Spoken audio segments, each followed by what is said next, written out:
Alright. I am here. Ow. Fuck, that hurt my knee more than it should have.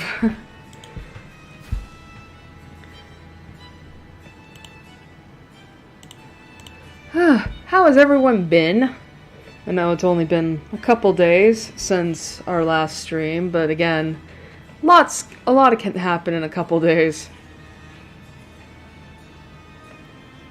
Oh man, I do know that last stream was almost 7 hours, and honestly, it would have been longer if I hadn't had D&D later that night.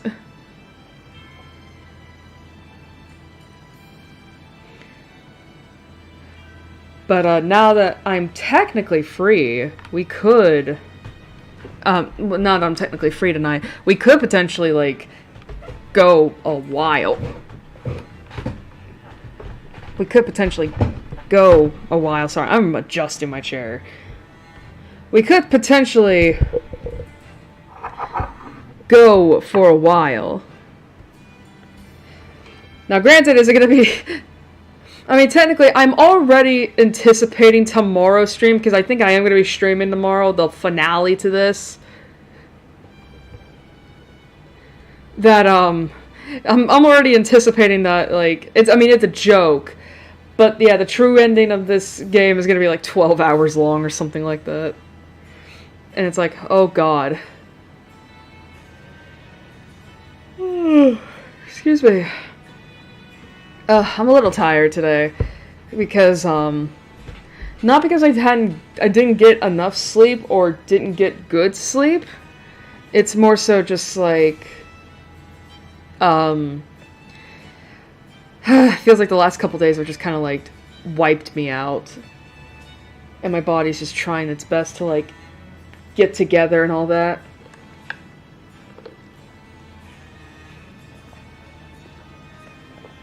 So yeah, if I'm yawning a lot, I apologize for that.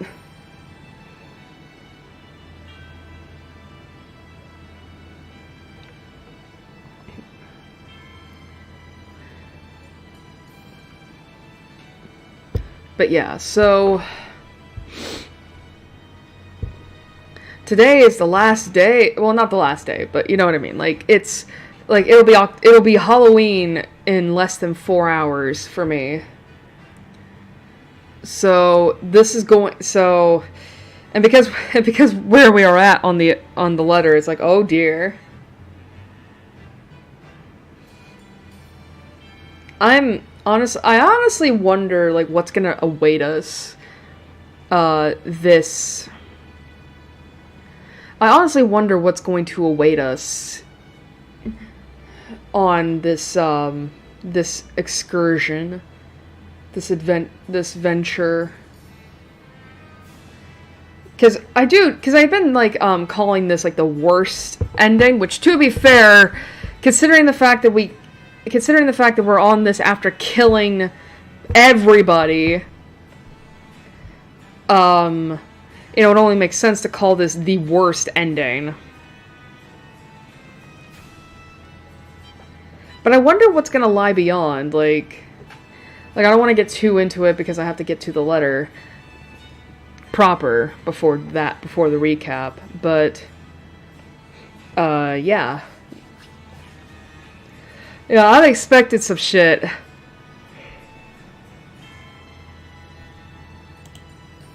Excuse me.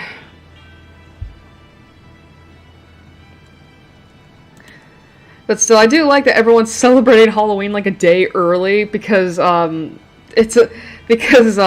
is on a Monday this year, and everybody hates Mondays.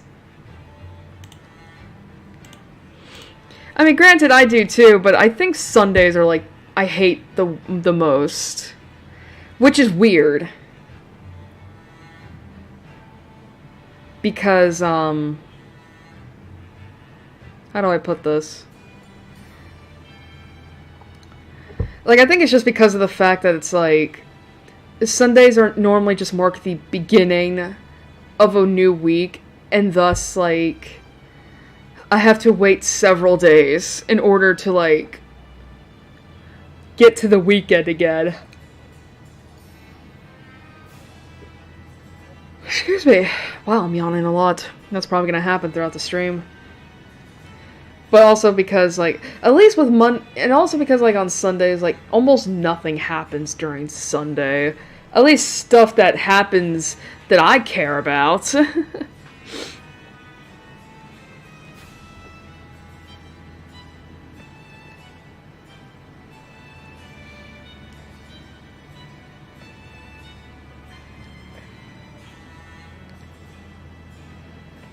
But what do I think as far as I know, that should be about it. Like, I think I'm gonna, like... I'm gonna look something up real quick.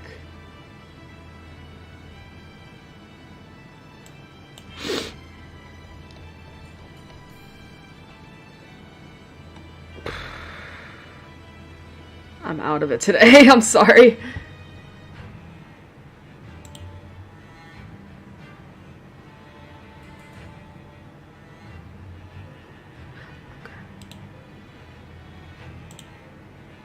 Alright, but, let's get the, as always, because we are playing the letter, we have to always, of course, have our disclaimer. So, viewers' discretion is advised.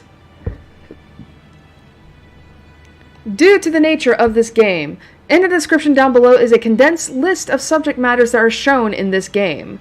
Graphic depictions of death, violence, torture, and murder. Horror content, such as psychological horror, body horror, gore, jump scares, and disturbing sounds and images. Bigoted language, including racial slurs, sexist and homophobic remarks. Psychological trauma, abuse and sexual assault. Suicide, incest, child death, animal cruelty / death, cannibalism, and alcoholism. If at any point you feel uncomfortable watching or you feel the need to stop, click away or stop watching. Your mental health matters, and I want this to be a safe place for viewers, even if you feel the need to step away. And I say this with the utmost respect. Please take care of yourself. Give yourself a little kindness. And I will be trying to extend that same courtesy to myself as well. So, with that out of the way, I think it is time we head into the letter. So, say goodbye to Firefox. We'll see it again probably like in 3 hours time for the break. Boop. Boop. And doop.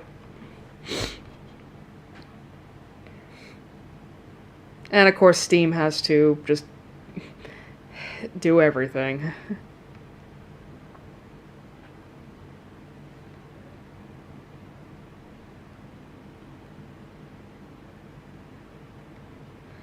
I'm not gonna lie, like, I'm honestly waiting for this month to be over because, like, it's gonna feel so good to not wake up on a Friday and be like, oh fuck, I have to stream.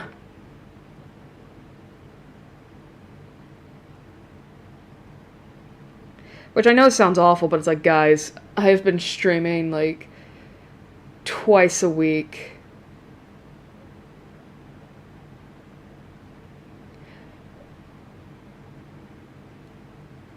Like, for the past few weeks, and it's like, I want to rest. I want to rest.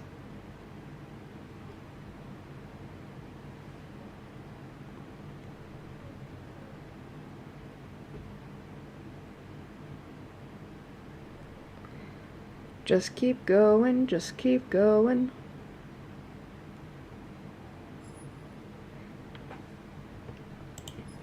All right.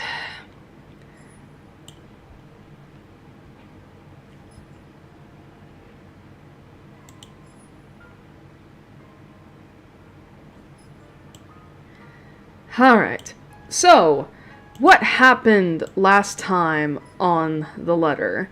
Well, we continued on with the worst path of the game, the kill 'em all route, and, because of that, we have successfully killed off Rebecca and Ashton.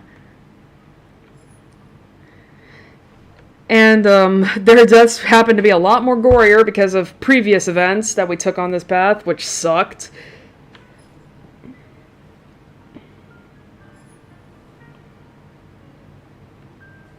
But but other than that, we did go on to Luke's chapter, and that was a bad, like, I don't know how to describe it. Like, we moved on to Luke's chapter after the break, and that was really new. Not only new, but also just, like, I think hilarious, although I don't know whether or not that was intentional, because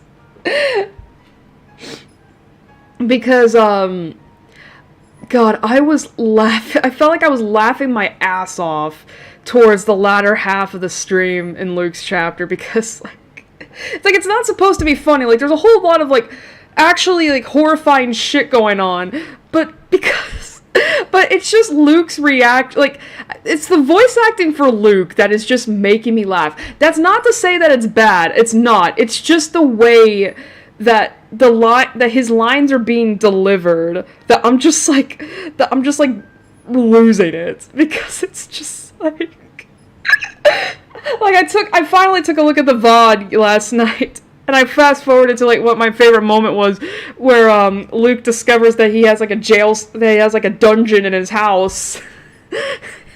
And he's like, "What's in the bones?" That's gotta be, like, my favorite, that's probably, like, my favorite line from his, just because of how it was delivered, how it was said.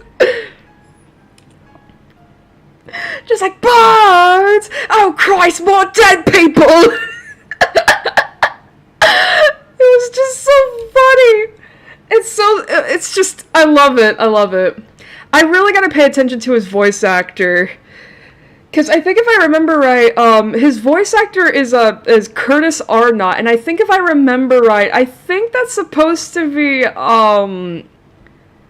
like, the real the actual IRL name for Takahata 101, who I know him as the voice for Alucard in Hellsing Ultimate Abridged.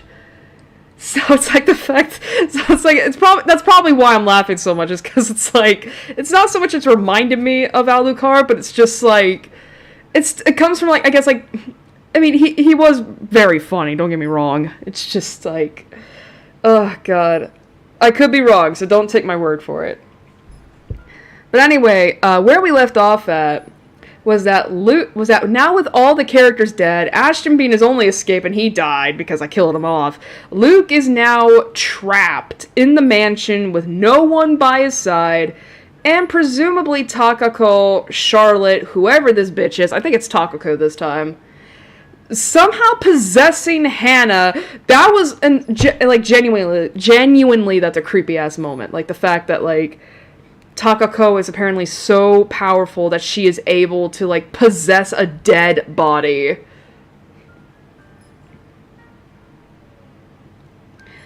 Like, and was able to bring it to, like, from the morgue to the mansion.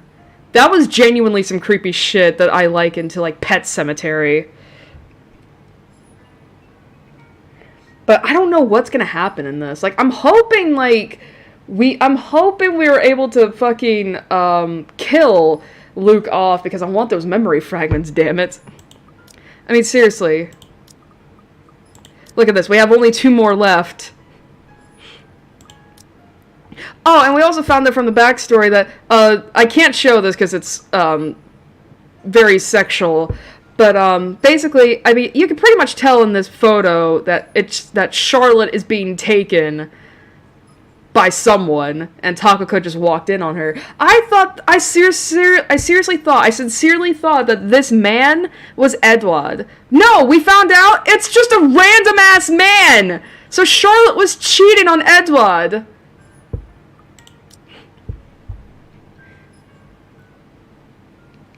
And that's probably why she, like, ordered someone to S.A. Takako, because Takako walked in on her, getting fucked by a random person that wasn't Edward, and I'm assuming then that Takako told Edward, like, hey, your fiance, your wife, she cheated on you, and that's probably the reason for this. And that's probably the reason for this memory CG. And that also explains, like, why Edward said to Charlotte, like, you defiled yourself.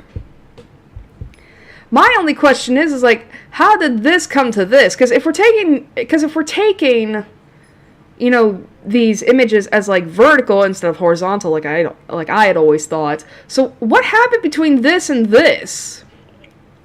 Because obviously Edward is getting, like, punished. So who knows? Hopefully we get to learn more.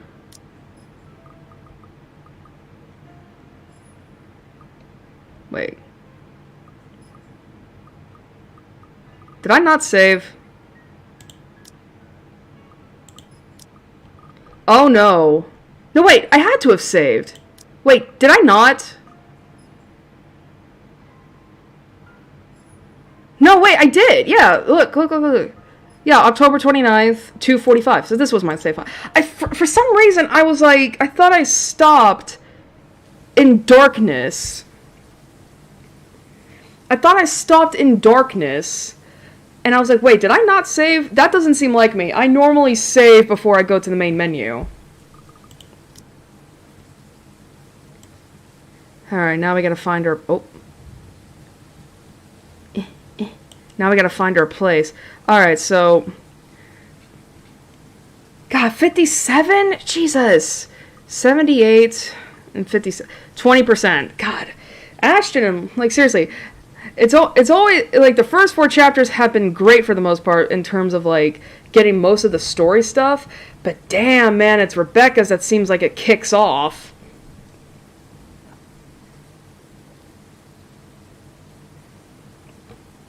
Alright, I think how I'm going to go about reading this is that, like, I'm just going to use my soft voice for the narration, just to give my throat, just to give my voice a little bit of a break.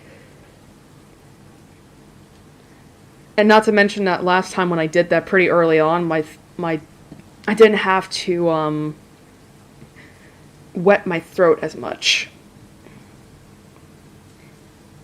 Alright, but I remember... Here we go. Yeah, Hannah was like, what the fuck? Yeah, here, okay, so yeah. So yeah, Luke passed out, but now we're back here. Alright. My whole body seizes with a gasp violent enough to wake me. Just as soon, my eyes fling open, looking wildly around, searching for that familiar, sickening smile. There's a brief moment of confusion when I don't find her and see only an empty room before me. The storm still rages outside, with a draft sweeping into the room from the balcony door I'd forgotten to close last night.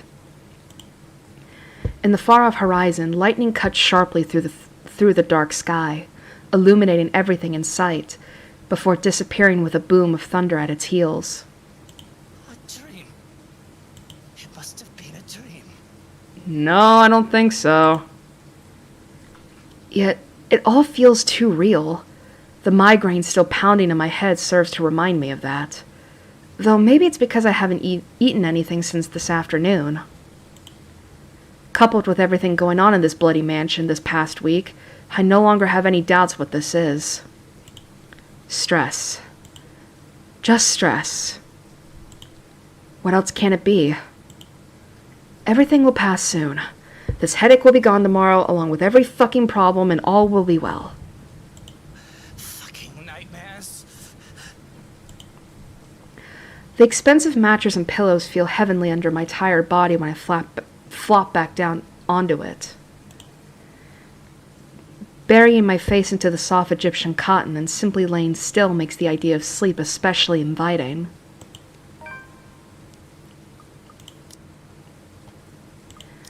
But with this irritating pounding in my head, it's impossible to get even a single wink of rest.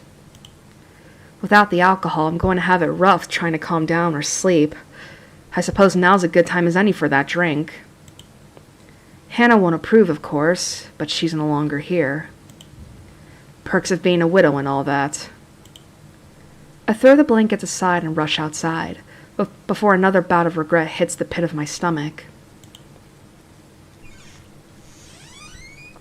Yeah, and Shrocken died too.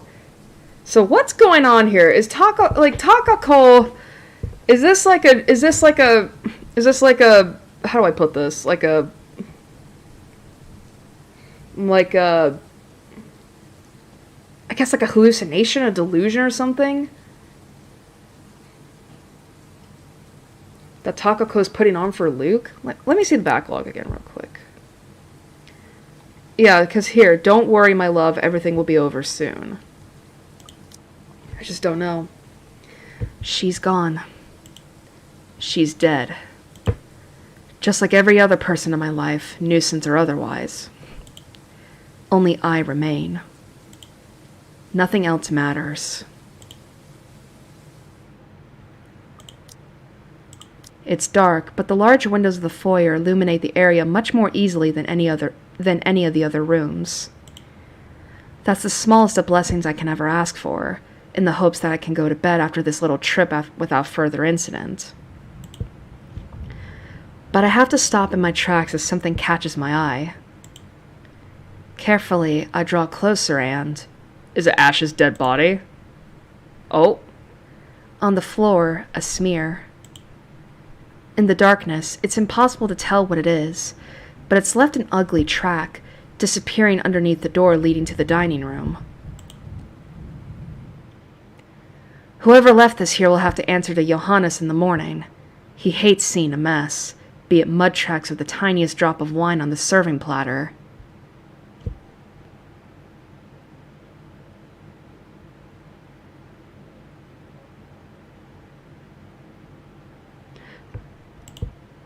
Bastard.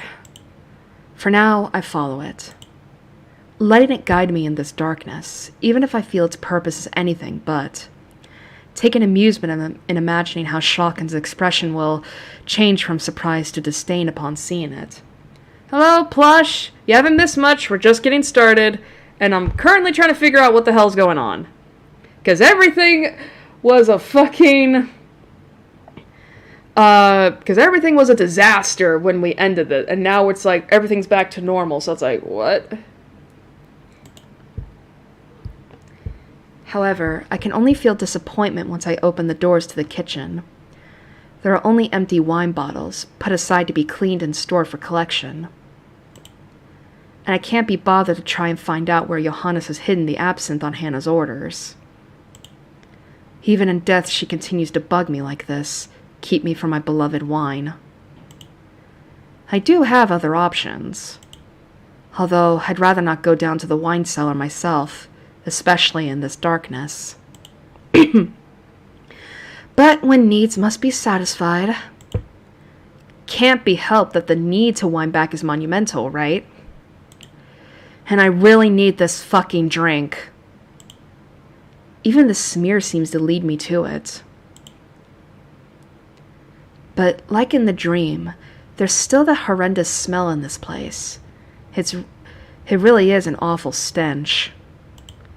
But it's not too far off from how dearest Hannah smelled until they've taken her to the morgue. Despite this, I can't bring myself to leave. So I sit down, looking at anywhere but the smears that have converged on one side of the wall. It only reminds me of the room upstairs where I briefly kept her. Why bother? There's also a pool of dark liquid near the wine vat, though I don't dare examine what it is. Some things I'd rather not know. Instead, I fixate on the colorful glass bottles that line the wall, before I pull one out and pop open the cork from the bottle, taking a swig like I'm drinking water. Or rather, a huge chug of the stuff. There's some delight when I feel a delightful burn in the back of my throat and realize that it isn't exactly wine I have in my hand. Whiskey. How quaint. This explains where the rest of the alcohol was. I really shouldn't be drinking. It's dangerous enough as it is, to intoxicate myself while there's a killer on the loose and Schalken hasn't come back. I must look like some bum who's managed to scrounge enough money for a bottle of booze. Hannah would kill me if she saw me in here like this. Probably say something scathing and would be like, Might as well shoot yourself in the liver, Lucille. Really now? See, this is what I mean when I say, like, I know that, seriously, like, the voice actor for Luke is really fucking good. The way he delivers lines is just fucking hilarious sometimes. She was such a nag. A morbid mockery of a tale directed at no one. Soon, choked laughter rings out in the wine cellar. It takes me a bit to realize that I'm the one who's laughing. My cheeks are wet with tears, too. Because, damn it, Miss her. it's stupid and crazy of me to still feel this way. It's my fault she's gone. I wonder how it is. Are you in here, Hannah? Can you hear me? How is it, huh? To die? It must have been dreadful, no? I can't imagine it. I very much don't want to. Look at me, talking about the horrible inevitability that is death. How depressing. It's any wonder that I haven't completely gone off the edge yet. Or maybe I have and I just don't want to admit it. It could just be the alcohol. For a moment, I have to stop drinking. The whiskey must have hit me harder than I thought. But then again, looking at it, I've nearly emptied the bottle. What's left of the amber liquid gleams tauntingly in the low light of the cellar. I really didn't mean to drink so much. I only wanted to take off some of the edge. But I might as well finish it off. Regret can always wait. Though it comes sooner rather than later when I feel my breathing become slow and irregular. My hands have long been cold and clammy, around the time I was halfway through the bottle, but the urge to vomit has just started. Getting up to my feet is easier said than done, however. My coordination is basically shot to high hell with how much I've drank in one go. There's no doubt in my mind that trying to get up those stairs will be a struggle. But there's no way I'm going to vomit in here. I don't want the stench of throw up anywhere near my collection. The world spins even before I can get anywhere near the stairs, though. I have to lean on the wall to stay standing. Oh, that's when a curious click echoes in the cellar. I have to question if it's my alcohol-addled brain making up the fact that a door just appeared out of nowhere. This is interesting. Perhaps if I'm in a more sober mindset, I'd think twice about exploring unknown territory. I remember being wary after seeing this place in my dream. Running, even. But I can't kick my curiosity to the curb so easily, what with the alcohol making me more adventurous. Besides, what's the worst that could happen? Famous last words. Famous last words. Descending even further, deeper, into the underground leaves me reeling, disoriented. What's in blazes? What's going on medieval down here? It's going on medieval! It looks even horrid than the one in my nightmare. Torches and chains hang along the walls, and cells are set into the brick. It doesn't even occur to me to ask how the torches are lit. Yeah, Luke doesn't care. Yeah, that's a good point. Like, listen, everybody's dead. My wife is dead. My future children are dead. My butler's dead. I have no life anymore. I might as well just get this over with. Because I wouldn't even be exaggerating if I say that the whole place reeks of death. I hobble along down the passage. One hand trails along the wall and the other still clutches the whiskey bottle I've emptied. There's a giddy feeling as soon as the shock passes. If I knew this was here, I could have put it to good use. Maybe. He says that even though, like, he was freaking the fuck out when he first saw this. I have to stifle the drunk giggles that threaten to spill uncontrollably. It's a wonder for all the horrid things that might have happened here. And it opens up a lot of questions about the history of the mansion. I'm no expert, but I don't think jails were a common feature in homes back then. Hans died. Yeah, Johann. Yeah, we actually got this. We didn't get to see him die, but basically we heard his death cries. He did. Takako killed him when he wandered into this place. Hello? Okay, it's just the weather.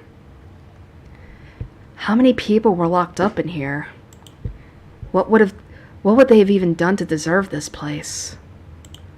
I could see little that speaks of its unfortunate inhabitants, though. Not until a particular cell draws my attention. Or rather, something in it.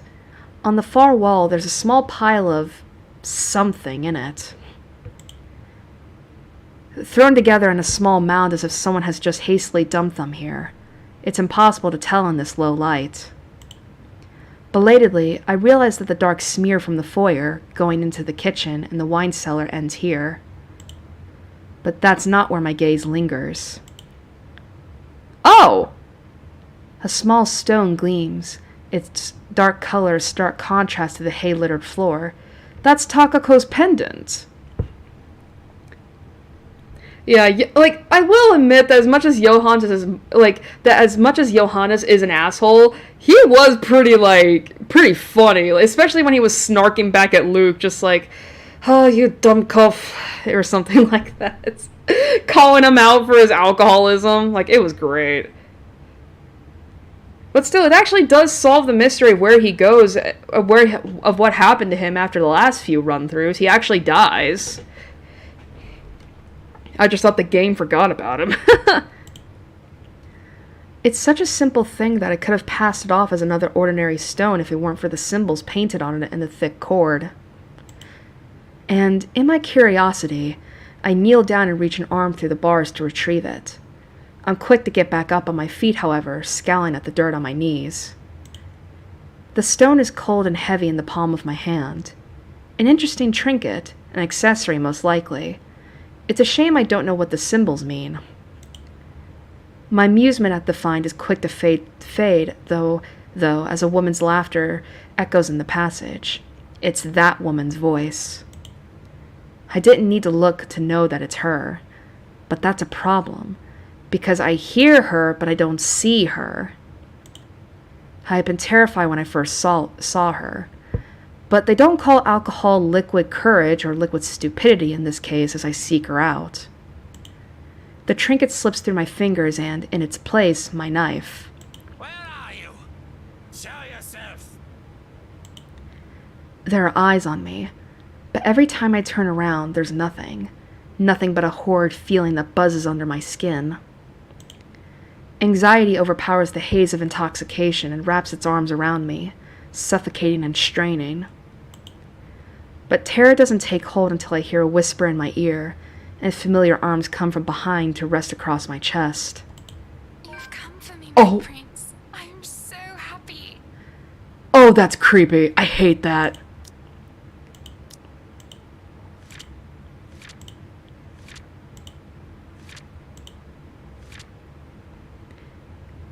Huh, why is this after this?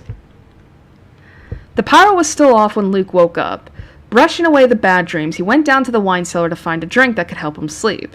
Intoxicated, he stumbled into the same room he had seen in his dream, and inside was... Oh, I hate that. I hate Hannah's sprite here, because it's like... It's so... You could tell she's dead. You could tell she's dead.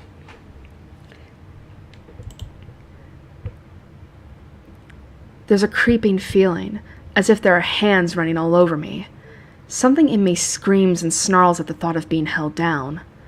This is wrong, it says to supply the obvious. Hannah's dead. She's supposed to be dead. I found you! I found you, faker! God. You came home to us, and with us you will stay. Our lord, my prince. Get your hands off me! What do you want? Though wrong doesn't quite paint a proper picture of what happens next. My scream is cut off the moment those hands push their fingers through my lips. Wait, what? I can't see what they really are, as my eyes threaten to roll into the back of my skull and pain racks my entire being. I'm silenced and on the verge of choking, suffocating, drowning. I can feel everything. They crawl and slither down my throat like snakes, searching and filling every part of me, leaving sloughed skins and crushing my insides. My body shivers, and the smallest of movements brings the greatest of pains. I feel like I'm about to burst. But no matter how long we stay like this, death doesn't come to bring me relief. Up, down, and around they go, until they all converge around my chest where my heart should be, and they squeeze. Tears flow freely through my Tears flow freely, though my cries are muffled and snot drips down my nose. I'm not in control of my body at all, and I think, this is it. This is how I die. But then there's nothing. Nothing but lightness and air, and the feeling of being emptied out, scraped raw. I feel sullied and tainted, like I've been dissected, torn apart, and put back in the wrong order. My cheeks are wet as I snivel like a snotty child. Bile rises in my throat, and I want to be sick, try and throw up any remnant of what may have been inside of me. I nearly forget about her in my devastated state, until she laughs.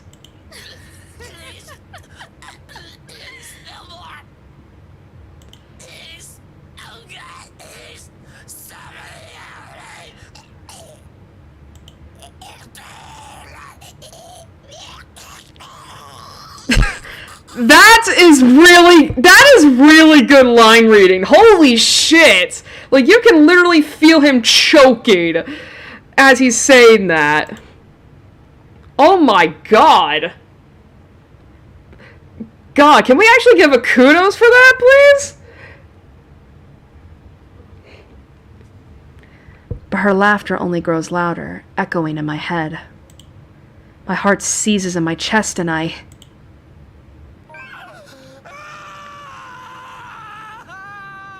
Till death do us part. Oh! That's how it ends! Bad end, variant B. Epilogue. That's how it ends, huh? Interesting. A curious local discovers an eerily empty mansion months later. With its new owners having disappeared into thin air, whispers quickly spread across Luxborn City. Officers... Yeah, he's dead! I didn't think he was gonna die that early! Officers who investigated it have found only smears of blood on the walls and floors. Nothing else. Eventually, they have deemed the mystery of the Ermengarde mansion as another tragedy brought upon the city by the Anselm Butcher. But for those who still believe in the stories of the old, and those who know the truth, it is but a testament to the curse and the secrets the Ermengarde mansion has hidden for centuries. If there will come a time those will finally be revealed, only the hallowed halls of the mansion know. To this day, it stands silent. Oh, however, on nights when the wind howls and thunder booms across the sky. Oh shit! Beyond the veil! Some still claim hearing of voices within, of cries and wails that fill the nights and desperate calls of help for anyone who dares listen. Somebody, please, get me out of here. Help! Anyone, help me, please. And that's it?!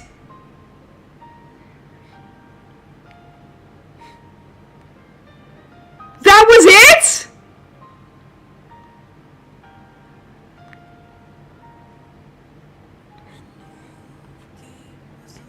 I thought we were gonna have more! Oh look! Look! He was in this game! I didn't... Damn! That's... Damn! We were just talking about him too, like, last stream. Well, everyone said... No, you want... No, I thought we were gonna, like... I thought we were gonna get more. I didn't know I was that close to the end. Alright, I'm gonna look up a walkthrough real quick.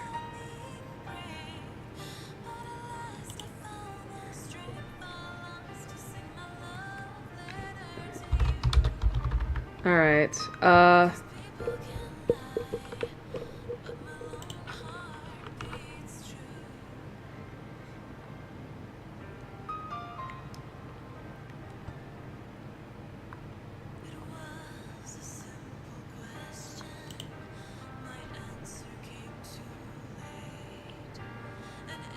let's see.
Oh my god, really?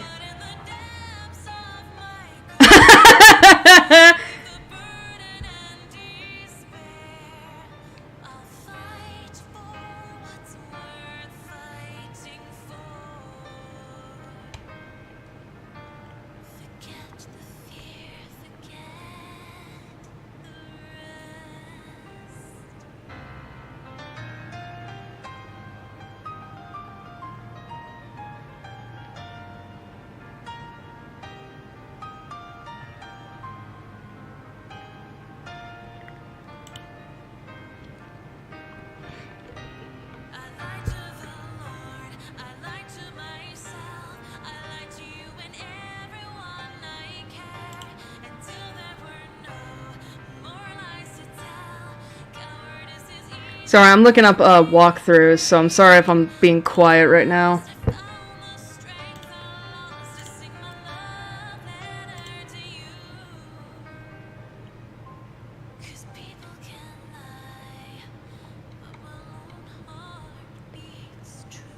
What the fuck? Sorry, I'm looking up romance endings.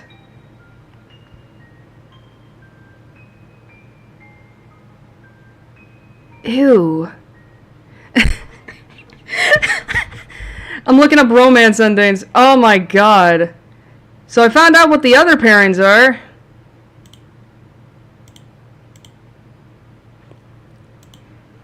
Alright. Do I need to see Kylie die again? Alright. We only got... God damn it. Luke Trap variant 2, huh? Interesting. We didn't even get any memory fragments. What the fuck? That sucked. I think we only got like a couple of achievements. Let's see. Till death do us part, and with us you will stay. Beyond the veil, some still claim hearing of voices within, of cries and wails that fill the nights. Anyway, I'm looking at the romance endings, because I said I was going to do that after this. And, oh my god. I'm actually kind of glad I looked this up because a lot of these involve Luke, and I don't want to get Luke with anyone but Hannah because he's married. Let's see. However, there is a... So I was right. There is a Marianne and Hannah ending. That's cute. There's a Zachary and Hannah ending, which I also thought, alright. There's an Ashton and Rebecca ending. That's interesting. But that's about it. So we only have, like... So we really only have, like, 3 romance endings we can try for. And 2 of them involve Hannah, and the other involves childhood friends. But the thing is like, do I want to go for the romance endings now? Or do I want to go for the memory fragments?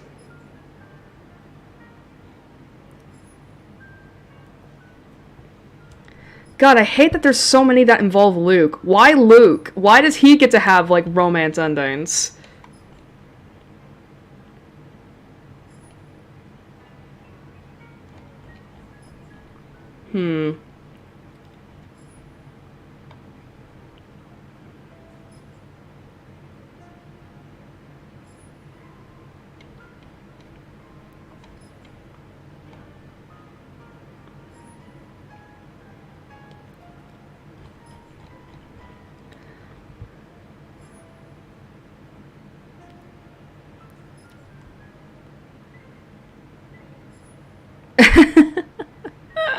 I love that. Let's see, is there anything on here that states, like...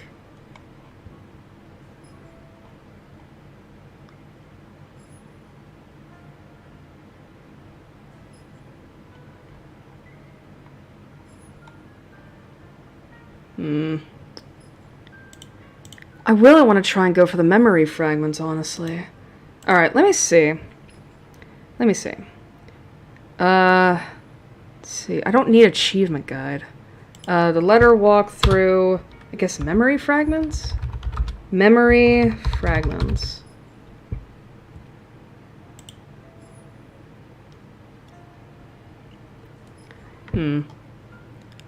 Okay, let's see. Hopefully this is a good walkthrough. Let's see. To unlock all 8 memory fragments, you must kill all 7 main characters at least once. Well, I did that. Wait. Let me just say that you don't need to unlock all the memory fragments to get the true ending. In fact, you can't even get the last 2 memory fragments unless you get the true ending. Excuse me? Like, fucking excuse me? What? What the fuck you mean? I can't get the last 2 memory fragments unless I get the true ending. What the fuck?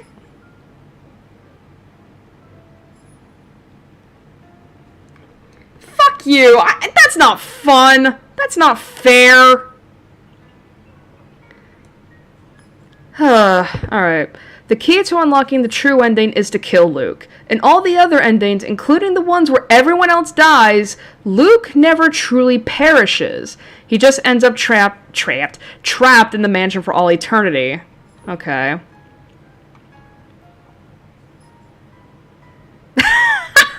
That's cute. Oh, it actually does. And this guide also has the romance stuff, so we can just, let's see.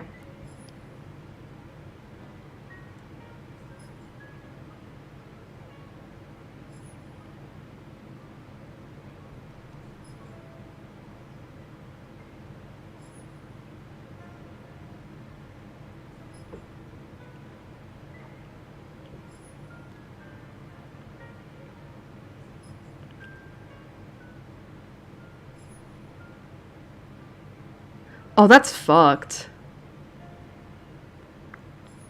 Sorry, I'm looking ahead for the true ending to kill off Luke, and it's like, I was right, characters do have to die. But I'm not going to say which characters have to be dead. Because I don't want to spoil it. Alright. Can we romance the ghost to stop killing? No.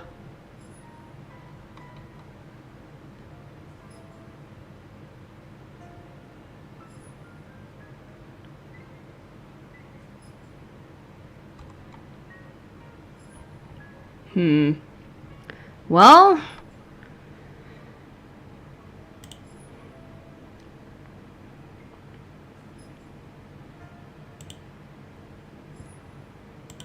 Well, I guess we're gonna go for romance endings, because we quite literally cannot get the true one. We quite literally cannot get the last 2 memory fragments. That's bullshit. But it's fine, it's fine, it's fine. That sucks. Alright, well, what do we want? So I guess, like, what relationship do we want to go for first? Because... oh, fuck's sake. Alright, here we go. Because let's see.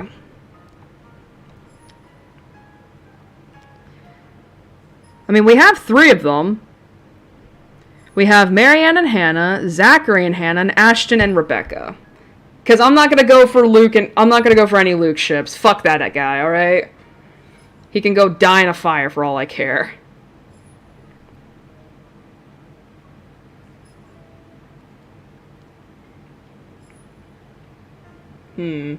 Well, I'm not going to lie. I am feeling partial to the lesbians.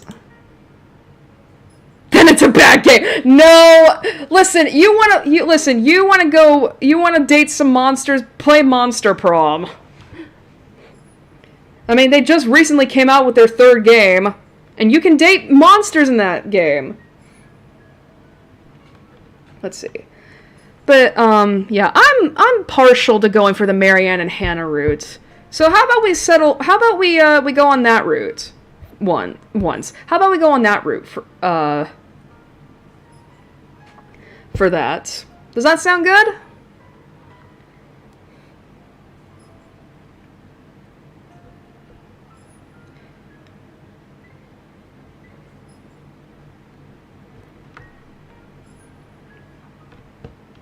I think that sounds good.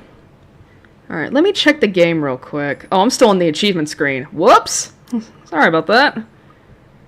Alright, I do need to check something real quick. Oh my god.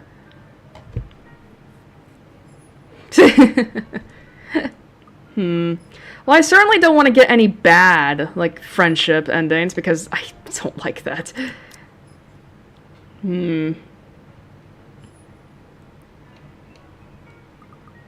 And who knows, maybe that'll be, like... maybe that'll get us some, like, more story beats.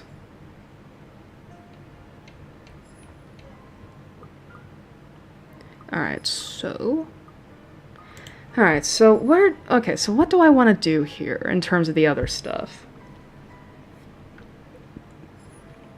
Alright. Let's see. Alright, Hannah, Marianne. Hannah.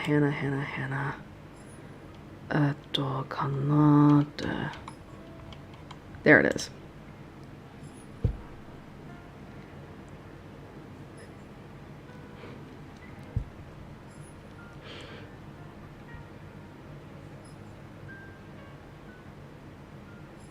Alright.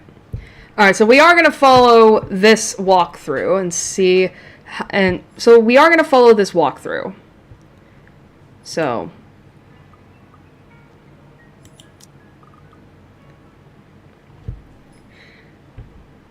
I want to have the bed dance with monsters you do not... No, I do understand. You're a monster fucker. But unfortunately, there's not a lot of monster fucker games. Alright, so... new game. Jesus! I hate that! Alright.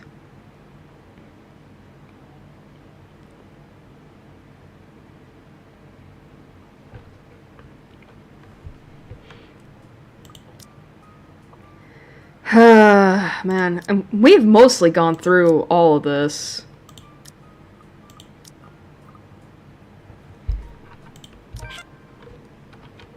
In 4 years, I'm gonna make sure that changes.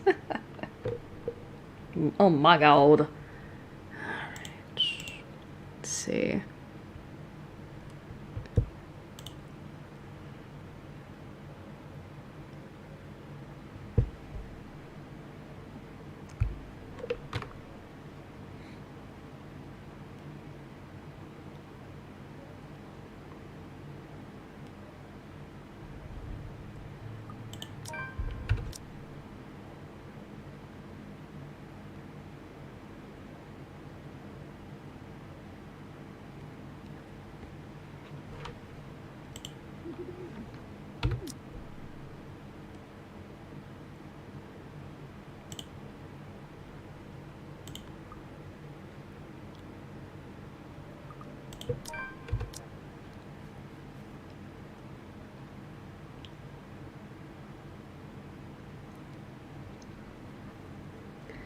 Apparently from what I read, in order to get the Ashton and Rebecca ending, apparently it's like a tricky thing to get because the game pushes hard on getting apparently the ship name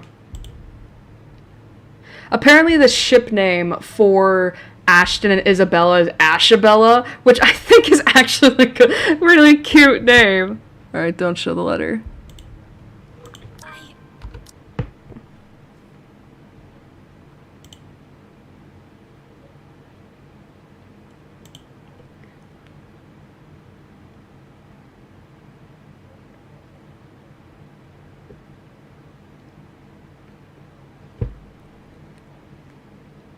Actually, you know what we could do?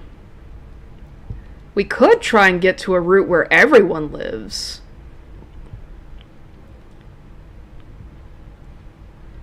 Change the subject.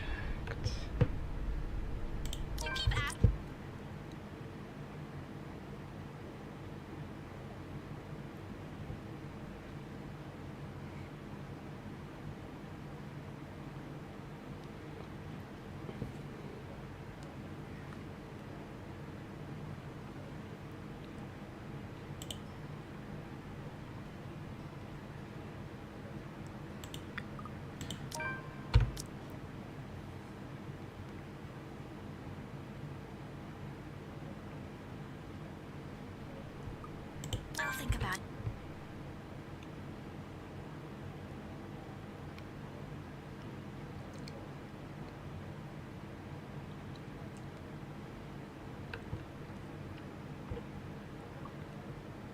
Let's see.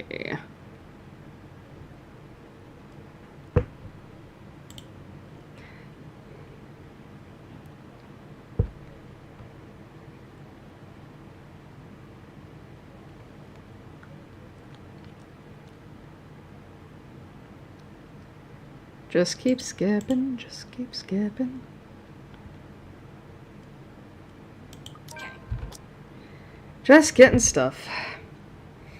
But yeah, I did see that at least in the achievements, there is an achievement for making sure everyone lives. So that's interesting. I don't know, maybe after like we get through all the romance endings, because there's only 3 we're gonna go for. We'll try that route, and then after that we try true endings. Is it me just trying to what's the word I'm looking for? Just trying to play as much of this game as possible before I put it down for good? Maybe.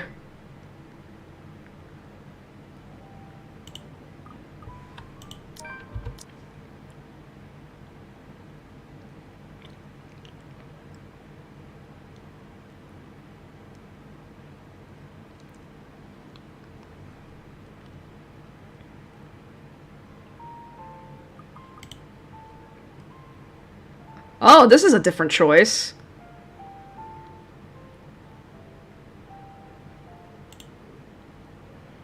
I actually thought I was going to go with this, but nope.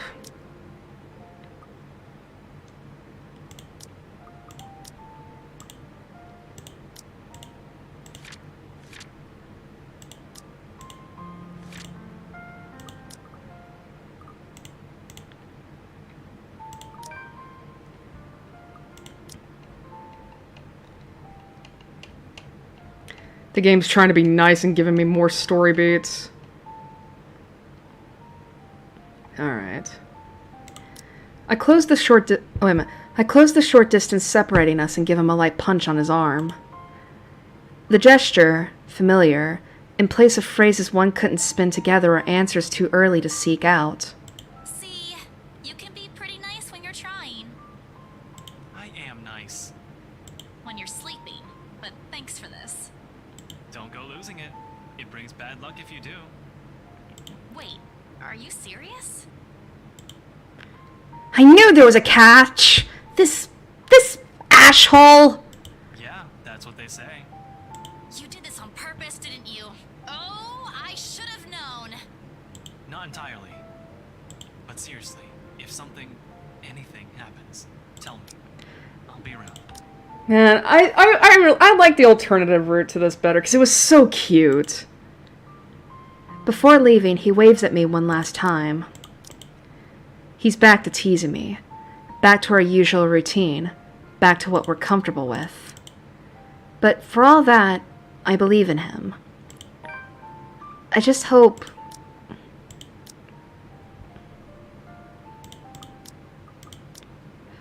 I don't know, I like the other route better, where, like, you know, she gave him a kiss on the cheek. Like, that was actually really cute. I'm sorry. Let's see.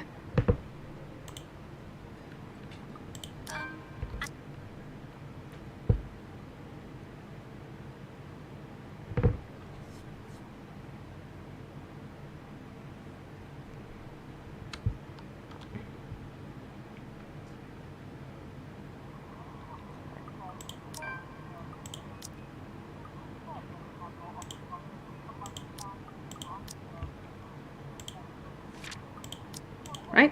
Alright, so that's Isabella's route done. Let's see. 1, 2, 3, 4, 5. 5 story beats. Alright, I'll take that.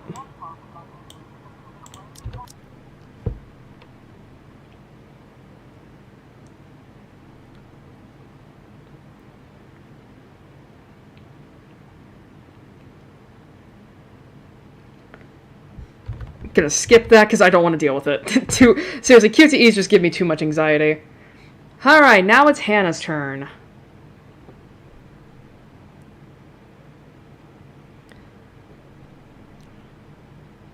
Alright, you know what I'm gonna do? I'm gonna move the game over to where I can actually look at my...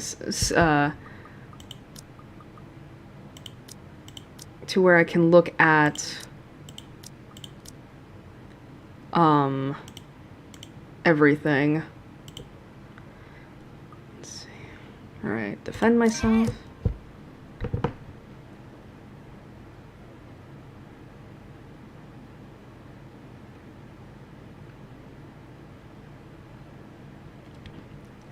Free up my schedule.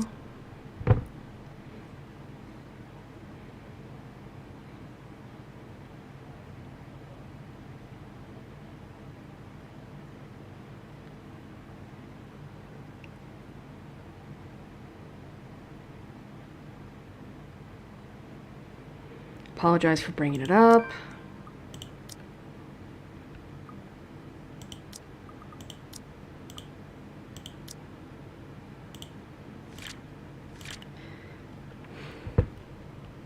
Happy anniversary, honey!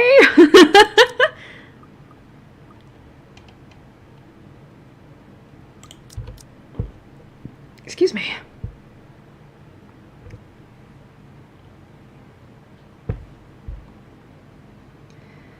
Just getting through stuff.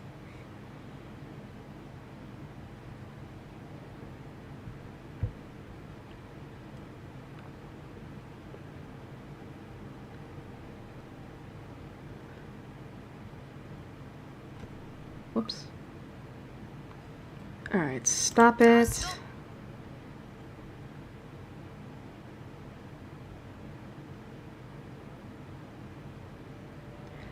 I was with Zachary. Just getting through stuff. Call them out.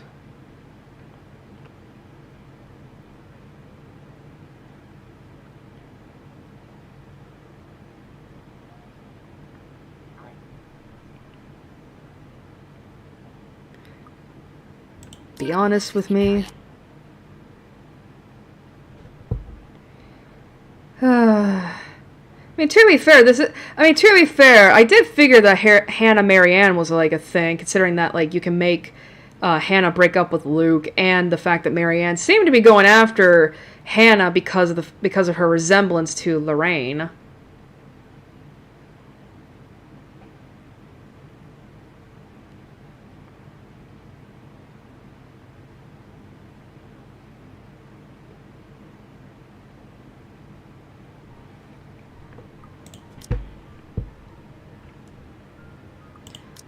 Let's see, perhaps a break is needed.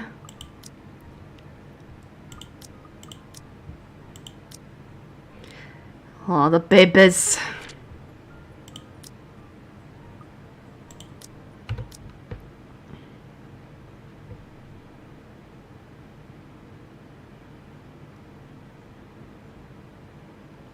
Alright, so this is gonna be new, because I think if I remember right, we basically were like, oh, well, at least you can cook, right? Yeah, so we'll do that. I've learned that men tend to exaggerate. You can't honestly be that bad, can you? Aw. What? Do you need a demonstration?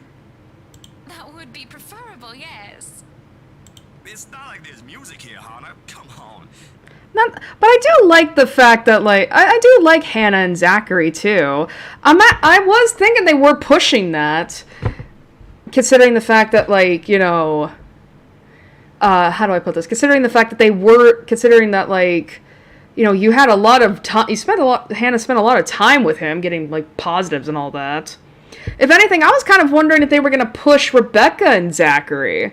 Considering that one epilogue we had where it was like, something may be changing between them, I was like, oh? But I guess not. I can barely dance with the music, and I don't want to be dancing alone. Hello? I'll just look silly. Imagine, mon ami.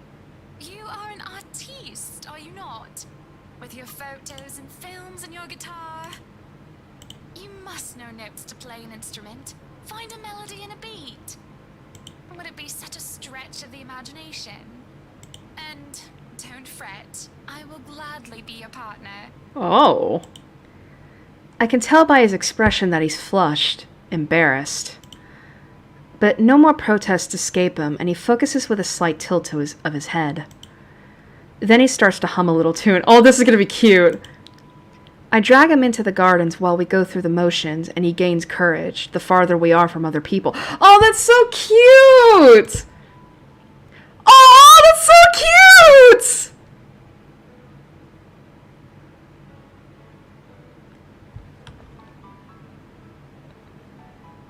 Oh, that's so cute! Oh my god, that's so cute! Ah! That's actually really cute! And with the fireflies, too? Oh my god, wow. Damn, if I had chosen this, I would have been like, fuck, I want to make sure I get Hannah with Zach. Man, it's a good thing that's probably going to be the next romance ender we're going for. This is so cute! Sorry, I'm actually really smiling. Like, I'm smiling a lot, my cheeks hurt.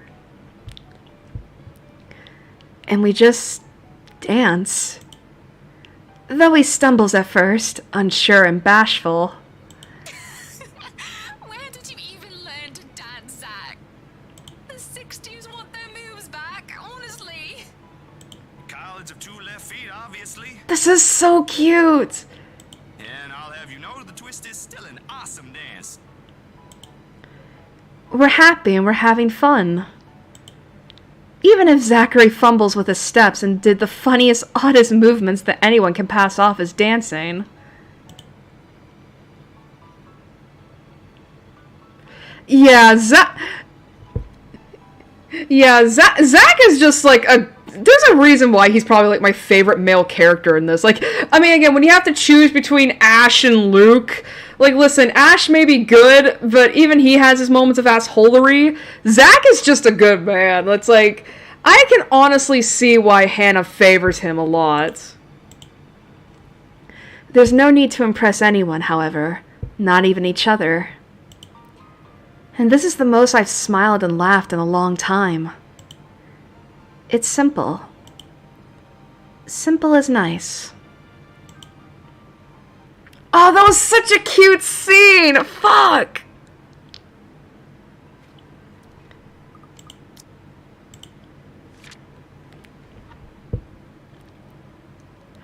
Oh my god, that was really cute.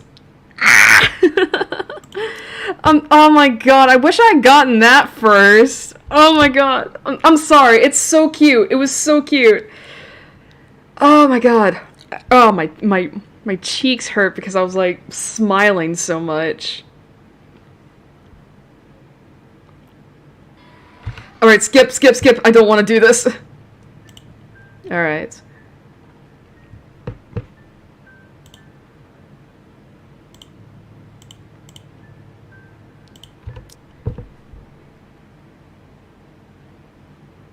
Alright, now on to Zach's chapter.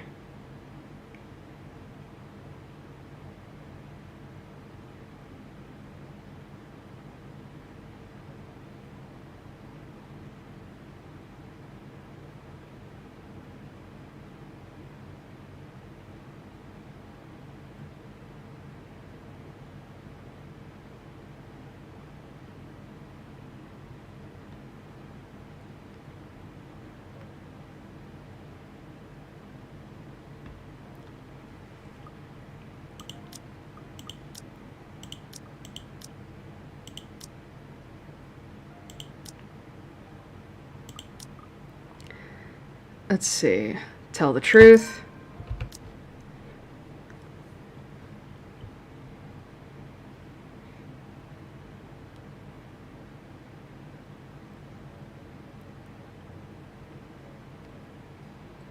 Let's see. I know you're busy. Okay. I know you're busy.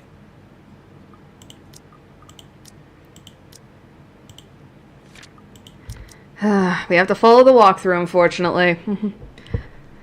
But don't worry, once we get onto that,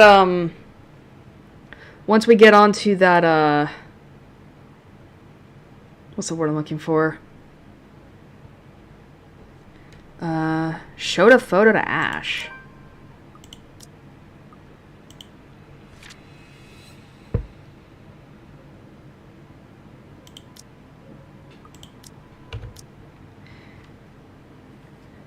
Once we get onto that route where I try to make everyone live, I will get the relationships up.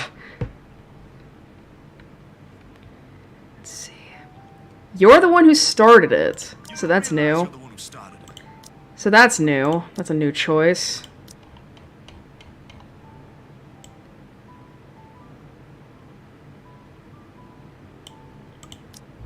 Yeah, well, your sister tried to poison me with her cooking. Like you can cook better.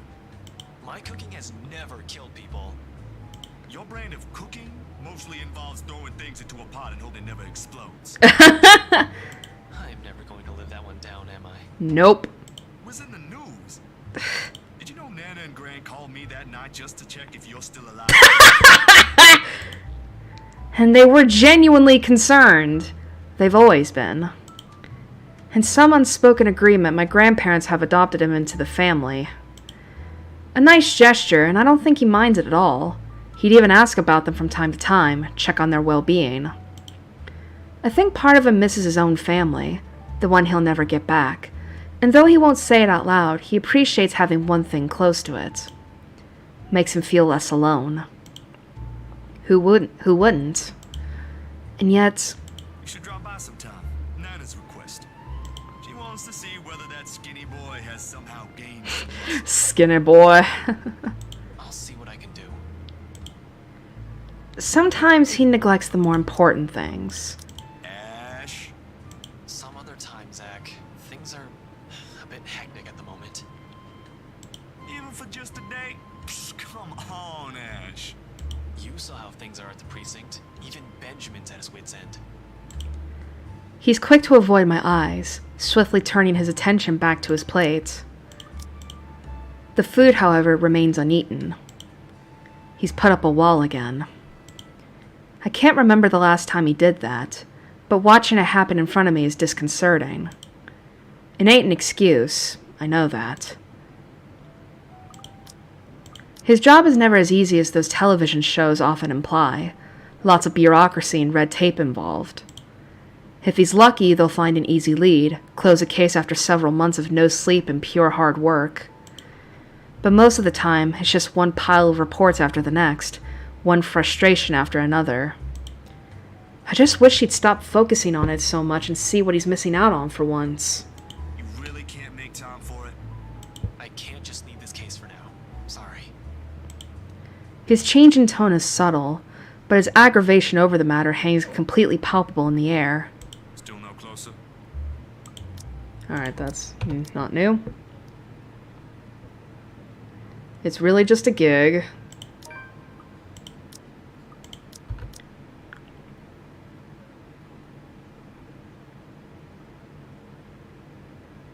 In fact, you aren't the first one to ask me about that recently. Oh, that's new. Oh, right, because Isabella met with him earlier too. Although, word of the mouth is, someone has already bought it.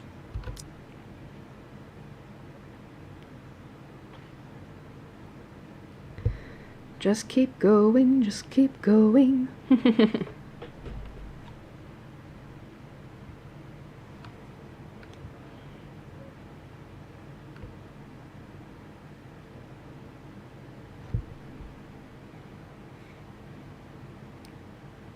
God, unfortunately, I am looking ahead to the walkthrough, and it looks like this is another Zack dies path, which sucks.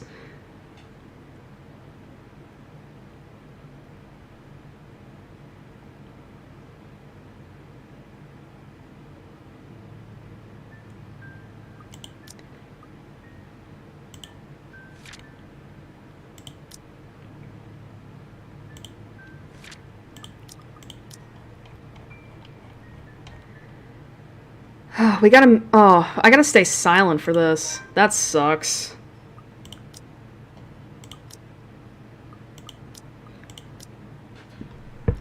I opened my mouth to say something, fishing for little words of encouragement or comfort to lighten the mood. But no sound came out despite my efforts. How can I, when my own head is littered with the same thoughts probably plaguing her? It'll be nothing but a half-assed declaration when I've yet to sort myself out. Yet in the end, it's Ash of all people who finds them. We'll find a way. Somehow. I don't know. This appears to be more complicated than I initially thought, but there has to be some way.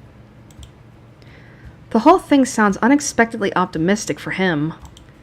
He must have realized it as well, because he averts his eyes as soon as the words are out of his mouth, and Isabella turns to him with a look of surprise on her face.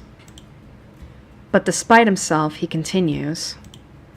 His tone, careful, hesitant, afraid of saying the wrong thing. On top of that, we don't have any concrete proof yet. For all we know, it could just be someone clever enough to use those silly legends to cover up for his crimes. I wouldn't put it past whoever that is. He's gone and killed 2 people already. But that's why I want to look into this, whether I have this case or not. I want to see for myself what it is. It's my job to know in the first place. Then, what about... And even if it is connected in any way, you have me and Zack helping you out. Becca too, I'm sure. She worries most out of anyone. So whatever shit you found yourself in, know you're not alone. Aww. Just promise you won't run off anywhere by yourself. Ash rarely ever lies when it matters. Even if finding the right things to say is difficult for him, his words burn with nothing but a simple truth in them. But Isabella doesn't answer. Instead, she looks to me, eyes wide and searching, hoping to find some sort of affirmation to Ash's words in me. I can only offer her a grin, and what's perhaps the only thing I'm certain of at this moment. Took the words right out of my mouth. Though I've got to admit, that's the longest I've heard Ash say something. Shut up, Z-Man. You ate the whole bag of chips I was saving for the weekend. You're in no position to tell me to shut up. I was going to replace it. Everything after quickly dissolves into our usual banter. But when a small smile spreads across her lips and the tense lines on her shoulders ease, I know we've given her something far more than empty reassurances. Alright, and that's not new.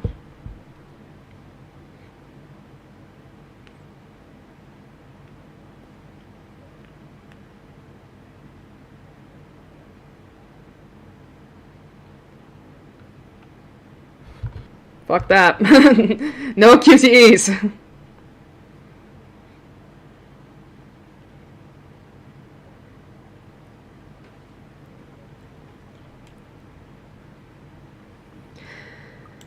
I can't believe we're doing this again. I don't want to kill Zack off. Why do I have to?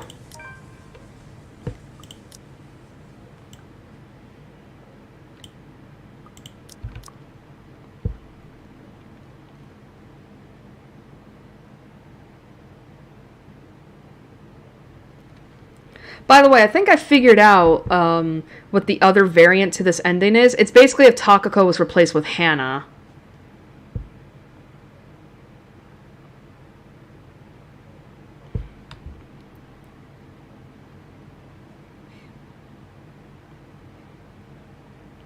Alright, now we're on Marianne's chapter.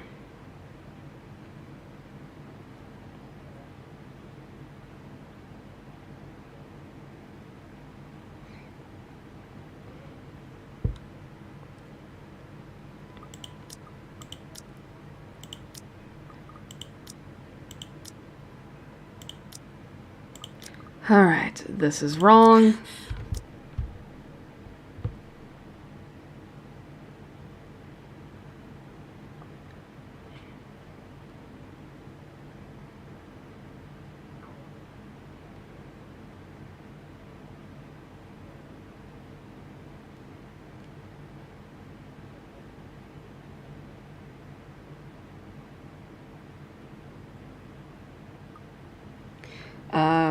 Don't have time for this. Time for this. Just spit it out.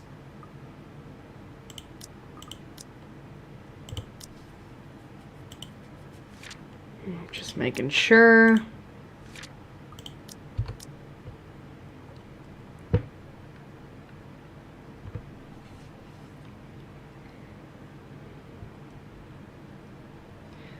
Alright, continue waiting.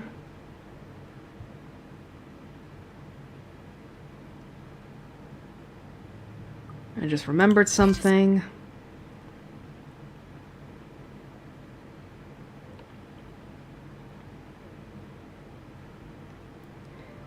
Yes, it sounds fair.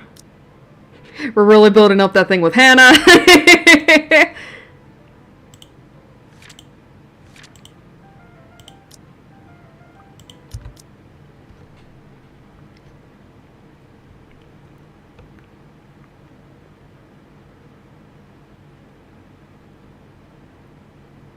Check the first floor.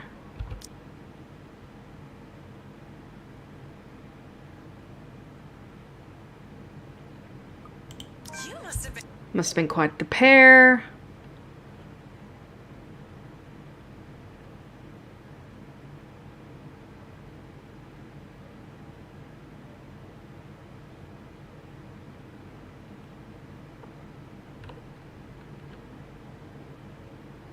Fuck that. Screw these QTEs, man. I do not have time.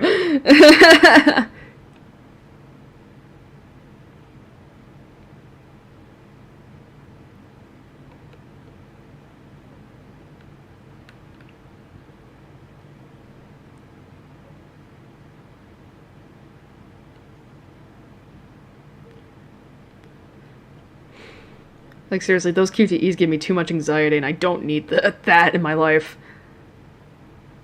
Alright, move on.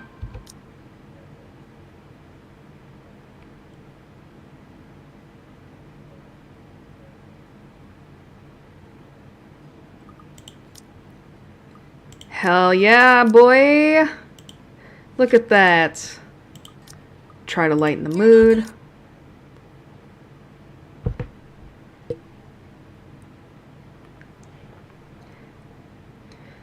Thankfully, we're almost done with Marianne's chapter. I think it's Rebecca's that things just start going to shit, because it's like we have to readjust everything. It's actually kind of funny. One of the walkthroughs I was reading, like, they described Ash's chapter as like being the most grueling, and I don't blame them, because it's like, ugh, God, it's such a slog to get through if you haven't got. It's such a slog to get through if you know you've read text text from before, but it's also, but like, how do I put this? It's such a slog to get through, but I need to move on.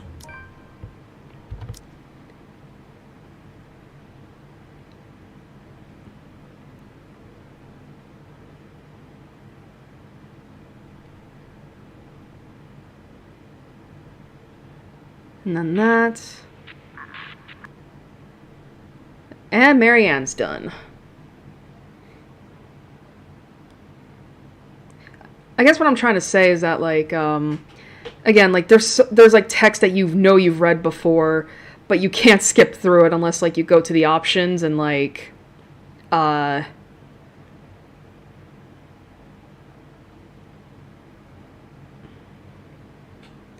do I put this? And you've read through you have to go to the options and click on the skip unread text, but it's also like, if you do that with how fast this skip is, you just you could accidentally skip past text that you've never read before, and you're like, fuck!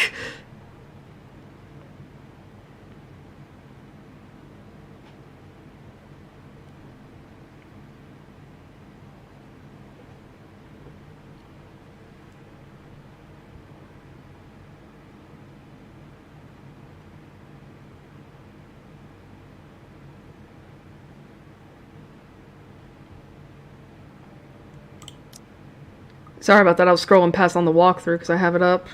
Skip. This cold caught up with me. And during the open house, even if there were a lot of people around, there were weird things happening.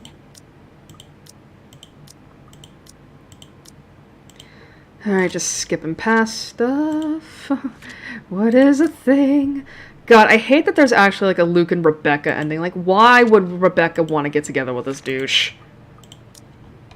Like, why would she?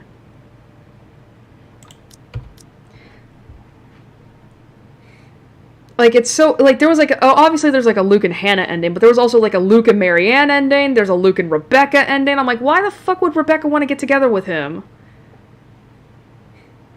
Like, fuck that.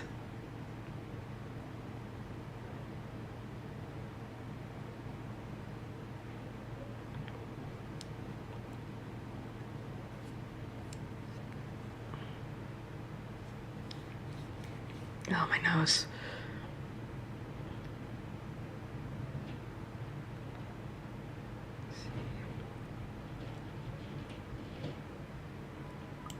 Sorry for the trouble. Okay, good. I'm not killing off Rebecca, at least. Why do I have to kill off, like... Wait. Why do I kill off Rebecca? Not Rebecca. Why do I kill off Zach, but not Rebecca? What the shit? That's not fair at all. Ugh. Whatever, it's fine. Maybe people have to die.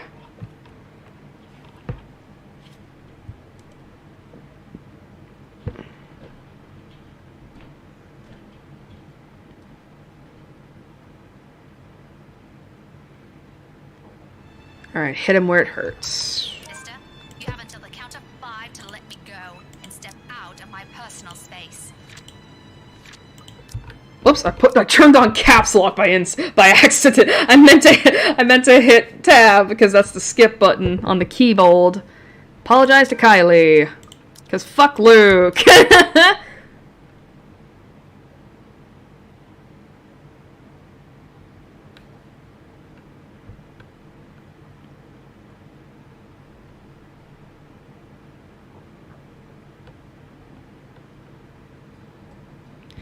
Oh, I have to be mean? I don't want to be mean. God damn it.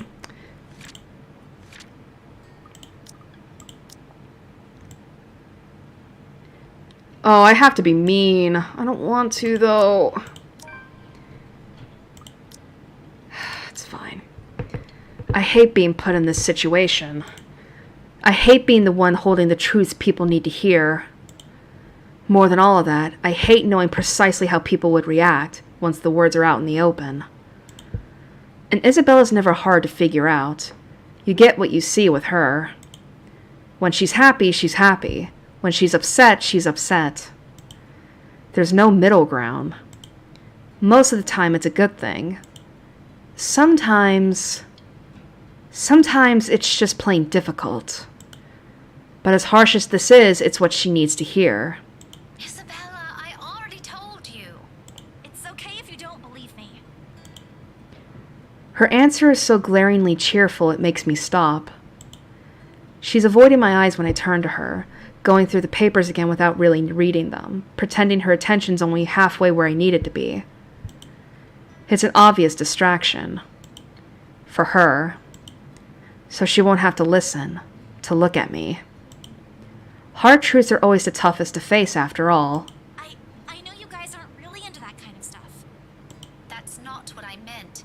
This isn't even about being into that kind of stuff. And you never were. I've known that from the start. Will you let me finish talking first? It's okay. I know what you're going to say. You always have this weird look on you when you want to scold someone, so I know. Or I have an idea, at least. And I don't blame you.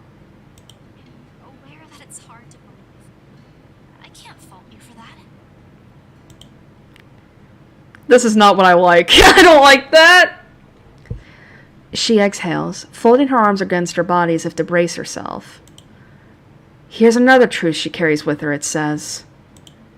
One she's said to us several times already, but this time when she utters it again, it's without any expectations.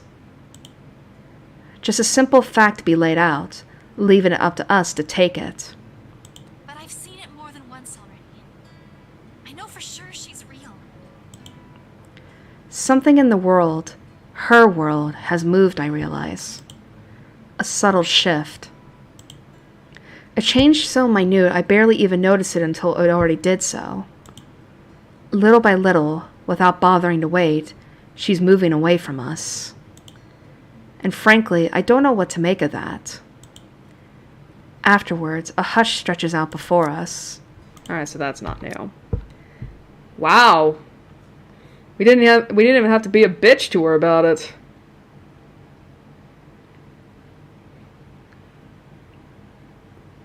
I don't want to be mean, though. Like, I'm not that person!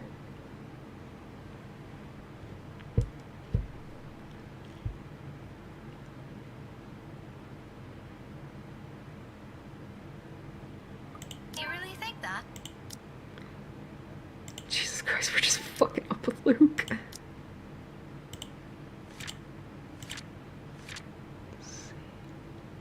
Rebecca found Isabella going through several papers outside their apartment. When the former asked why she didn't come home the other night, the latter confessed that she saw the ghost once again. Before leaving, Isabella assured her friend that she'd find a way out of this mess. Okay, so that's not new. I thought it would be something else.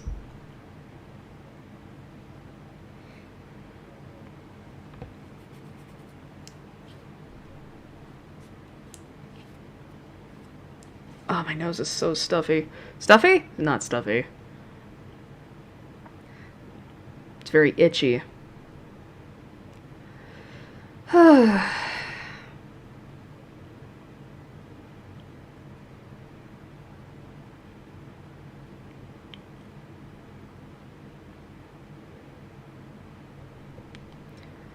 I know I'm not talking a lot, but that's just because it's like, there's really nothing else to discuss here, I feel like. There's just really nothing else to discuss. Like, we can't even unlock the last 2 memory fragments until after we kill everybody. Not kill everybody. You know what I mean.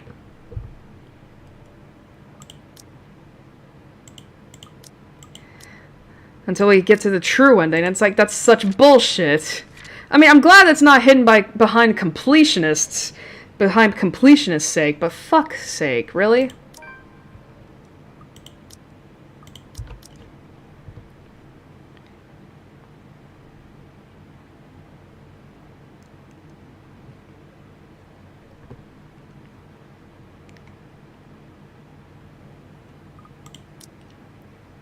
Whoops.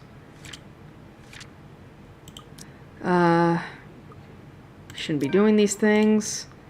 We're continuously fucking up.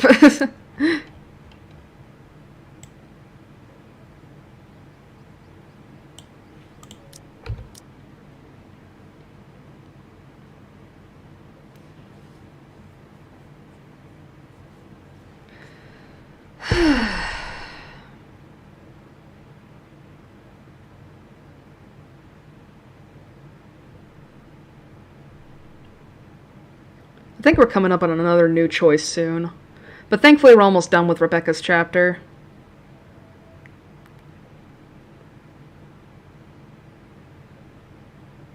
He didn't have to lie to me. Wait, what? This is new?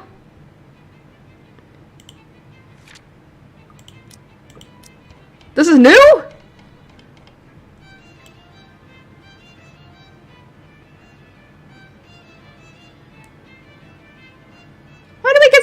here?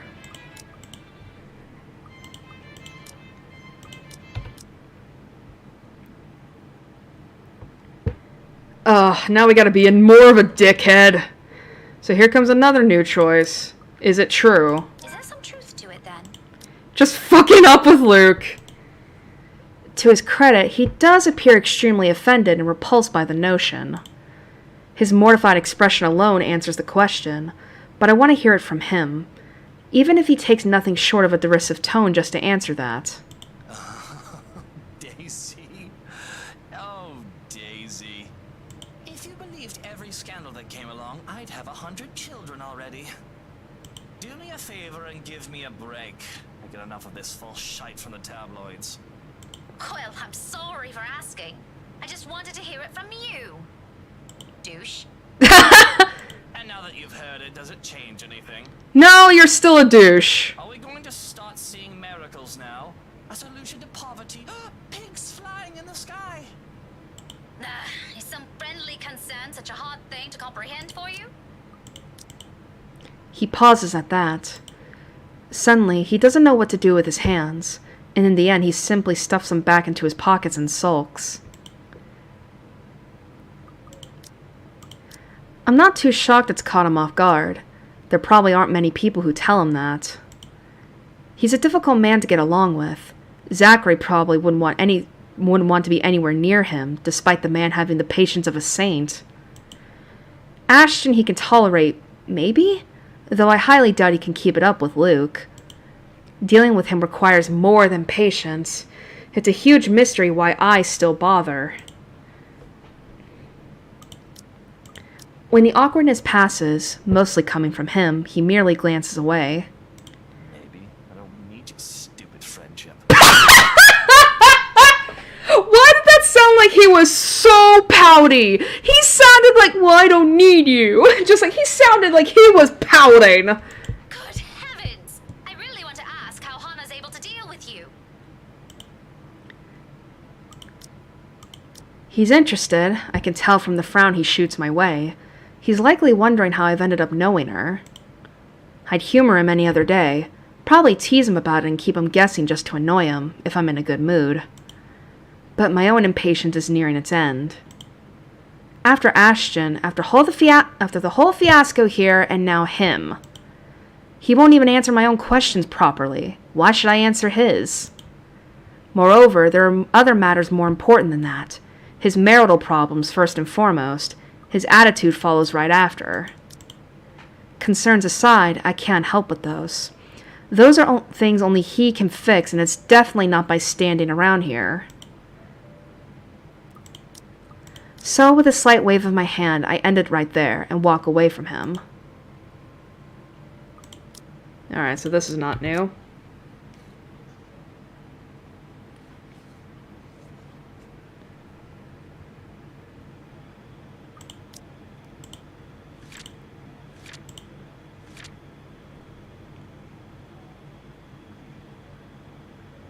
Luke rudely told her not to believe everything.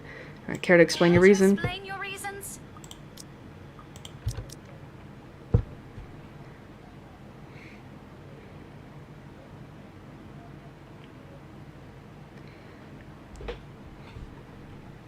Alright. God, it does not feel like only an hour and a half has passed. Like, it literally feels like it's been, like, 3 hours.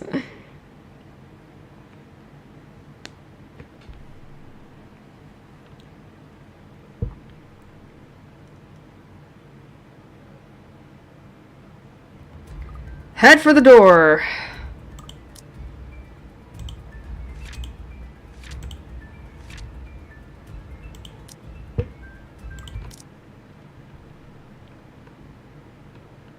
Fuck that. Alright, now we're on Ashton's chapter.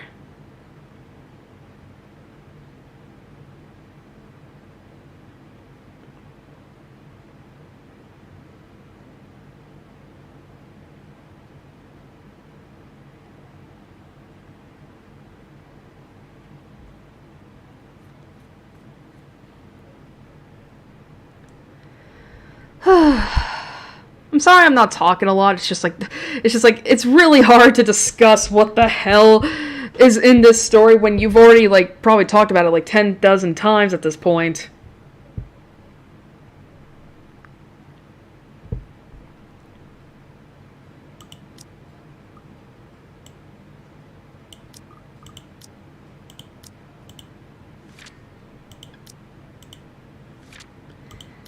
Alright, insist it's confidential.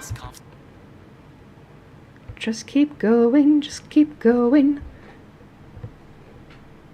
What are you doing for tomorrow, Plush? How are you spending Halloween?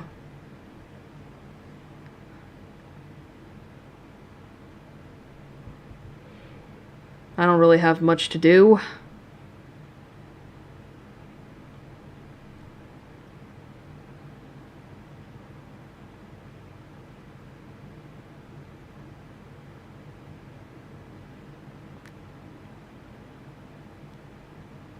Wonder if we're still gonna get the Ashton and Isabella ending. We'll find a way. Somehow. I don't know. Alright, and this is gonna be new, because, yeah,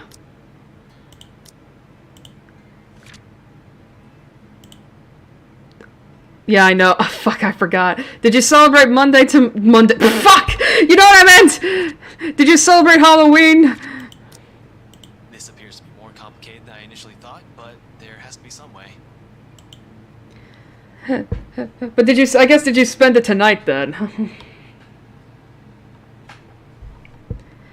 Reassurances have always felt foreign on my tongue. Ask me to shoot a target 500 yards away, I do it in a heartbeat. Assign me to a high-profile case, I'll hand in a solid lead within a few weeks. That's where I function best. Matters of the heart and feelings? Shooting myself in the foot seems preferable than racking my brain for the proper words to convey. But I try, because no matter how many times I tell myself I can do this on my own, I need her right now. On top of that, we don't have any concrete proof yet. For all we know, it could just be someone clever enough to use those silly legends to cover up for his crimes. I wouldn't put it past whoever that is. He's gone and killed 2 people already. But that's why I want to look into this, whether I have this case or not. I want to see for myself what it is.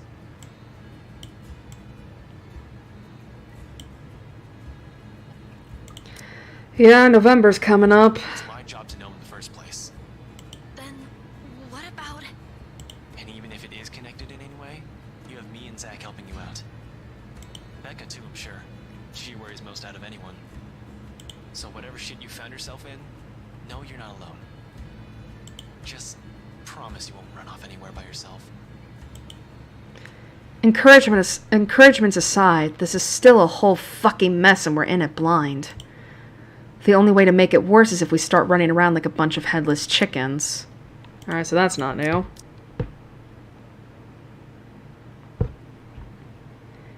But yeah, it's like we have Thanksgiving coming up after this. And I still don't have any I don't have any plans for that.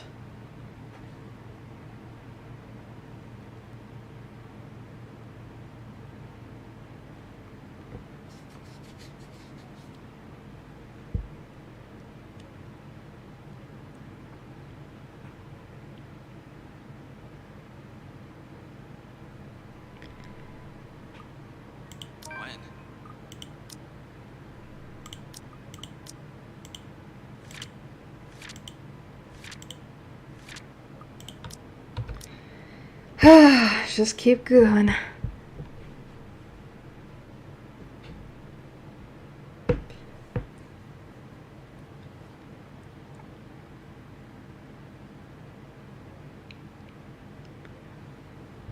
Now we're in the elevator that was filled with my least favorite QTE.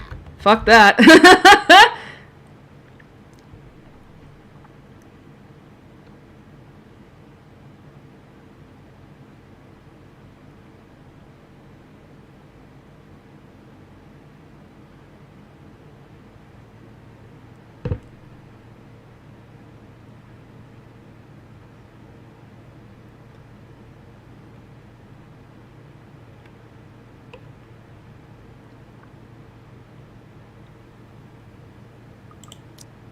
Alright, that's new. Oh, yeah.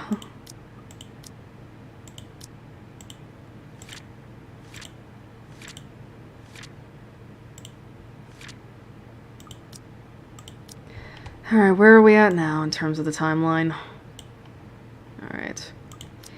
In the end, after the third attempt with no one answering, I stop and cut the call with a ragged exhale. Waiting game it is then. Okay, that's that.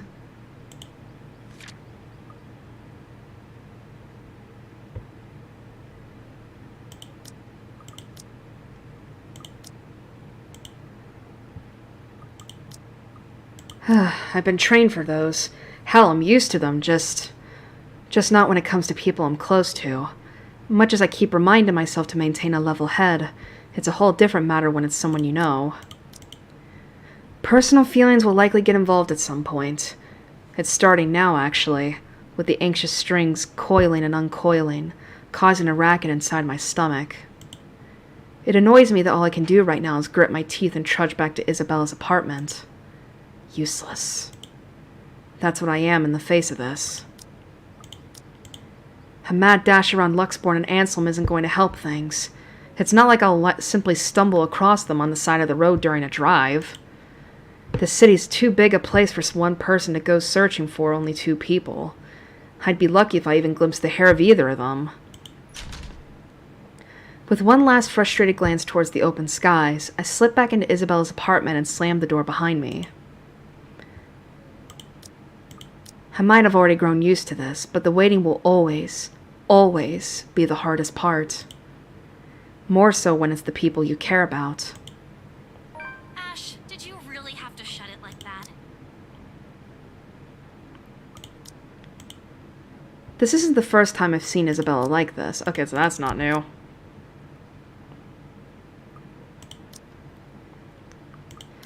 Until I've received an answer from Rebecca or Zach, whichever comes first.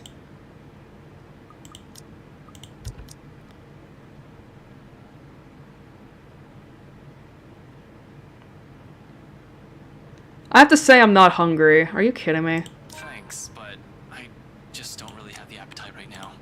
Maybe later. And now we fuck up on Isabella's rant. Briefly, she appears about to argue, her lips parting for a moment, followed by her shoulders tensing. Although just as quickly as the expression flashes across her features, it disappears. She closes her mouth and with a reluctant shift in her seat, she returns to her food. Almost gone now, while the air around us changes to something filled to the brim with unspoken tension. Isabella doesn't look displeased, but disappointment clearly radiates from her posture.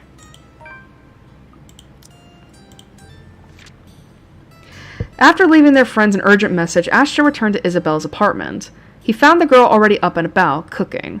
Seeing his exhaustion, Isabella reminded him that he should take care of himself first and offered him food. With reluctance, he declined, insisting he's not hungry. Thankfully, it doesn't last too long. Here we go again! Before regret forces an apology up my throat, my ringtone shatters through the tense air. Just as fast, both our attention shifts towards the source. Rather than let things get any more awkward fast, I stand up and leave the room while muttering some flimsy excuse to answer the phone. Sorry, let me just take this call. It's probably Zach or Rebecca. Saved by the bell.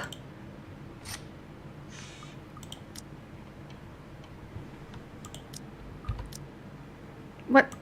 Is this not new? Motherfucker! Alright.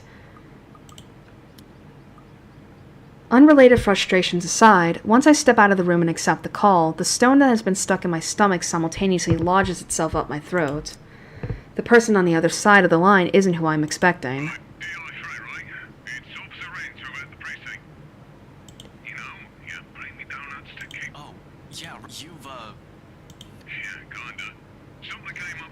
Alright. Let's see.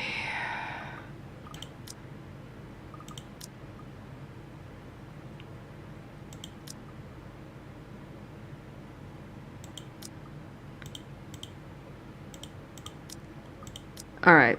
We're just gonna skip past this because it's stuff we've heard before. Alright, stop. Alright. Alright, now that is not something we saw. So, I will go back. Alright, let's see. Alright, so yeah. Alright, not sure the chief has a standing order. Let's see. Alright. The call ends with a click while I'm left here reeling, staring blankly at my phone. It's just my luck that in this exact moment, Isabella chooses to peek out from her apartment. Was that Zach? Is he gonna drop by? Alright. I have no idea how I look right now, but it must be far from anything pleasant. The curious expression on Isabella's face quickly melts away as soon as she chances a closer glance at me. What's wrong, Ash? I'm left with no other choice then. I tell her exactly as Officer Renz have said, and the more I spill, the more grim her countenance becomes. Stay here. I'll go check on him. See what I can do. No, I'll go with you. Belle, I'm not going in there for a casual visit. Zach's in trouble and... I know, but he's not the kind of person who'd do something that'll land him in prison. There must be a mistake. Believe me, I'm on the same page as you, but... I want to see him, alright? And there it is again. That same sharp gleam that has been present in her eyes since yesterday. Little by little, I'm finding it difficult to say no to it. What other choice do I have, too? Still no word on Rebecca. And Zach. Isabella probably doesn't want to be the one who ends up waiting for the news. I know exactly how that feels, so in the end, a nod's the simplest response I can give. Just let me turn off everything. I'll be out in a few. Quickly, she disappears behind the door. From inside, the sound of her feet shuffling, a few locks clicking shut, and a television being turned off drifts out into the hallway. Her whole business inside takes only a few minutes, and within 5, we're both on our way to LPD. At least we know where Zach is now. That explains why he's not answering his phone. But what the hell did you do, Zach? He said he had a plan that might help, but if it got him into enough trouble to get himself in a cell, I don't think I like that plan of his. And hell yeah, I'm mad. I'm absolutely furious. It's just as Isabella said. I doubt Zach would get himself arrested because of an actual crime. But whatever stupid stunt he pulled to get there isn't any better. The only good thing today so far is the fact that the streets are nearly empty, so early on a Sunday morning. Very few pedestrians and virtually no other car on the road to get in the way of us rushing to the precinct. Within the speed limit, of course. A whirlwind of activity welcomes us as soon as we waltz into LPD HQ. Fellow officers running here and there, pushing around paperwork and answering calls. It's almost Halloween and troublemakers are abound. Alright, we know about this.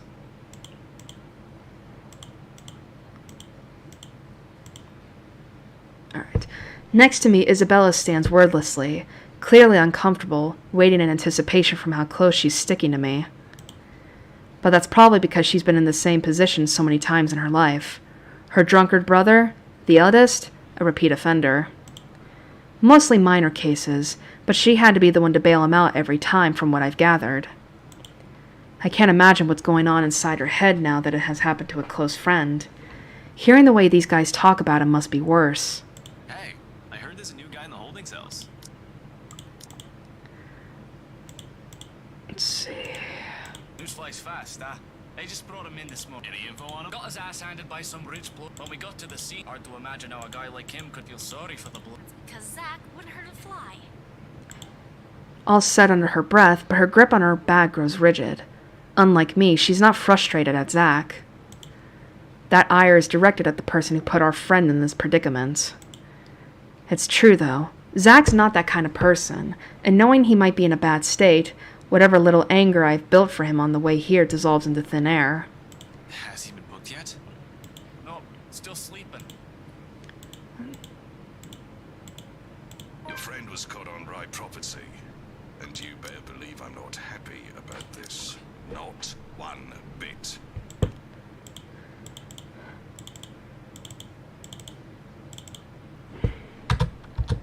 I swear, Frey. I'm not stupid enough to ignore. And you better be Luke Wright is coming here. I'd consider your friend. Maybe if we can make hell, maybe we'll have You know him well, Chief.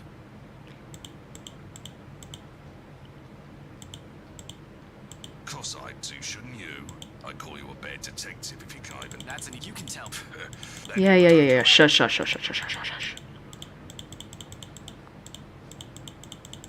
don't. Anyway, Wait, there's something new, Wait, here we go. Behind me, Isabella gasps. She has no idea how much trash his previous client is. Now she's going to get a frontline view of it. I'm here to report a crime. Of course. Why else? You're either reporting something or being put behind. I'll be happy to assist you. You'll have to issue your state. We'll have to determine probable... Oh, I understand. The cause is obvious. Well...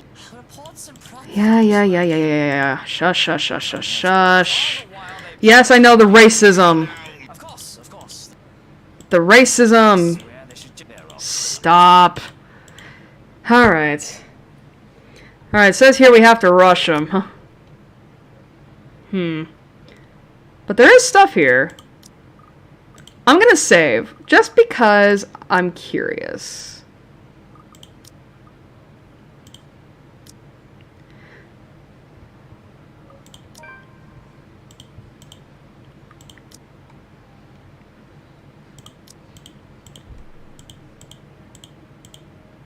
Oh, okay. Let's see. Before I can even take a step forward, Isabella steps in front of me. Ash, you know you're the only one who can help. Aww. Don't be stupid. Don't do it, man. Listen, we all know he's a big shot. Landing a good right hook is only going to do just that. So that's a new CG. If you want him beaten and humiliated, it's got to be in court. Listen to them. This isn't going to save Zach. And you won't be doing yourself any favors. I don't know. I'd love to see Moneybags over there get wailed on by Karate Kid. My bet is on that giant with the glasses, though. Well, you're not helping. But you don't want assault charges on you, do you? I don't. Wouldn't be worth it. Really, it's like I can't even hear myself right now. Let's see. I don't Isabella know has a if it's point. satisfying, but Carl is right. Your girlfriend is right. Your girlfriend. It's not worth your badge or the trouble. Trust me. Ashton, please. Whatever. Just let me go, will you? I promise I won't clobber him.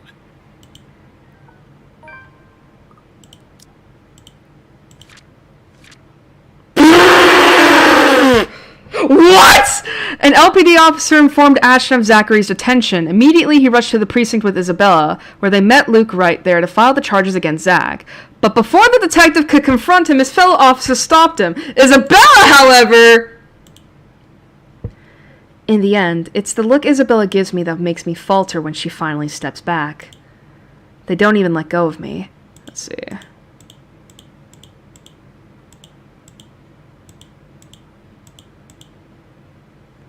All of it changes in the next second, though. It doesn't even register to me until it has already occurred. Before I have the chance to leave, ready to march out the precinct, still angry and frustrated, all of a sudden, Isabella, who had been standing close to me not a second ago, grabs a half-full glass of water off one of the officer's tables and dumps the entirety of its contents on the scumbag. And the expression on her, it's nothing short of seething. You bloody...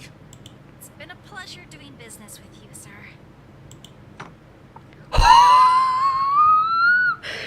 Damn, I want to see what the fuck the reaction would be if I called his ass out. Afterwards, she slams the drinking glass down on the table with a loud thud. With the whole precinct this still, the sound it creates echoes thickly along the walls, almost deafening. In the face of her temper, nobody dares move. But she doesn't give me time to relish the disbelief in Wright's face. She marches toward me soon after, and before I can even say anything, she grabs me by the wrist and drags me out of the precinct. Honestly, I've never seen something so satisfying in my life. I might as well be grinning from ear to ear if I weren't feeling so pissed at a lot of things right now. Still would have loved to sock the bastard myself. Alright, I'm gonna go back. I want to see what that would have been like, calling his ass out. They're all criminals. It's in their genes.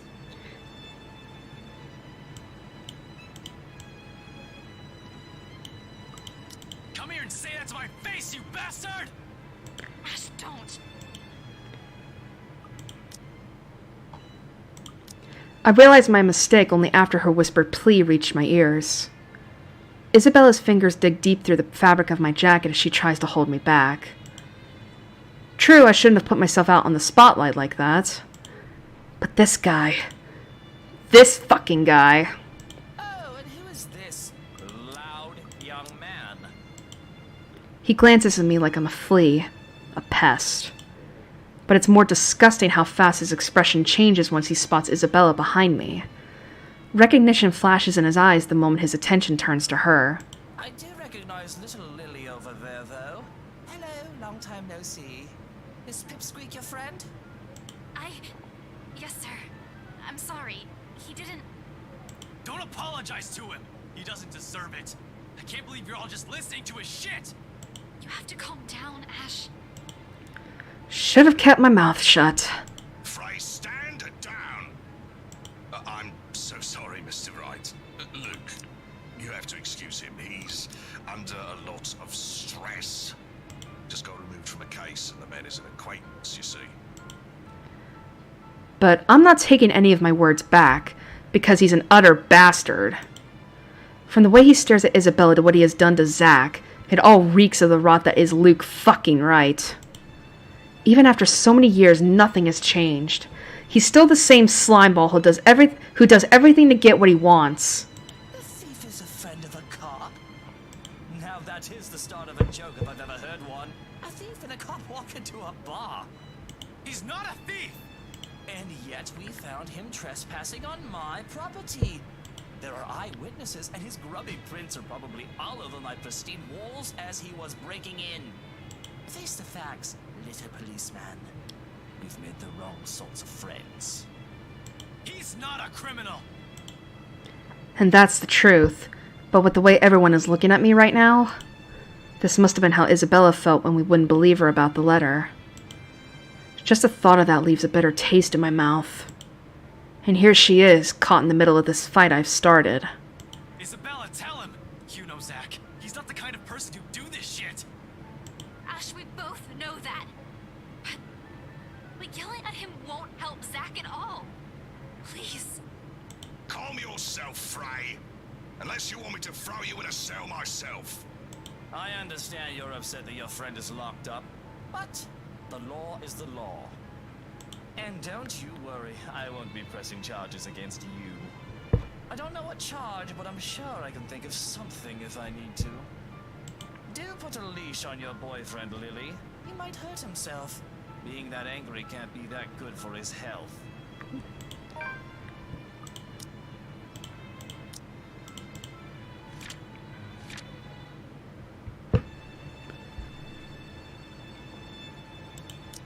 I'm livid. Let's see.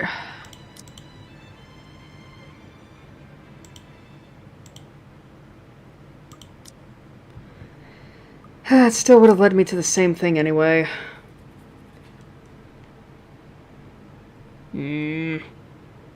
Alright. That, I mean, granted, don't get me wrong, that was good, but it still leads to the same conclusion anyway, so I will just load that back up and continue on with the walkthrough.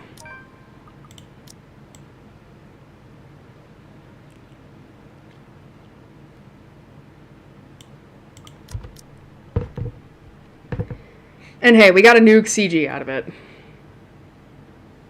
Alright.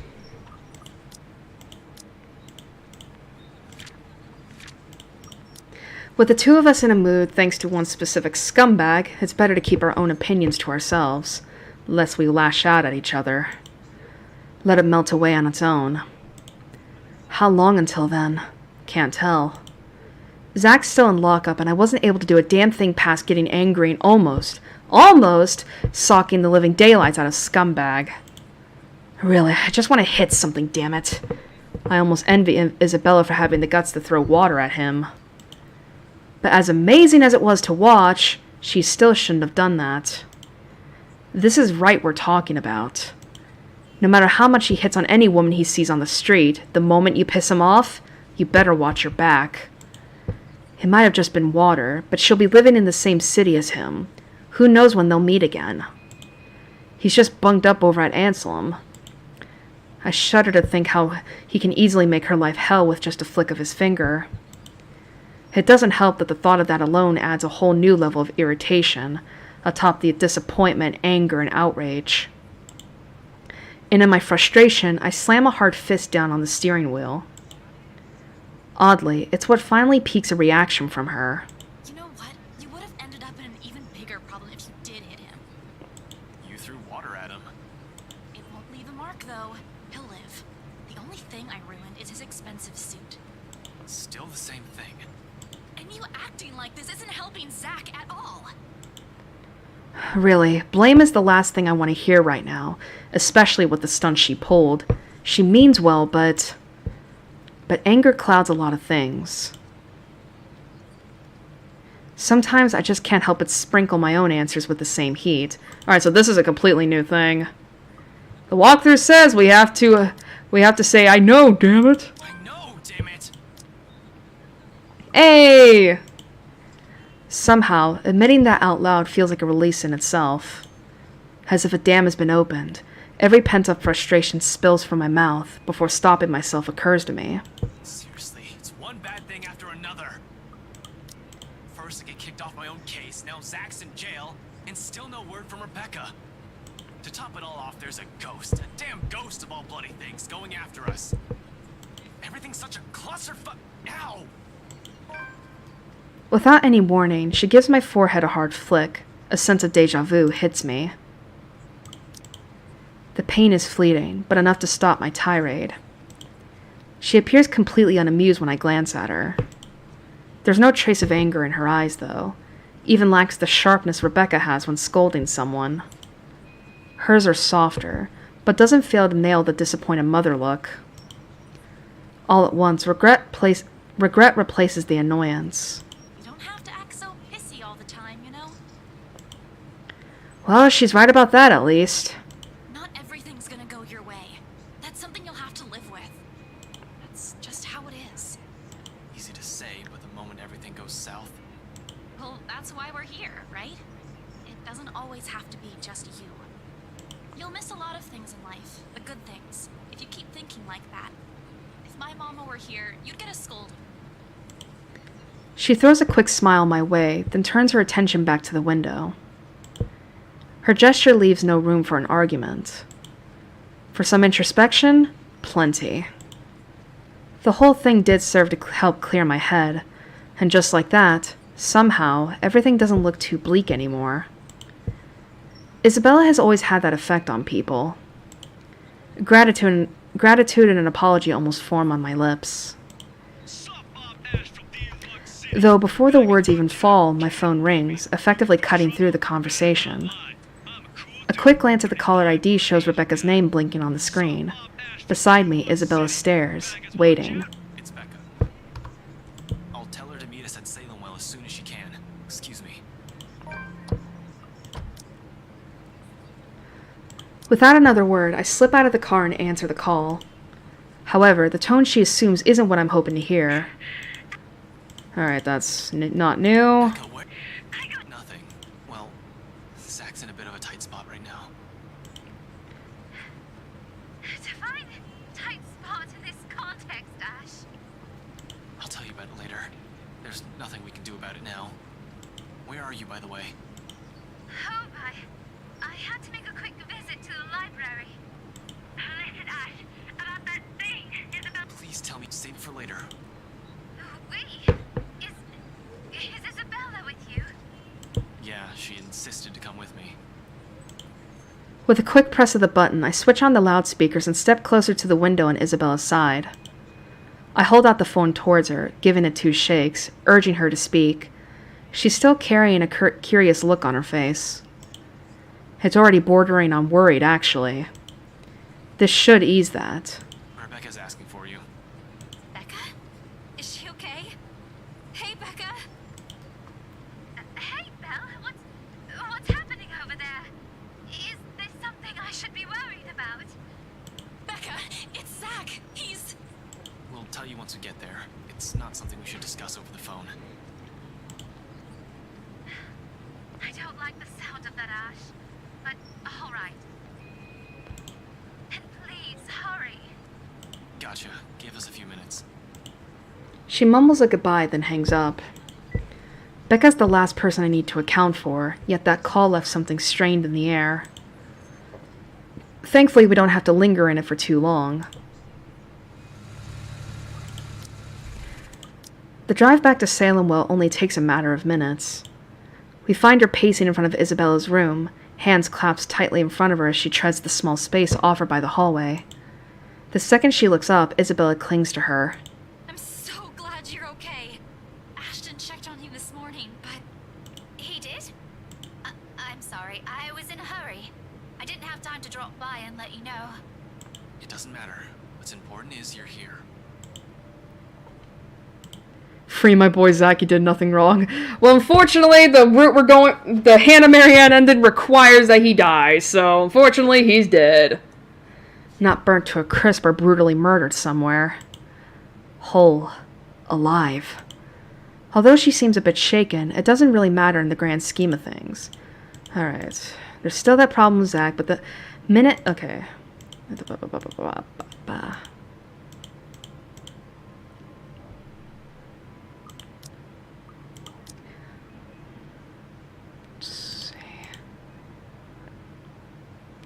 But she never gives me a chance to bring it up. The second we're seated in the tiny living room, she gets straight to the point and asks about Zach. Typical Rebecca. All right, no more suspense. What happened to Zachary? And I don't want the two of you to mince words. Tell everything as it is. They arrested him, Becca. Arrested? As in the police? Yeah.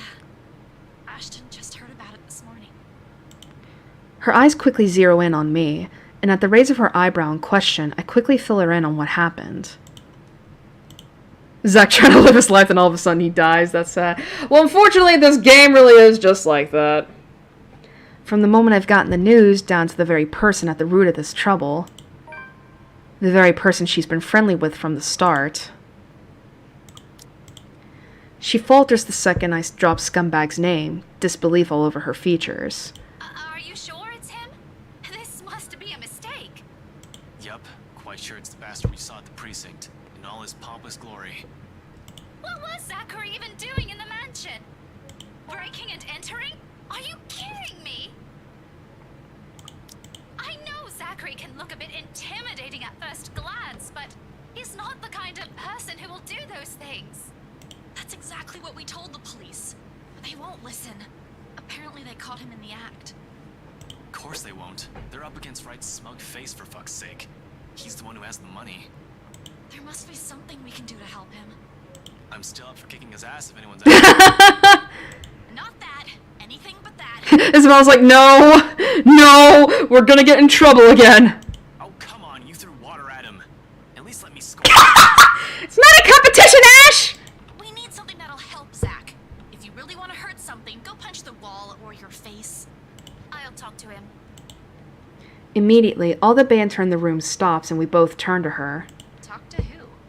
Luke. I'm sure he'll see reason. Not with that relationship. She wastes no time. Ignoring her limp, she gathers her things and stands up, ready to leave. I grab her arm before she can walk past. Carefully, to avoid hurting her in case there really is an injury.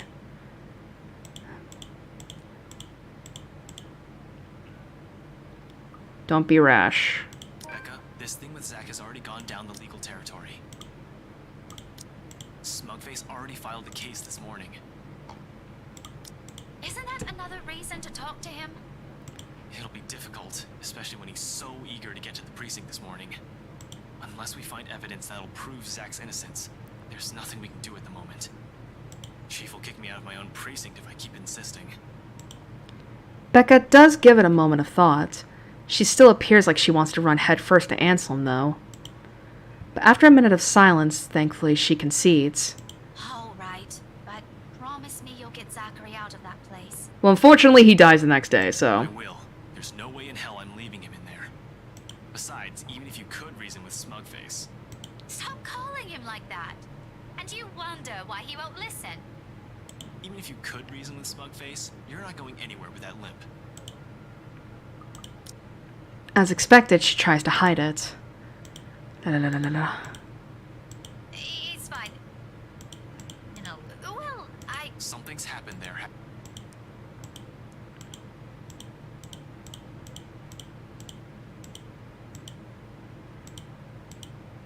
Let me see. Can we? Oh, ouch. That bruise isn't going to look pretty. Tell me about it. It was she's there? Yeah. Well, she was using... Oh, it makes my... You should have just ran. And you know... It's so hard to tell what isn't new, man. Aw. Let's see...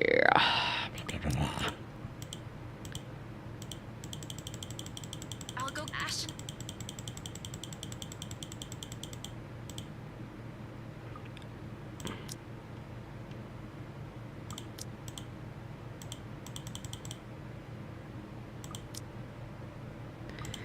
What I wouldn't do to skip past this, because we have fucking read through this. Alright.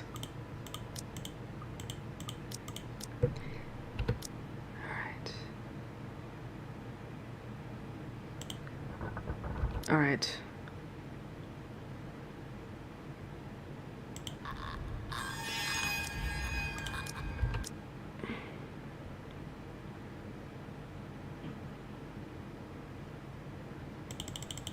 Alright. God, we still didn't get all this fucking crap! God, where the hell do I have to go?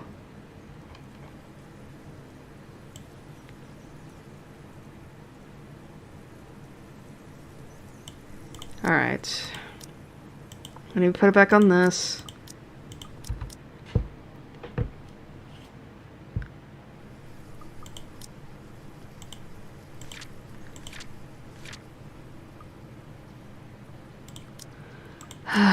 God.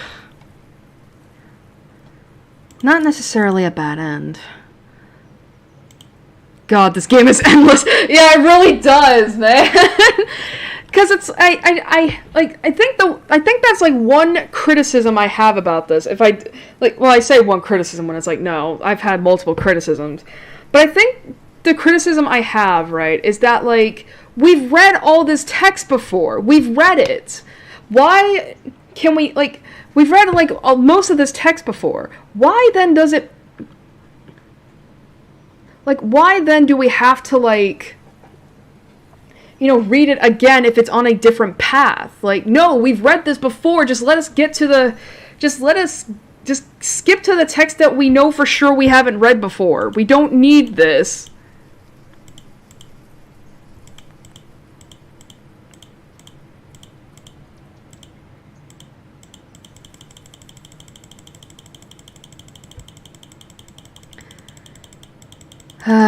Fuck me. With one of us gone in an alpha jail cell. Blah, blah, blah, blah, blah. Just. Oh, sorry. Fuck. I'm tired.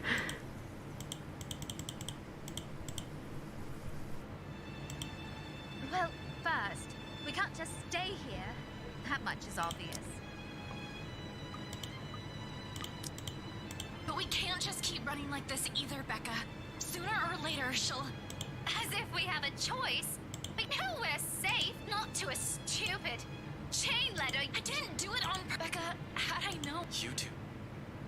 Now's not really the time to be shouting at each other. I'm already getting a headache, so if you guys could calm down, that'd be really great.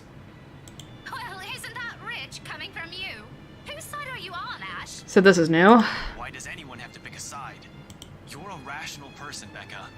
You know we can't just say it's her fault. She did warn us not to open it, and That doesn't exempt her from any blame. She's still largely responsible for it. And you're not? I didn't say that! that? I tried to warn all of you. You're just as responsible. So now, Cut this out, okay? This isn't the time to have some dumb argument. if you don't want to get caught in it, oh no, Ash. If I didn't know any better, already what? All right, that's enough. Both of you, stop this.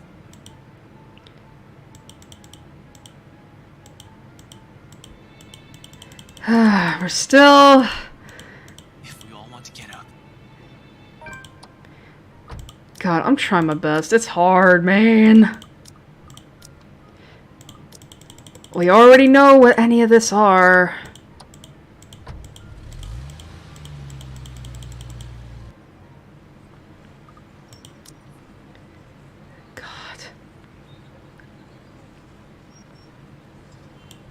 Alright, this isn't new, thank God.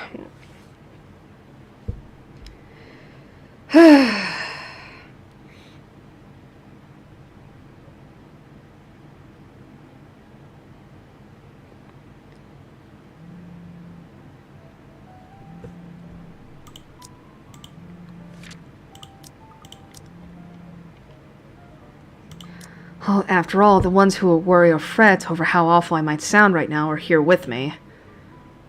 My parents never call around this hour, so that's not new. Alright.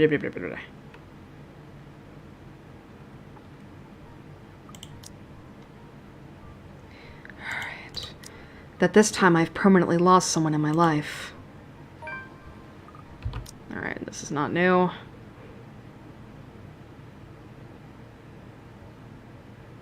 And Zach's dead. Oh, fuck. Sorry. It felt like hair just got in my eyes. It's like, what the fuck?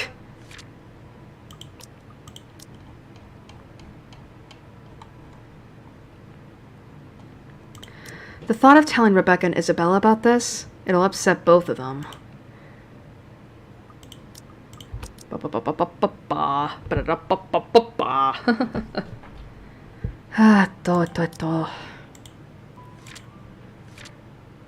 Thankfully, we're near the end of this.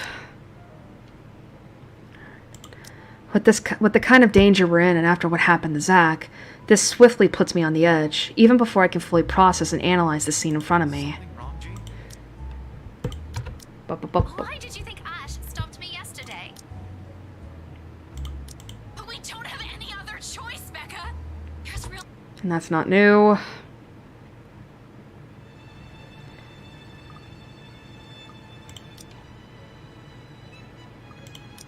I can't speak for Isabella. I rarely ever see her seething, but from what I've seen yesterday, I don't think I ever want to be at the messy end of it.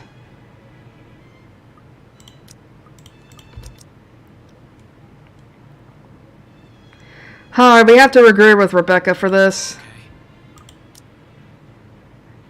We're definitely not getting the Ash and Isabella ending this time around. Let go, Ashton. Rebecca has a point, though. I know, Ash. I just thought we'd find something in there. That if I go back, we'll get the answers we need. I found the letter there, so maybe, right? It's not that I don't agree with her. Hell, I'd been considering the same thing. It's the only lead we have, after all. But Rebecca also has a point I'll always agree with, no matter how desperate I am. It's not going to be a simple walk in the park. Who knows what we might find in there? If she comes with me, I won't be able to guarantee her safety. She'll be in even greater danger. Hence, alone. If there's a need to go back to that accursed place, I'm doing it on my own. Whether or not the rest of them agree with this plan is inconsequential. Their well-being is my top priority, and I'm not just about to drag them in there with me. So I tell her as much, despite the determination and desperation in her eyes. Anything to keep her safe. Forget it, Belle. You're not going back to that mansion. Wow, really? Okay. We just skipped past a whole bunch of shit. But Ash, what about... This isn't up for debate. Do you really think they'll just let you in? I have to do that? Do you really think they'll give a damn if you walk in there carrying that stupid letter of all things? No, but there has to be something we can tell them. Look, I really can't let you do that, Belle. Ash, the people living in that place now. They were with me during the open house. They have to know. They're in as much trouble as we are. I know, but it's risky. It's dangerous. You don't know what you might find in there. Or if you'll even find anything. What if you see her again? What if she goes after you? What are you going to do? For all we know, it might be a dead end. It's not worth it to put yourself in harm's way like that. Isabella offers no response, not even a form of resistance. No further argument like I've come to expect from her. Uncharacteristic. Just a silence that stretches far too thin, till the air in the whole room grows heavy. She merely averts her gaze and hastily wipes the tears off her cheeks, like she only noticed them in that moment. Then, without another word or even meeting my eyes again, she gently brushes away my hand and runs off, leaving an awkward hush in her wake. Rebecca soon slumps in the chair Isabella has just left, gingerly reaching up to press the bridge of her nose and breathing out a ragged exhale. Arguments like this have always drained both... Okay, we already know this. How are you holding up? Barely, but I'll be fine. It's probably just this curse thing getting to me. That bad, huh? Excuse me, you're stuck in this nightmare too. And then there's Isabella just being frustrating. You don't mean that. Oh, I do. She needs to grow up. She's not the only one stuck in this. But you really didn't have to say it like that, you know? It's no excuse for her to say those things, though, and my disapproval must be clear enough on my face. When she glances back at me, her exhaustion immediately shifts back to annoyance, her mouth curving down to a tight frown. How am I supposed to answer her then? Do I just let her go there and do what she wants? I know you won't be too happy if I did that. Yeah, I won't. This isn't about what I think, though. That's a low blow, Rebecca. Even for you. We all know she wasn't even planning on staying. Even my student. Becca, you mean well. You always do. And you do have a point. I agree with you. But maybe you should also be a little more careful with your words next time. Think about it for a while.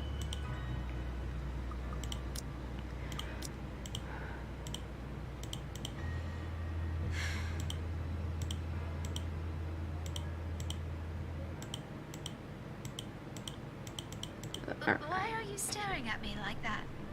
Nothing. Don't mind me. I know that look, Ash. You wouldn't be wearing that expression. Really? It's just that when we were kids, you've changed a lot. What did you expect? What I'm trying to say is, except when you're mad, and you're pretty scary and... Well, also, if you're just... See what I mean? Even... Yes, I know. Let's see, while Rebecca's right, Isabella's reasoning also makes sense. Hell, it's this... So much is at stake. I can't let this curse take another one, if such a thing even makes sense when dealing with the supernatural. Let's see, I need to go back to that cursed place.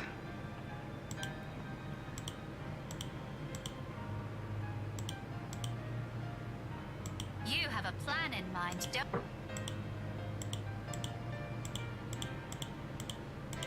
Isabella, her...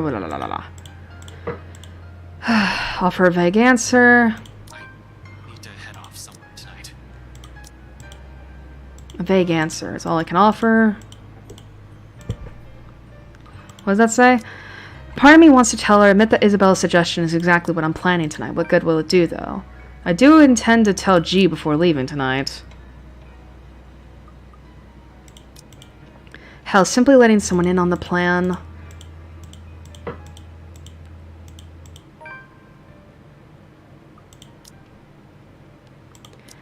I don't even want to think about what she'll say the second she finds out I'm doing exactly as I told her not to. Am I allowed to ask questions? You're asking one right now, aren't you? It's a serious... You can't... That's a nice way of saying no. You know I don't mean... Is there something I...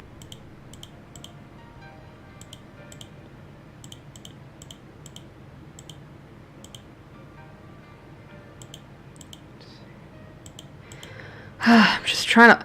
Stay safe. Keep Isabella safe. Watch over her while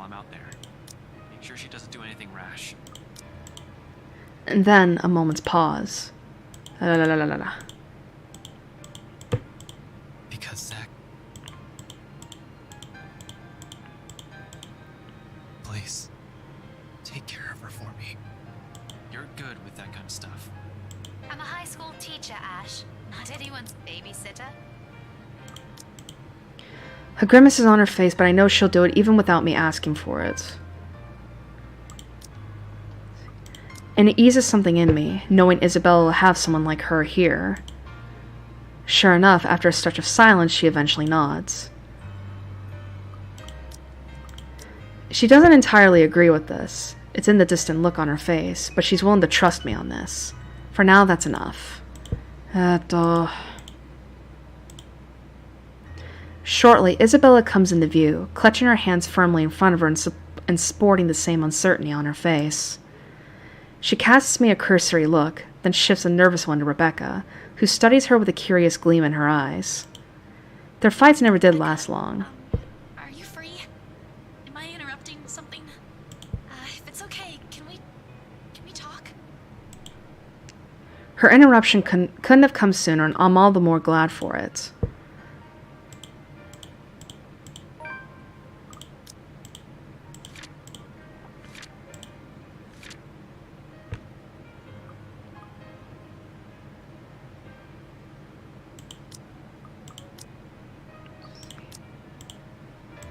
Before Rebecca can say what's on her mind.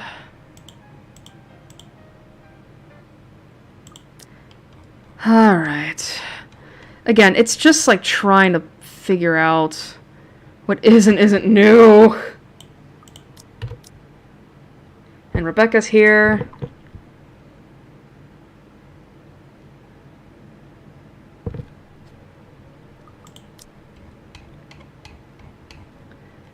Oh, this is new.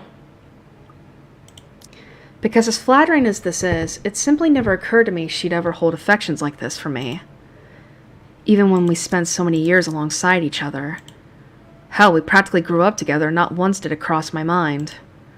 I do appreciate her presence in my life. I'm more than glad that she's stuck with me even through the toughest moments. Even during the times when she finds me difficult. Oh, Rebecca's a beautiful woman, all right.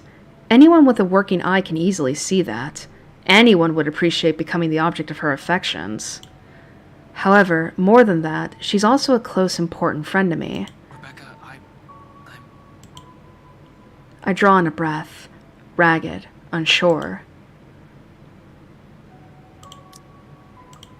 Uncertain how and which words to put together, afraid they'll hurt or ruin this, whatever this friendship has become all of a sudden. Though, before I can even string two phrases together, she closes the distance between us, grabs a fistful of my shirt and pulls me down. Oh! Ah!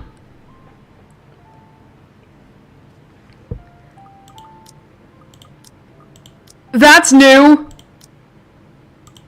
I mean, granted, our friendship is up. The next thing I know, her mouth is on mine, warm yet unyielding. Just like the person who owns them, who presses herself against me, almost desperate. Longing for that love she's held on to for so long. Even in a gesture as intimate as this, Rebecca's character shows, unintentional or otherwise. Fierce. Bold. Demanding. A storm on her own. And soon, I find myself being drawn into it. Are we Jesus. I guess we're going the Ashton Rebecca route this time too. Into her. Well overdue confession.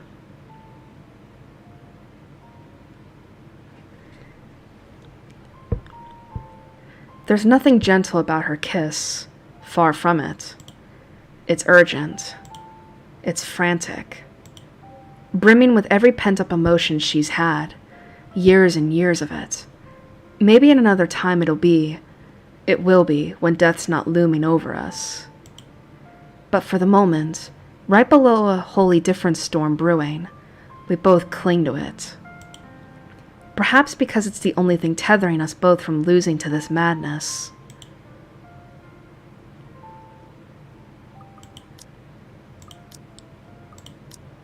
I don't know how to feel about that. A smile's on her face when we part later, kinder than every single one I've seen from her so far. It's nice to see it on her. It suits her more than the glares of the frowns. But at the same time, it only serves to baffle me. When I move to open my mouth, to say anything even though I've yet to find the right words, she lifts a hand to my mouth and silences me. You don't have to answer me. Yeah, but you should... I should... No, I mean, not right now. Okay, now I'm really confused. One moment you're saying you've been in love with me since secondary, now you're telling me to shut up?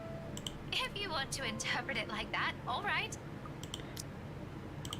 No, really. Some explanation would be nice, Becca. Because a lot of things are going on right now, and I'm afraid I can't catch up. Especially with this curveball you just threw. Ashton, you just kissed her back! It means what it means, Ashton. It's not that I don't want to hear it, but you said it yourself. A lot of things are going on right now. Our lives are still in danger. There's still the curse. There's still the ghost. I've waited this long to tell you. I could wait a little more. We'll talk once this is over. Once everything's back to normal again, and we don't have to worry about other things. I'm sorry, Becca. I'm not even sure what I'm apologizing for. That we're stuck in this nightmare? Or because I'm somehow holding myself responsible for having no idea how she felt until she said it to my face. Regardless, she continues to smile through all of it. It's not your fault. Don't say that. I'm the one who should apologize. Since I suddenly sprung this up on you when you have other things to do, I just thought I should let you know. And kiss me? Anyway, thanks for hearing me out. I won't keep you long. I know you have things to do. Just promise me you'll be careful, all right? And this is not new. I wasn't expecting that. Wow. Ashton left for the mansion at nightfall, but when he got to his car, he found Rebecca waiting for him. Fearing she might not have the chance, she confessed her feelings and kissed him. Afterwards, assured him that they would sort this out once they were free from the curse. She only wanted him to know. I don't know how I feel about this. I mean, obviously I wasn't going for that route. At least not yet. If I end up with the Ashton-Rebecca ending, romance ending and all that, we can just cross that off the list and just go straight to Hannah-Zach.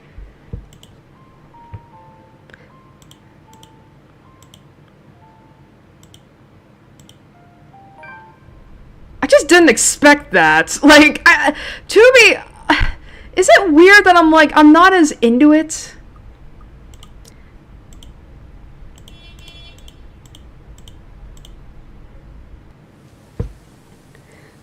I don't know, like, I'm not into it.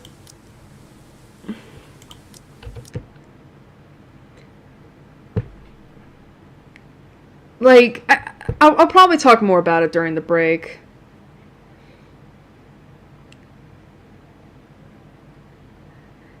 But, yeah, I'm just gonna say it right now. I'm not exactly a fan of this. Like, not of this pairing, but just, like, how this came about, you know?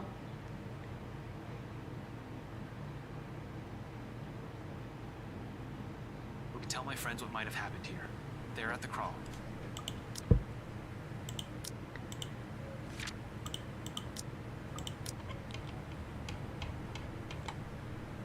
Alright, now to skip. You know the place, right? That's not new.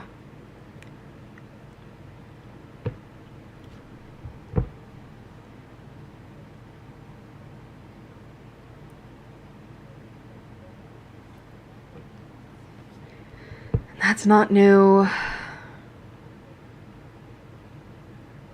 Rebecca still comes in to save me. Rebecca, sorry, Isabella. Why did I say Rebecca?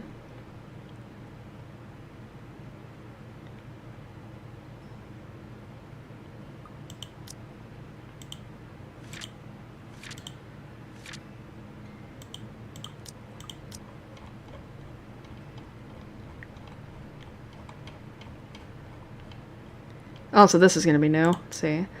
A little explanation would be really nice, though.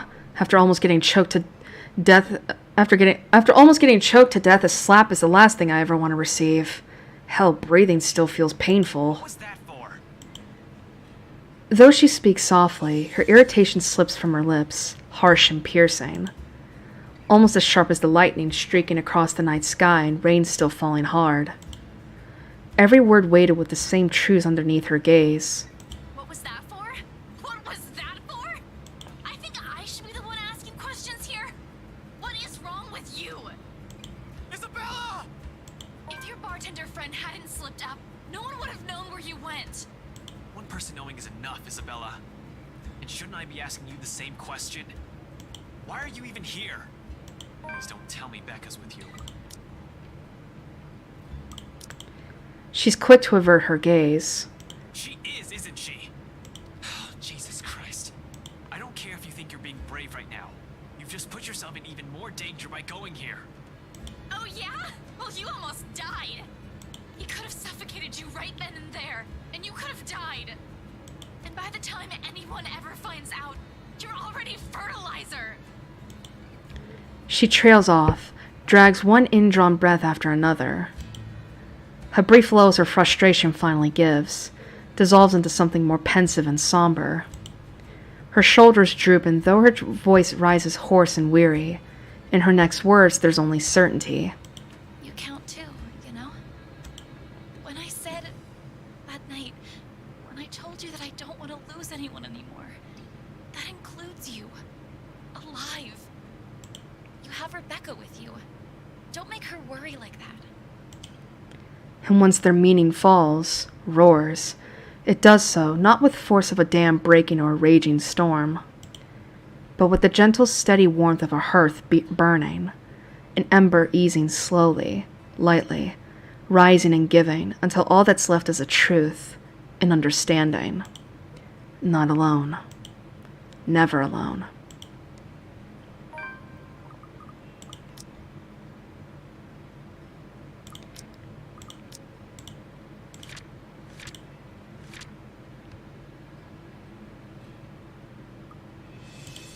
It lingers, even as we both drift back into silence and her words take root, because in the hush that swells after is another warmth blooming. Wait.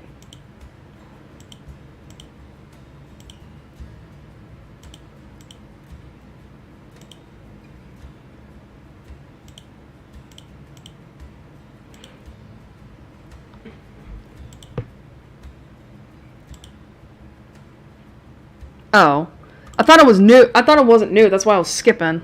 I'll read this. Let's see. Pleasant. Welcoming. Like finding home. Like finding ourselves in the haze a squall has left. Creating something fragile yet immutable in both of us. It's in her eyes. In the way she holds my gaze. Unwavering. In the way she carries herself despite sitting amidst a place she fears.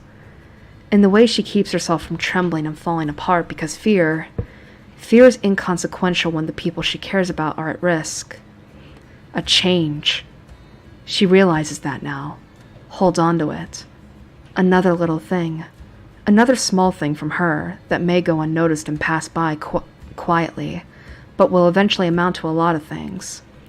Sometime between finding that letter and this moment, something has shifted in her.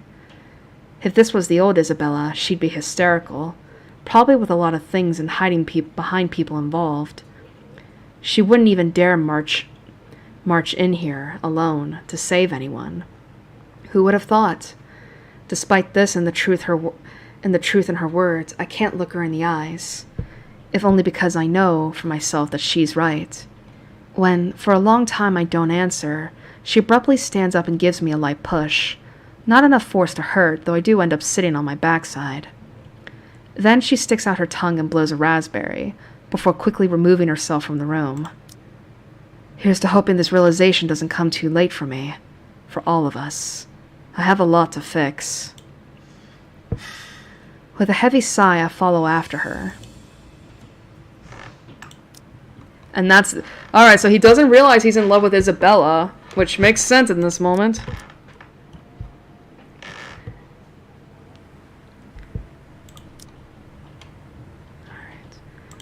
In one corner, Rebecca watches almost as surprised to see us.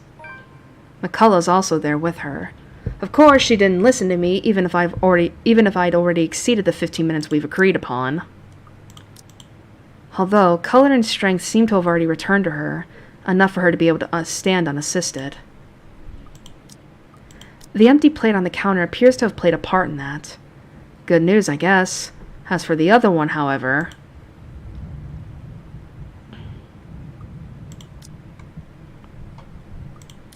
Relieved as I am that she has had the sense to wait and not venture deeper into the mansion, I can't help but roll my eyes at her, although she preempts me with a reprimand of her own. Did you really think you could hide this from us? I had to, Becca. You know, if Isabella hadn't asked G and that old guy didn't slip, none of us would even have any idea. So the first thing the two of you did is go straight here? Of course not, but Isabella insisted. And it didn't even occur to you to stop her? I tried, all right? She was out the door before I could say anything. And how did you guys even get in here? Both of them exchange a look, one that I absolutely don't like. In the end, it's Isabella who speaks up, albeit with a bit of hesitation. We heard someone scream, Ash. It led us here. Okay. We need to get out of here. Yeah. Screw rights. I need to get these people out. Blah, blah, blah, blah, blah, blah, blah, blah. It won't open. There's a long bed of silence. We're trapped. Something has led us in here. Oh, fuck. Something's happening. Oh, fuck. Something's happening. No shit.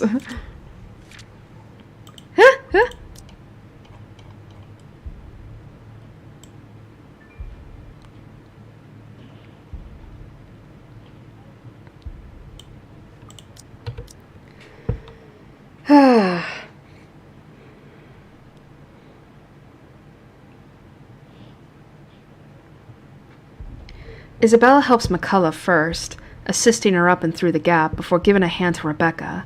The moment the ladies are in, I nod for her to go through.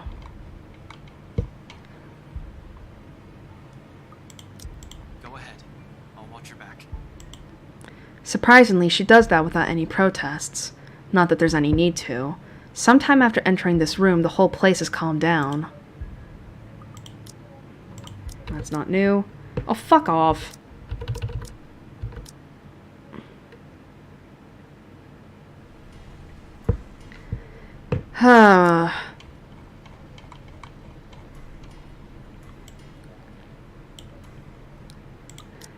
Let's see. And this isn't new, technically. And really, Daisy? Luke, this isn't what you're... Well, obvious. What about little Lily? What's your excuse? Checking back? Oh, we're doing. Sir, please. Oh, please. We need to get out of this. Not a good enough excuse. Don't worry. I might Can't say the same for feathers here, though. What's really now? And that's not new. This is how you want to stop. Why don't we just go with a bloody man? Yeah. Shush. Listen, we know.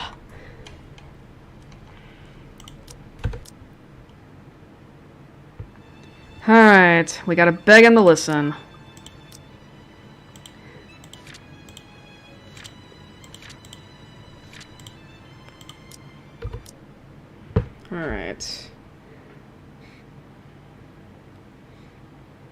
Alright, now we're on to Luke's chapter.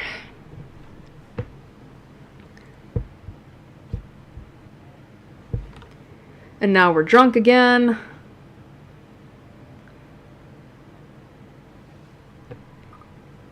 Let's see.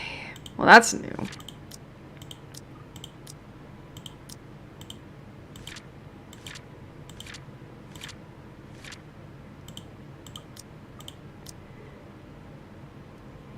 Alright. I'd be a hypocrite if I didn't let her go. Besides, Daisy would laugh her ass off or be filled with horrible pity if she knew. I'm not supposed to let someone else define me, and if I refused to let her go, I'd be forcing myself to define her. She's had her uses. We drink to... Do we really need a reason to? The world is messed up. This is same. War, terrorism, famine, poverty, loved ones and love lost. The world is a cesspool. Might as well be drunk if we're going to drown in it. A bit less eloquent. And that's not new. Didn't even do nothing. I did my best to behave decent. Whiskey and mint are just good friends, that's all. And that Rochelle woman's baby isn't mine. I swear I couldn't love any other woman than Hannah. Miss Pink is right. I don't know how she could even put up with me. She deserves far better than me. But Hannah must be so tired. I'm a brat, aren't I? I love Luke's drunk ramblings. It's just fun. Just gotta skip. I think after this we'll take a break.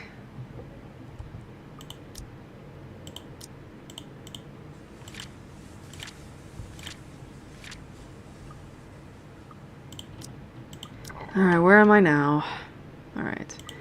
Hannah would disapprove, scold me for treating the photographer with such disrespect if she heard me right now.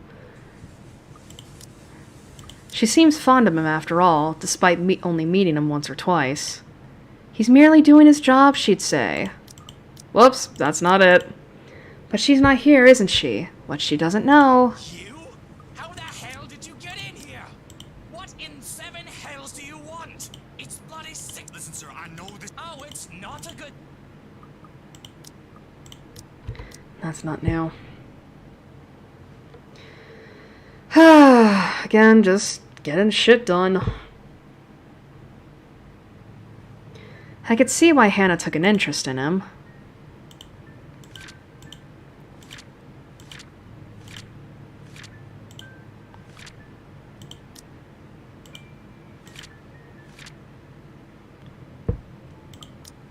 I was talking with Zachary, the photographer for luxury living. Hannah's nice, but that doesn't mean she's befriended every John and Jane from the street. He was a perfect gentleman, Luke. I can't say the same for you as of recent. Look at the man you called a perfect gentleman now, dearest. Look, Luke, nothing will happen. You have to relax. It was just a friendly chat. A friend who takes advantage of someone who has shown them kindness. Truly, such soft hearts couldn't survive in this world for long. Hannah's only so lucky that I'm here for her. Who better to protect her from monsters than the worst of them all? And as it always does... Oh, wait a minute. Alright, so that's not new.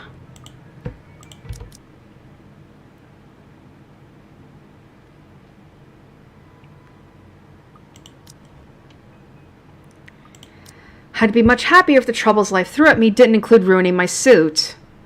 Life in this case is that estate agent Lily who had the audacity to throw water at me. You bloody...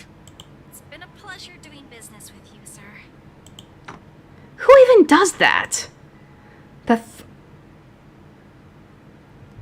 third world country woman who's gotten too big for her britches, that's who.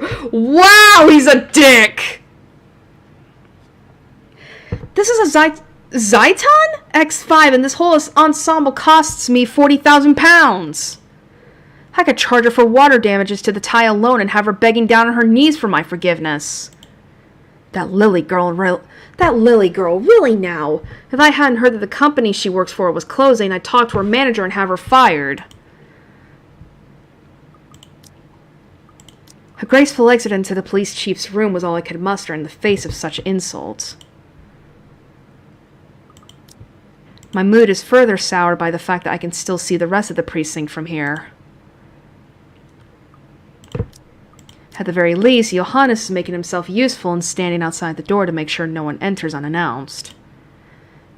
And now here I am, dabbing a handkerchief in my wet suit, to no avail. If it had to be given to one of the maids, it'd have to be given to one of the maids to clean as soon as I get home. This is just horrible. The inner lining's going to pucker and pull. Ugh. But at least it's not wine, I suppose. I'm so sorry about what happened out there, mates. We're already 3 hours? God, it does not feel like it. Just gotta keep going.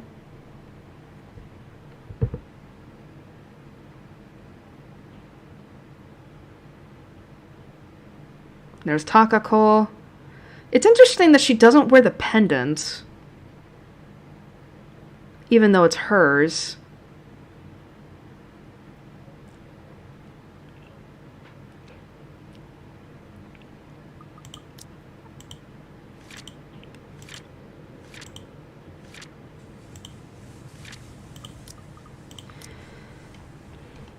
Alright, so this is going to be a new thing. We have to throw them away. Looking at them brings only terrible thoughts. A horrible sense of ennui, if one will. They're for Mother. I want to confess. I want to cry out, break down for reasons that escape me. I've grown weak. But I choke, because even Hannah, sweet Hannah, doesn't know the importance of these flowers. I can never bring myself to give that up. Everything else I've laid bare to her. Everything but this. Hannah knows me as Lucille Mitchell, son of Damien Wright, but not son of Eleanor Chandler. I've always feared that, even with her kindness, she would think lesser of me if she knew. I was just pruning. I'll probably kill the thing rather than help it. Why don't you make yourself useful and throw these away? I shoved the flowers into Johannes's arms without a second thought, hoping that they'd misinterpret my guilty look for one of discomfort and annoyance. The guilt is ridiculous, though. Flowers do nothing for the dead. You could have told the gardener to do it tomorrow, Luke. I know you're meticulous about those flowers, but asking for help isn't going to kill you. I was bored. Anyway, what's done is done. We can clean up what I left behind in the morning. I expect a scolding of some sort, but none come as she only shakes her head with a sigh. For once I'm allowed to sleep without further incident, the rest doesn't come easy. Alright, that's not new. Ooh.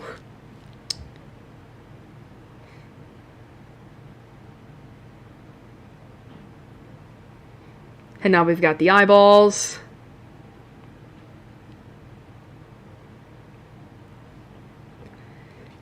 Now I've got the eyeballs.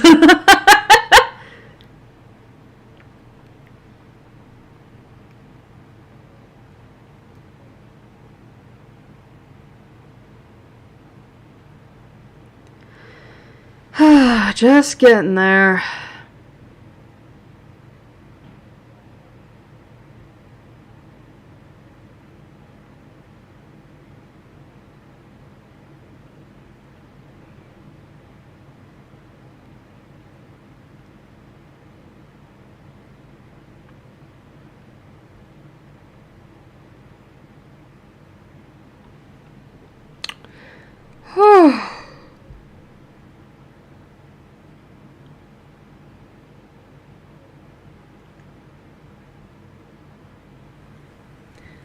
All right.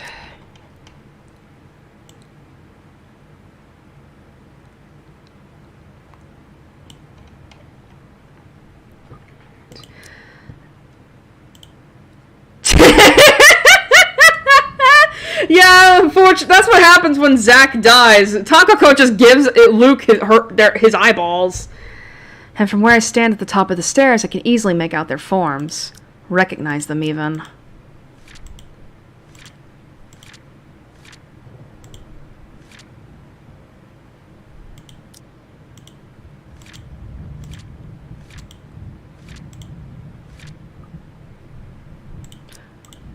It's all gone. Okay. Not to mention mint. Yeah. Shush. Yeah. Actually, can I go back and see? Can I go back and... A high school teacher, a real estate agent, and an interior designer walk into a mansion. Alright, because that is technically new.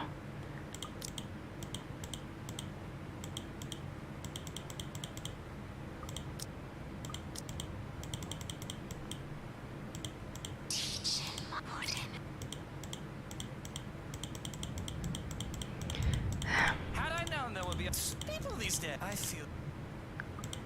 Fuck me, I didn't mean to do that. I keep hitting wrong things because I'm just like trying to get shit done. And really, Daisy? Look, this is... Well, obvious. Yeah. Shush. Don't cancel. What's real? This is how. Yeah. Shush.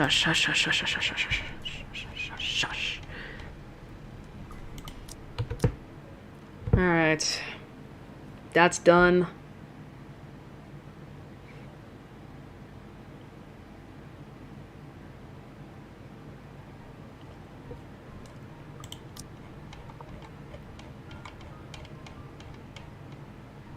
Huh? My decision is taken from me, however. Mint is all impetus and no thought, no holding back, as she steps up. Wait, what? Her eyes blaze a fire in anger and defiance. Her jaw and her stance is set, fists curled at her sides, as if she can just sock the ghost... Wait, as if she can just sock them in the face and have it bear no consequence. She looks like a warrior saint, and I name one of them if I know of any. She thankfully doesn't rush headlong like an idiot, but she falters, the fire in her eyes down to nothing but a small spark when the woman laughs in her face. There's fear on her face, and that does nothing to settle my worries, and she has the gall to turn her ire on me instead. What are you doing just standing there when she has Hannah?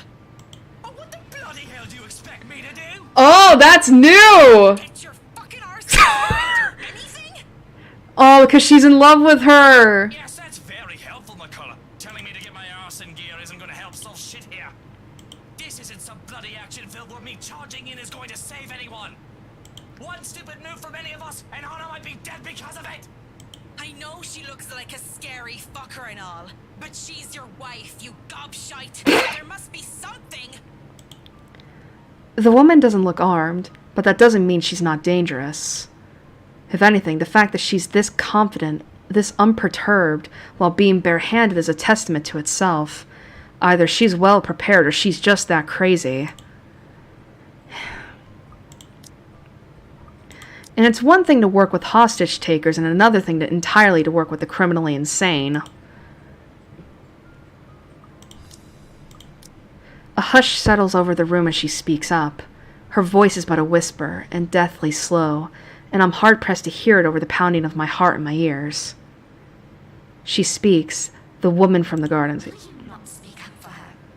Will you not try to save your beloved wife? I can't stop the heat from flooding my cheeks, shame turning me red and making me grip my teeth in anger. And that same anger sets in fire in me, burns through the fear. It spurs me on to call her out, because of pride. Why? Will my words hold any sway? Who's to say you won't snap her neck the moment I take one step? Do you take me for an idiot? I take you for a coward. Shit! Nothing but a spineless coward. Damn.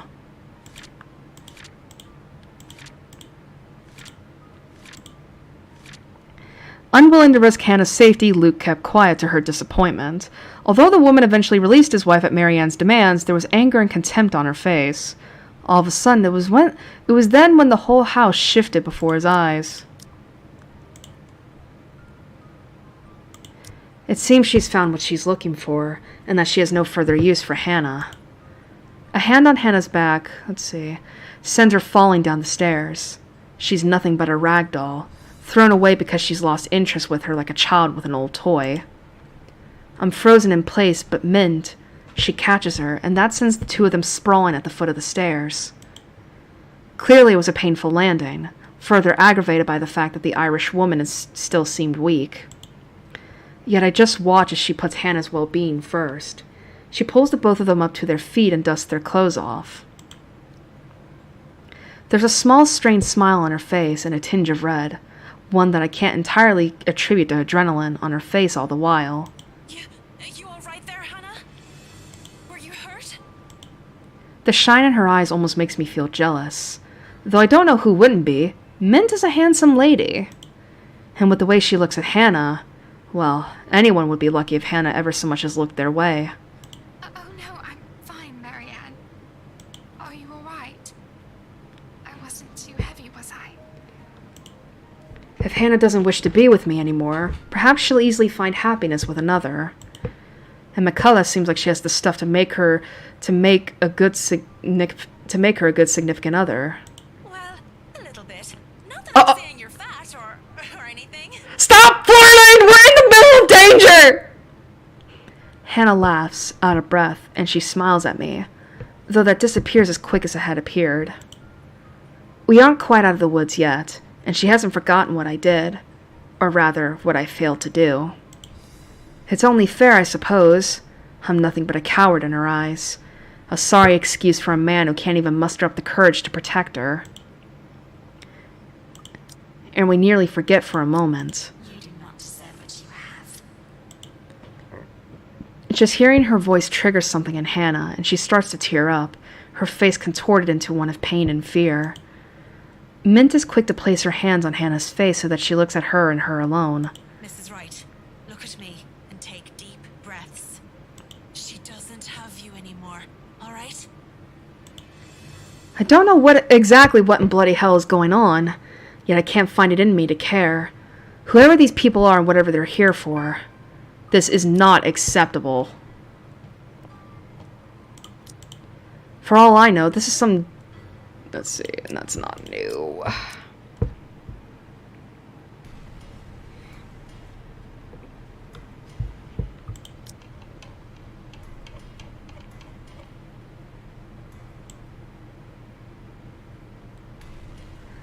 Gotta skip through a whole bunch of shit. Hello?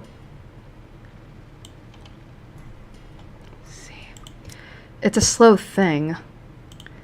Okay, but realistically, what was Luke supposed to do? I mean, listen, we had the choice beforehand where we could have demanded for Hannah's release, but because, Marianne is there to be the girlfriend on the knees. Ah! It's a slow thing. A whisper more than a bang as the darkness creeps into every corner of the room.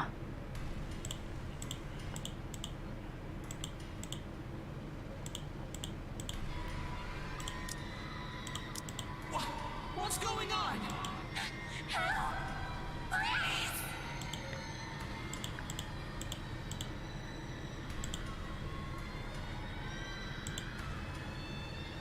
See, brave of him.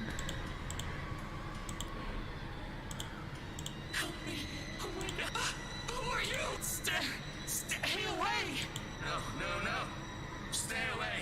Stay away. So yeah, that's apparently Shotgun saying that. I did not know that, because the voices in this part are so, like, filtered that's like you can't determine accents. That's Zach.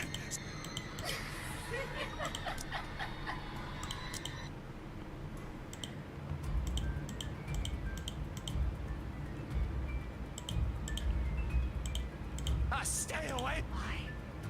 Why do you wish to remember the blood we share? This is your home. Don't you remember? Together with me. What is she talking about, Luke? What does she mean? Don't listen to her. She lies. Hannah, you're the one who... How should I know what she's bubbling?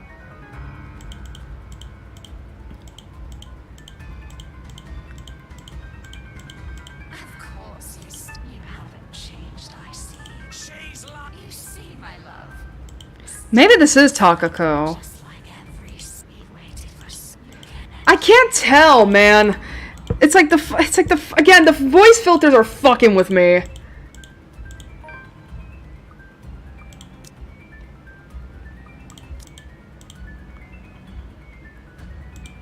Careful, Luke. The letter.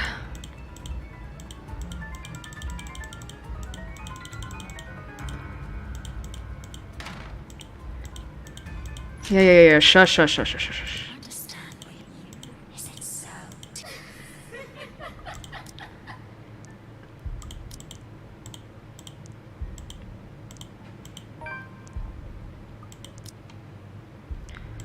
Who knows what they'll do now? We're all desperate to get out of this house. There's only six of us in this room. 3 of them friends at least. I can't trust these people.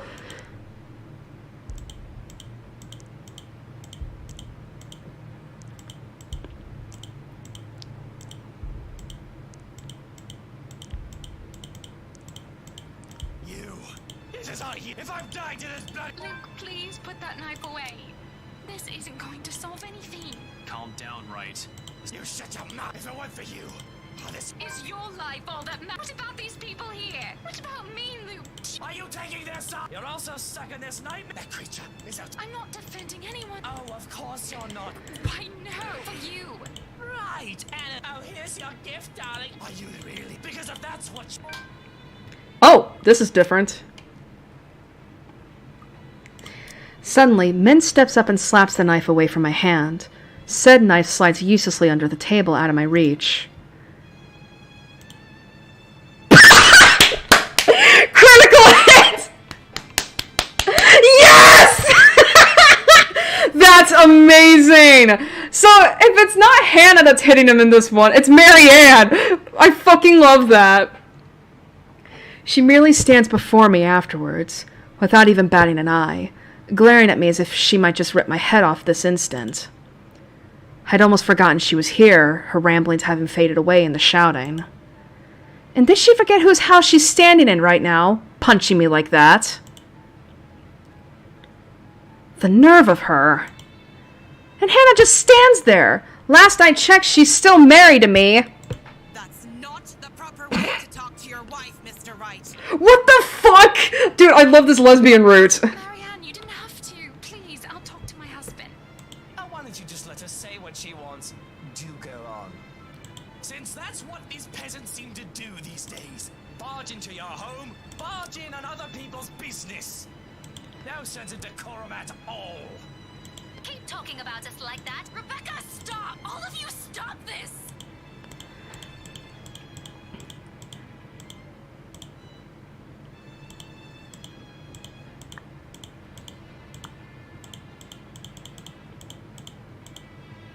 Stop this, please! With or without that damn... We still would have ended up... Alright, just keep going. Hey, hands off her, right? Fuck off, feathers. I have questions. Luke, will you stop? Your friend is hiding something. What do you... I'm not... Don't give me that. Ow! Please, sir.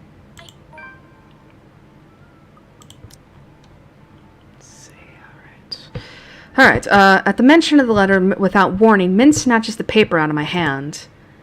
Should have gotten rid of this thing. No, even if we...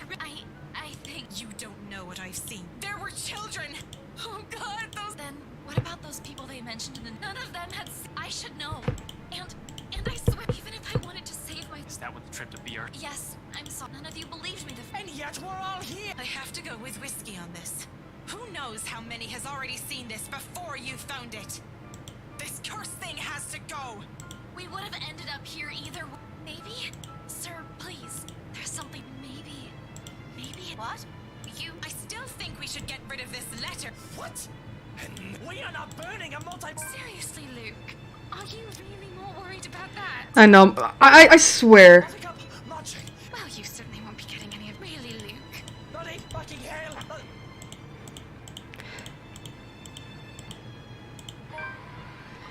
Alright, I'm sorry that you... it must be getting really fucking annoying to hear my fucking mouse clicks, but it's like, there's no way... I can't fucking skip this. Whoopsie.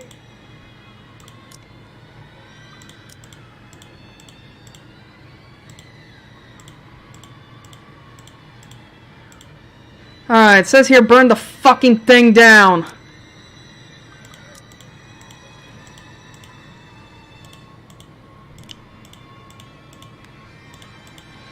Let's see.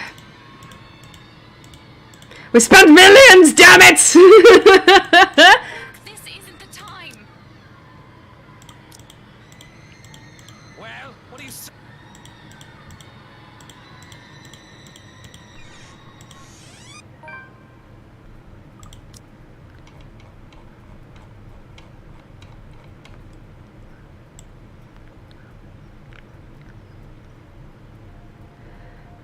there's so much shit.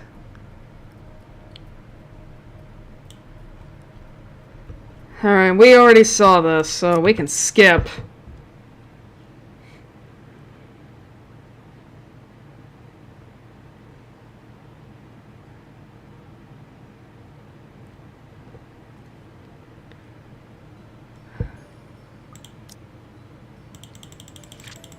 Alright, thankfully we managed to get to the end. Alright, regardless of the truth, Luke files bankruptcy.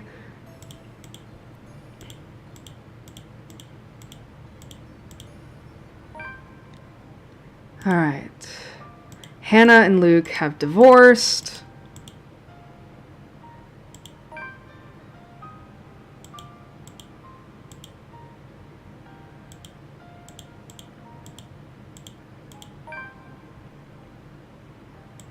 Yeah. Yep.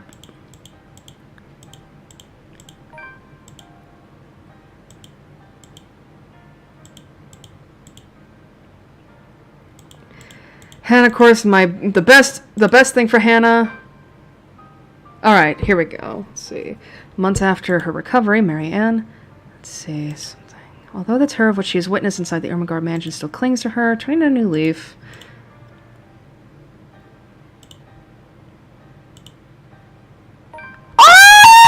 This above all. Oh, look at this! Alright. Despite making the Ireland branch of her interior design company her focus now, Mary Ann continues to cater to her most avid patrons in Luxbourne when requested. And after her work on the Ermengarde mansion, Hannah Evans has never trusted another to handle the design for any of the places she owns. Upon moving back to Evans' mansion after her divorce, Mary Ann's name is the first thing she calls, and the woman is quick to fly back to the city at the socialite's summons. Not only helping with the decorations of the old place, but also assisting with the renovations, much to Hannah's delight. But even after the project has been wrapped up months later, the renowned designer remains a constant presence around the businesswoman. And as with everything that goes in the city, this doesn't escape notice of people who have kept a constant eye on the heiress. The rumored couple has kept mum about it. But anyone who sees them together won't deny seeing a different spark in both women's eyes. Oh, that was it? Fuck! That wasn't worth it!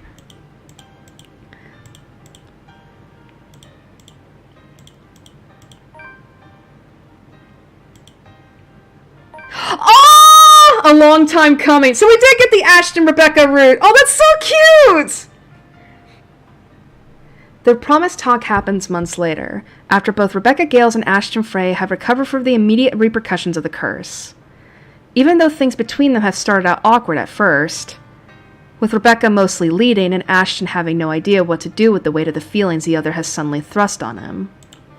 Perhaps with heavier expectations, they both come into an understanding shortly. Eventually, the two start dating. To no one's surprise, particularly those who have already gleaned of the redhead's feelings for the man years ago. Usually they can be spotted together while on a trip downtown, when they aren't busy with their respective jobs or life doesn't get in the way. It isn't exactly sunshine and rainbows like she has imagined all those years. Sometimes their conflicting tempers get in the way, and another it's their different opinions. But with patience, instead of a spat, they both try to work through their differences. Slowly. One gradual step after another. Learning as they go. There's a difficult road ahead for them. Rebecca knows they're still quite a ways off from the fairy tale ending she's long dreamed of with him. But at the end of it, she thinks they're both happy, even if Ashton rarely says anything. He's always been that way after all. This has been a long time coming. And after everything they have both gone through since childhood, they deserve to have this respite. Together.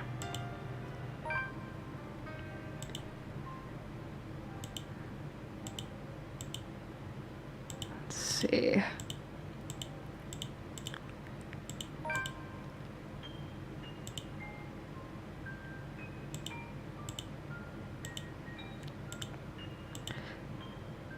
Oh no! I don't like this! No! I don't like it!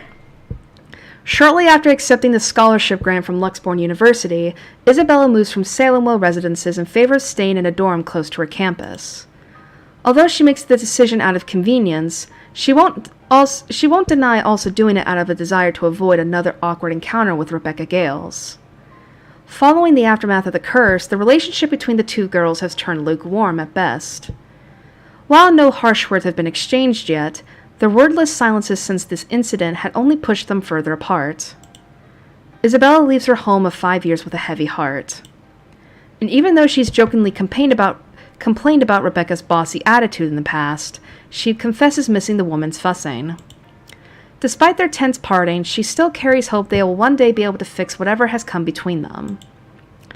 But if there will be a chance for it is a question they both ask until now.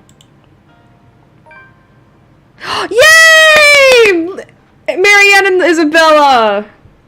While she's aware she still has plenty of ways to go, getting back to schools has also opened a lot of opportunities for Isabella. At times, part-time work has started to come in droves, and she's able to support herself financially through her art alone. Something she's only dreamed of as a child. And when clients are generous enough, she's able to send money back home as well, despite her family's reassurances.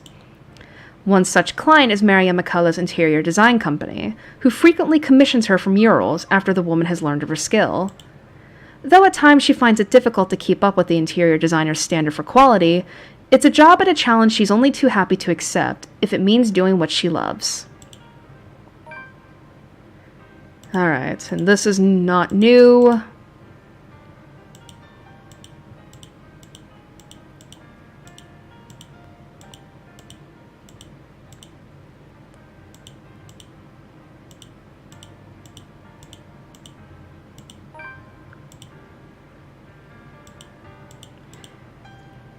Oh no! I hate this. Between the lingering trauma and their measly attempts at normalcy, both Ashton and Isabella know that there are things that will never be the same. Gone is their friendly banter and rapport, as is their petty arguments and light teasing.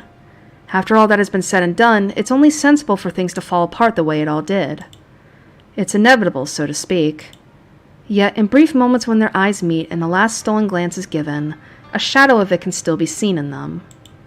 A quiet, steadfast thing that remains.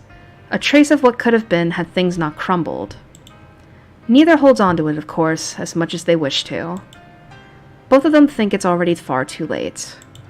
They can only walk away from it and leave nothing but a heavy regret in their wake. I hated that. Alright, so we got both the Rebecca Ashton ending and the Hannah Marianne ending.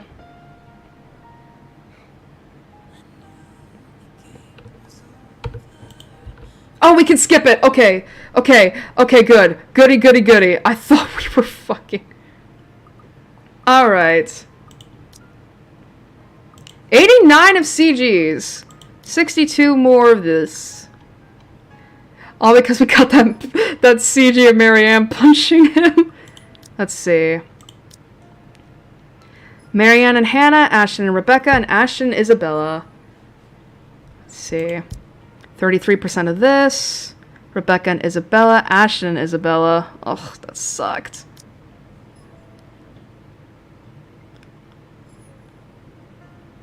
Marianne and Isabella. Yeah. Yeah, no bad endings here for this. What about this?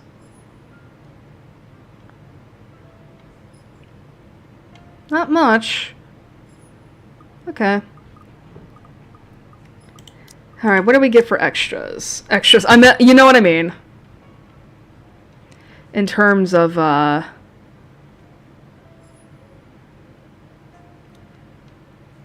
hell's the word I'm looking for? Achievements, that's it. Critical hit. Marianne successfully rolled for initiative! Alright. Here we go. This above all, anyone who sees them together won't deny seeing a different spark in their eyes. And of course, a long time coming. After everything they've gone through, this is a respite they both deserve together. Oh yeah, speaking of which, I gotta go back up to, here we go. Well overdue confession. Return the feelings of the one who has always been with you.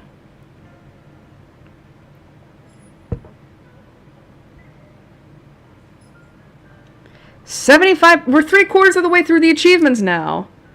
Alright. We are 3.5 hours into this. Whoops. Damn it. I'm going everywhere but where I need to go. Alright, so let's get our break room set up. Man, I didn't like those 2 epilogues with Isabella. Like, yay, she got a friendship with Marianne, but unfortunately, her friendship with Ashton and Rebecca is ruined. It's like, no! I don't like that. I don't like that at all.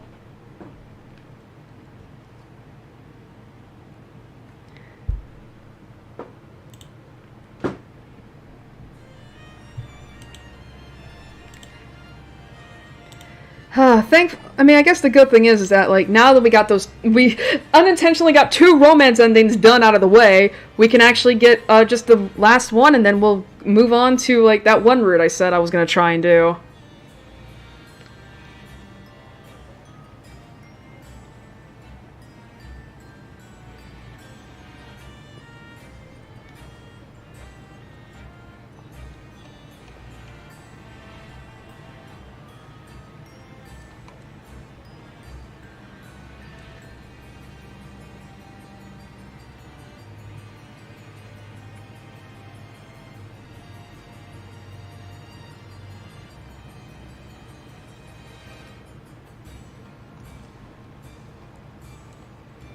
Oh, man. Oh, fuck. I didn't even get to see, like... let me see. We're just missing 1 CG from Zach's chapter.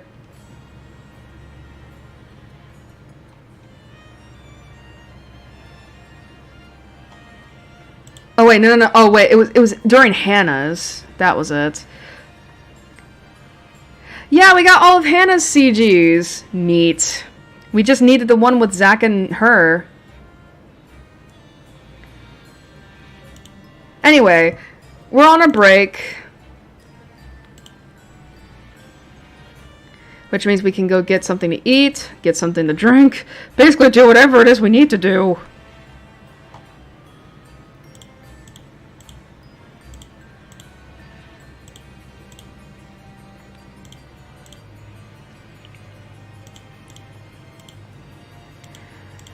Speaking of which, I will go get something to eat myself. So I will be right back.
Alright, I'm back.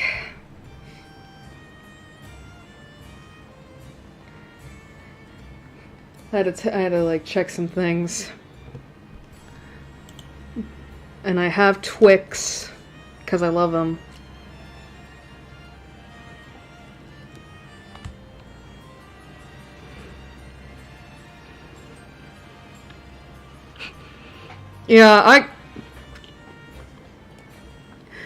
Yeah, any man who can do a feminine voice, fucking key.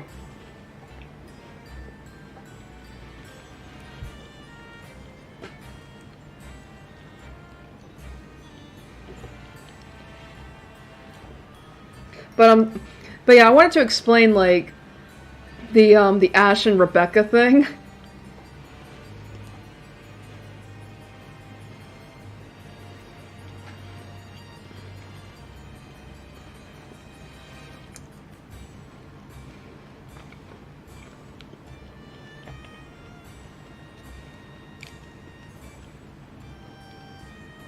Like, it was so... Like, here's the thing, right? Like, I think I've expressed that I am, of course, a fan of childhood friend romances. Like, I love that shit. I eat it up for breakfast. But I think part of the reason why I was a little, like, how do I put this? I think the reason why I was a little, like, towards it was because, like, I felt like there was just, like, no... How do I put this?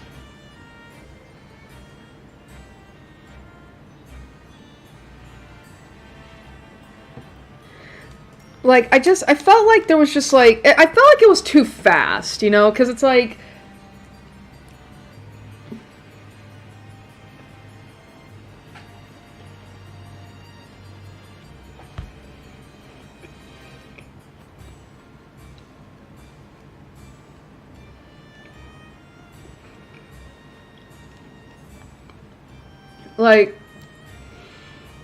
Like, because throughout the whole game, Ashton has had feelings for Isabella, you know?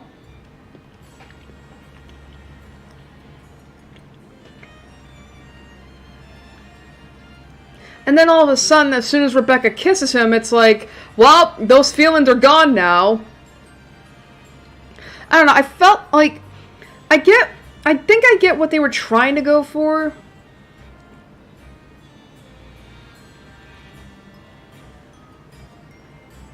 But, like, I don't know, I felt like it was just too quick for me. Like, you don't go from,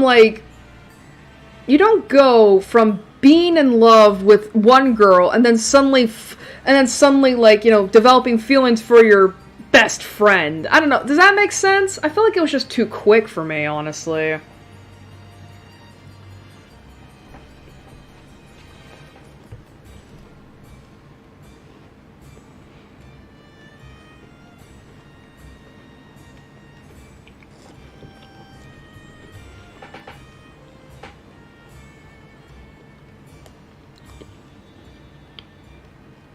And I'm not gonna lie, I wasn't exactly impressed by the epilogue.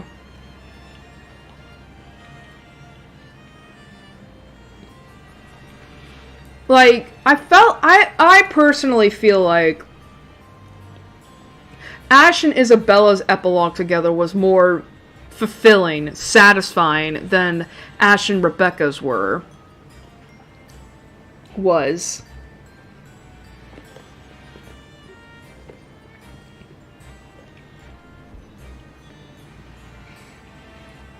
Like, you know, like, I don't know, I mean, does that mean I ship Ash and Isabella more than I do Ash and Rebecca? And it's like, I think that could be it. I mean, again, like, the run that we got, where we got them together, like, I actually got to see, you know, Ashton really pick up the slack in terms of, you know, getting, like, Isabella to like him. Like, again, I think that scene in Isabella's route where if you choose to go meet with the professor, you know, like, Ashton actually giving Isabella, you know, a charm of his, you know, to help, you know, ease her mind a little bit. Like, even though he doesn't believe in that sort of stuff, I thought was really sweet. You know, was really sweet. Because, like, again, I've expressed frustration at this, like, how Ash absolutely refused to believe in the paranormal and all that, but he still did that because he cared more about her and knew that, like, she was, like, going through it, you know?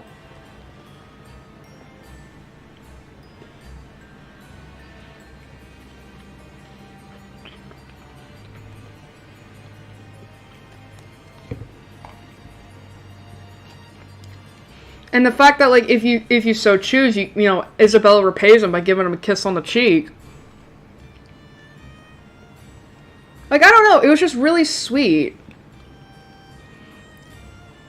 And of course, you know, the fact that, like, when, you know, in that scene in the attic, when Ash and Isabella kiss, like, you know, he tells her, like, you know, she goes on about, like, these things, like, how could you love someone like me, blah, blah, blah, blah, blah, and Ashton going, like, well, I, you know, those are all the things that are you, and I love you, you know, like, I thought that was really sweet.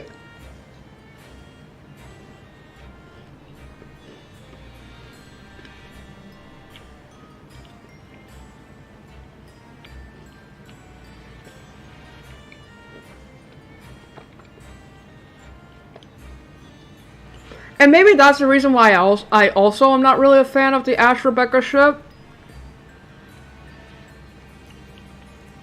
Was because, like, I personally just felt like they just did not have as many cute scenes together.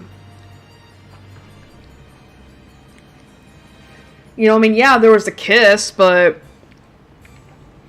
as I said before, I felt like that was rushed.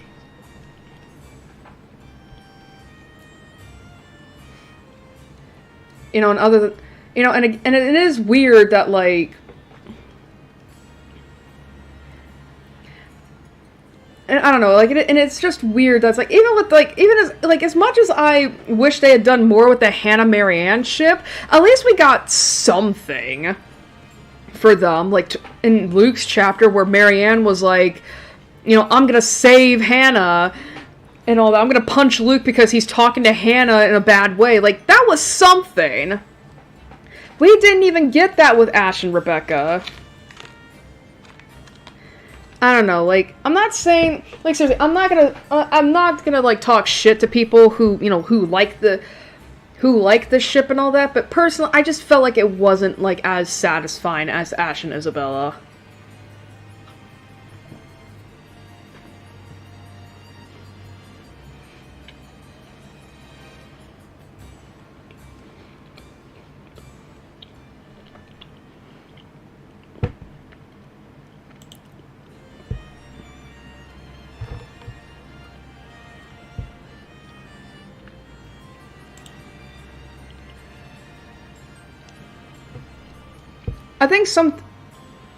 I think another thing, too,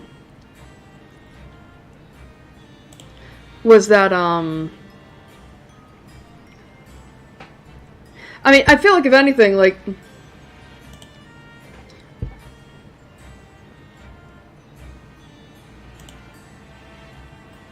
I think, if anything, there was also, like,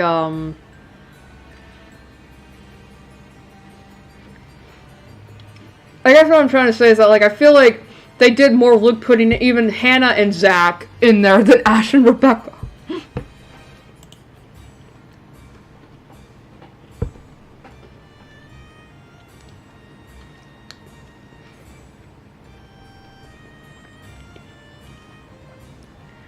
I mean, again, we got that really cute scene of the two of them dancing with the fireflies. Like, that was so cute.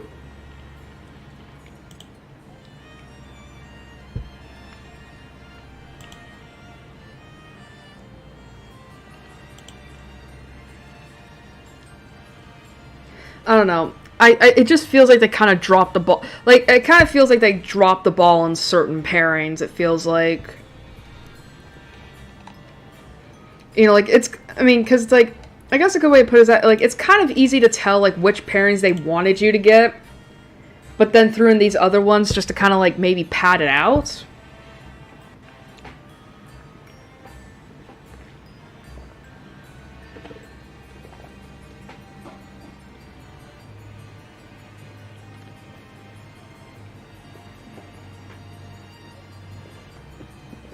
Excuse me.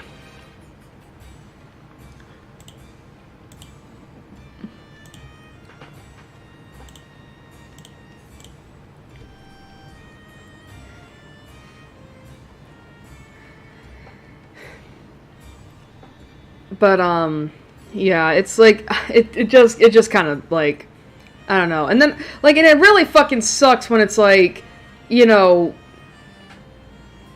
when it's like, a good portion of the romance endings are all dedicated to Luke, and it's like, why? Why would I want Luke to be happy? I don't know, like, it is interesting to think about, like, I mean, again, I'm not saying that, I mean, at the very least, the romance thing, like, I understand that romance is not a thing for the letter and all that, but it's like, I don't know, I kind of feel like they should have, like,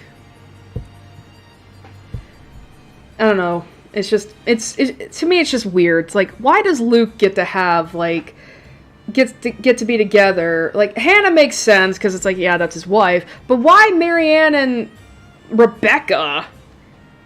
I mean, I'm not saying that the choices don't make sense. Like, I'm not saying that the choices don't make sense.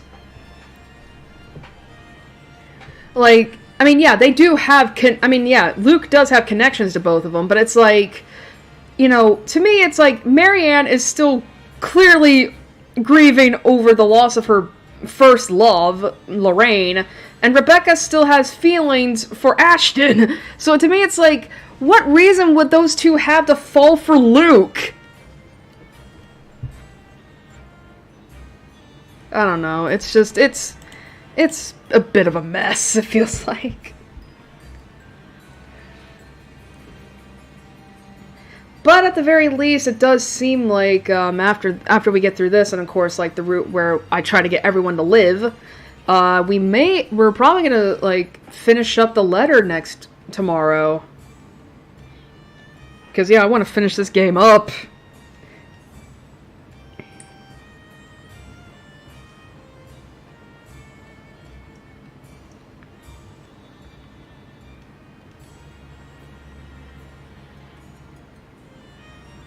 So much shit I gotta watch. Why?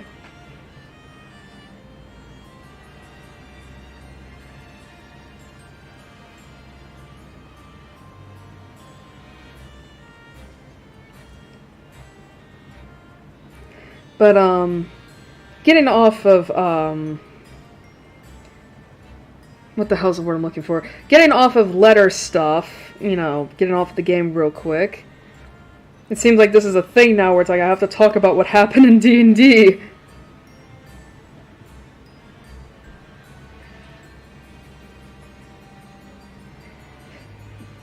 But,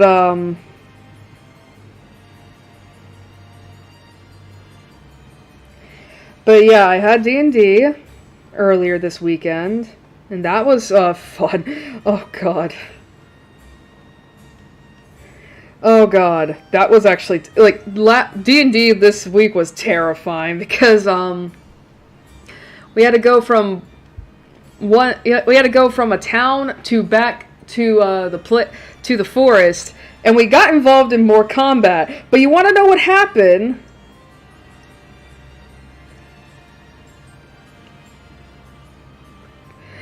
So we got involved in combat, and oh god.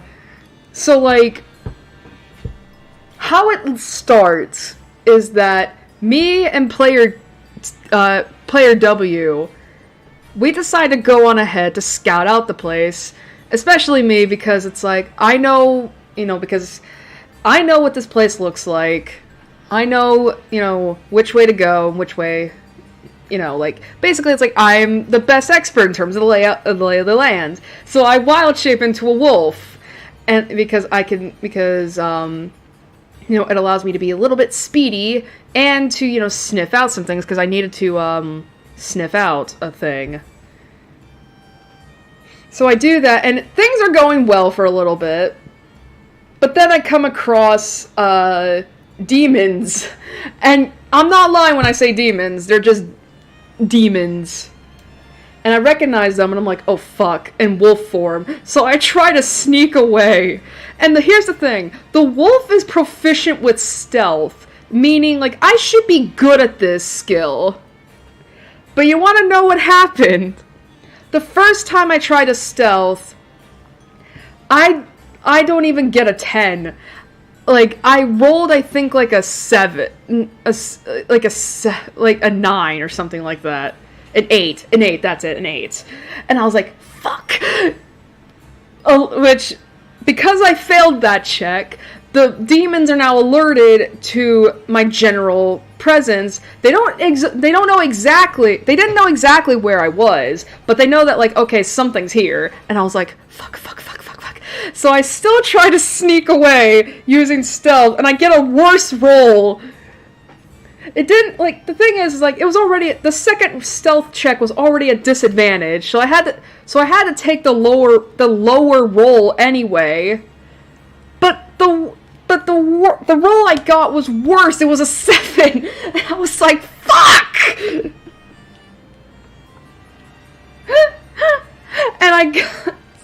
And so the demons, so we were forced to roll initiative, and one of them goes first, and I'm right after. Because it's like, I got a really good roll on my initiative, but fuck my stealth, I guess, to avoid this in the first place.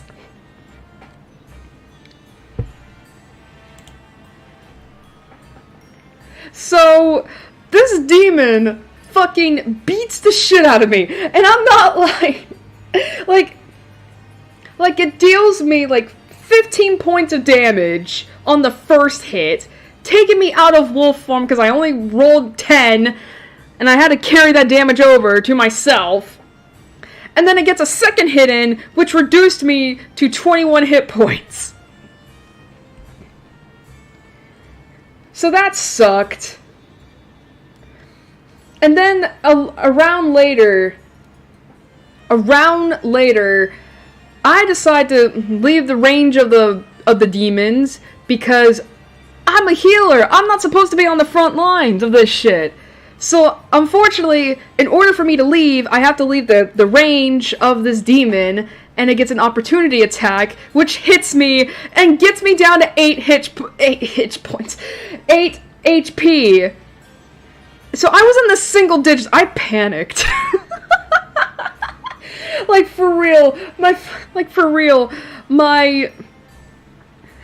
I screamed when I got down to 8 hit points, because, like, the DM told me I got, like, 13, it was a 13 damage, and I was 21, and I'm like, I can't do math in my head. What is 13 minus 21? And it was 8, and I was like, fuck!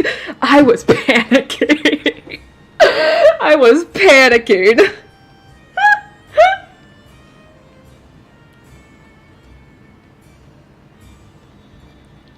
And, so that happened. And then, you know, the fight is done shortly after. I mean, I was able to heal myself, thankfully.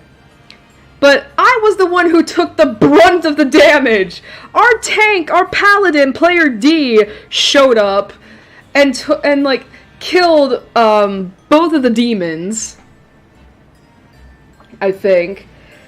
And he got hit, but it was only for 10 hit HP. And the thing is, like, I'm not mad about that, because it's like, he's the tank, he's a paladin, he's supposed to, like, take damage and all that. Not the healer. I was upset. I was like, motherfucker!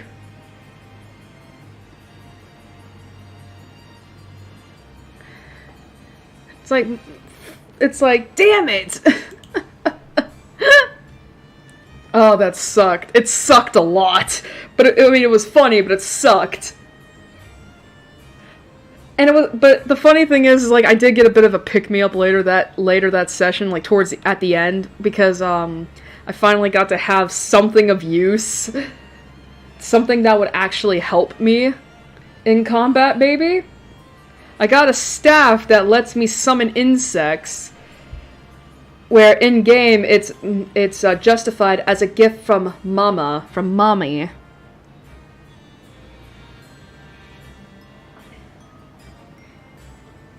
So, yeah, that was great.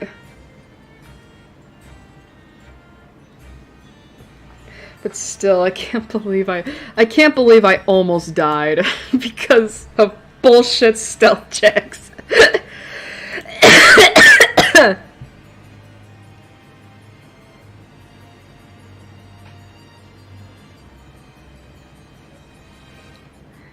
Oh god.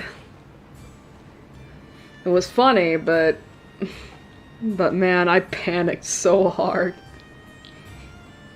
I mean, at the very least, I did have a bit of a reason as to why Larkspur decided to go on ahead. And it's mainly due to pettiness, but hey, Larkspur's 23 years old, alright? I think he's allowed to be a little petty.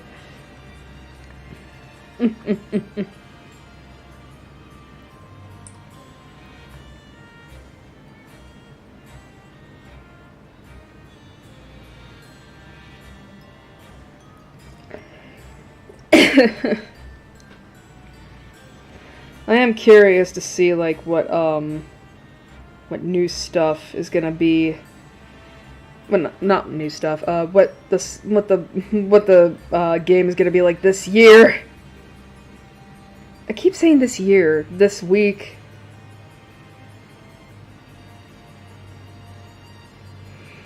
I better not have died. I better not get close to death again, because that would suck.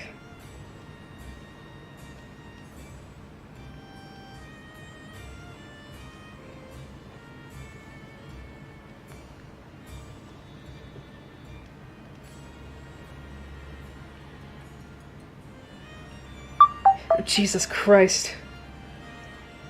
Hello? Why'd I get that now? Sorry, I got the email notification that I got that someone replied to my thing.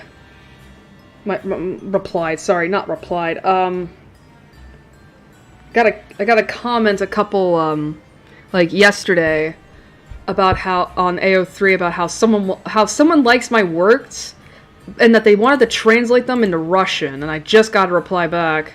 So now I gotta see it.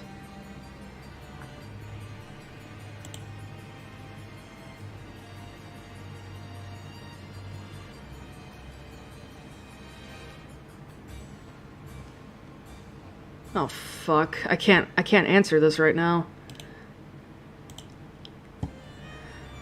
Alright, well, unfortunately it's something I can't answer right now, so I am not going to. But, what I will do is I think it's time we get back into the game. So I will retweet the stream real quick.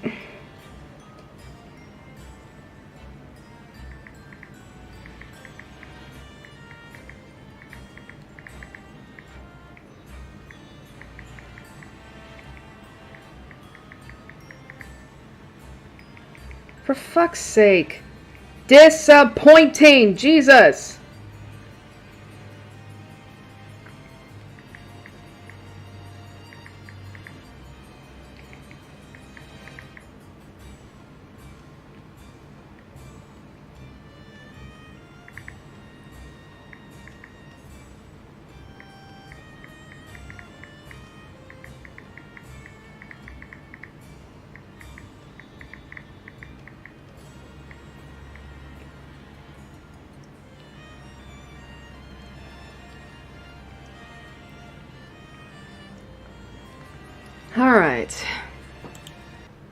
Alright, we're not going to say goodbye to Firefox because we still need the walkthrough up, but we will get back into it.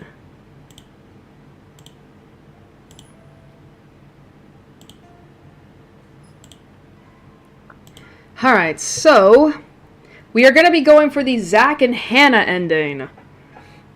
Let's see how that goes. Hi, Cat.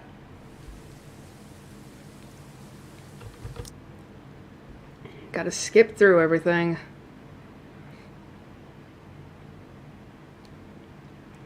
And then after this, I'm gonna go for the Everyone Lives ending.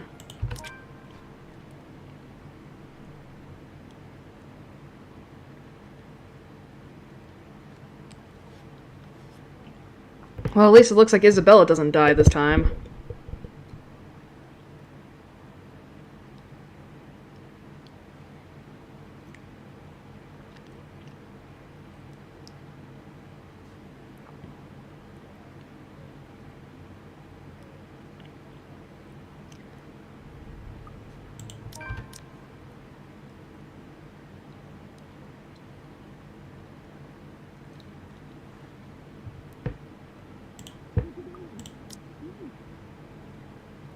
God, only 22% of Luke? Are you kidding me? And then 63% of Ash. At least we're halfway through his. God, Luke is hard as shit.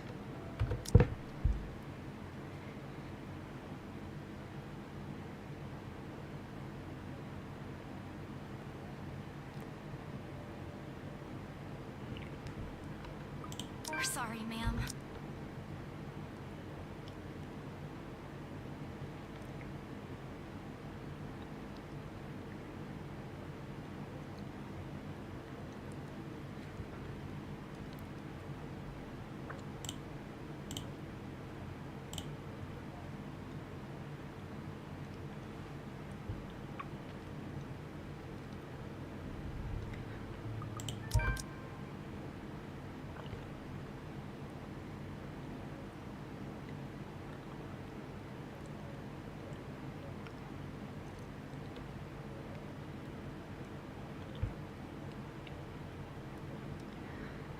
Okay.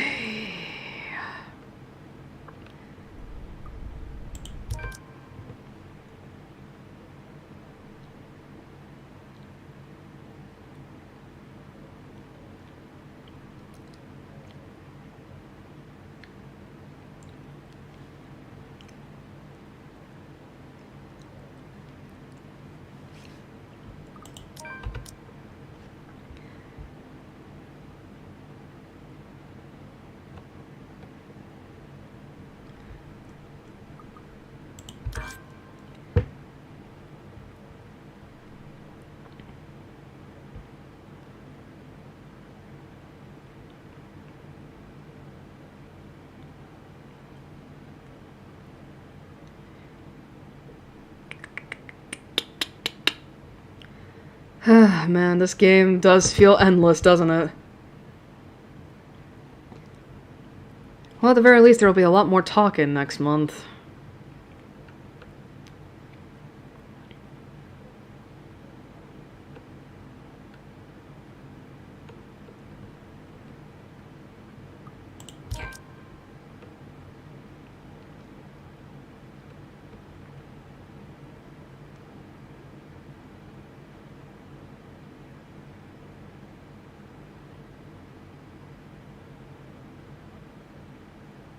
Just keep going, just keep going.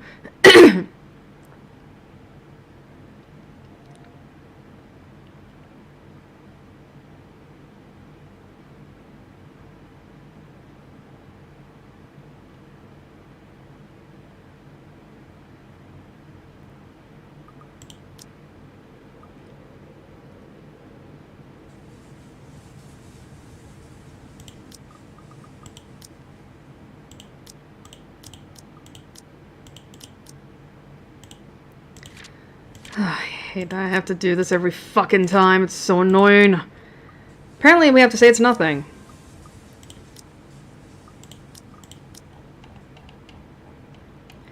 I mean, that is something new, I guess. Alright. What is it that people often say? The more you talk about them, the more reason they'll show themselves to you? I'd rather not let that happen right now. And to be completely honest, when you've been telling the same thing to people for 2 consecutive days, it gets a little tiring. After the trouble Zach went through for me, on a weekend no less, I really don't want to burden him with more of my worries.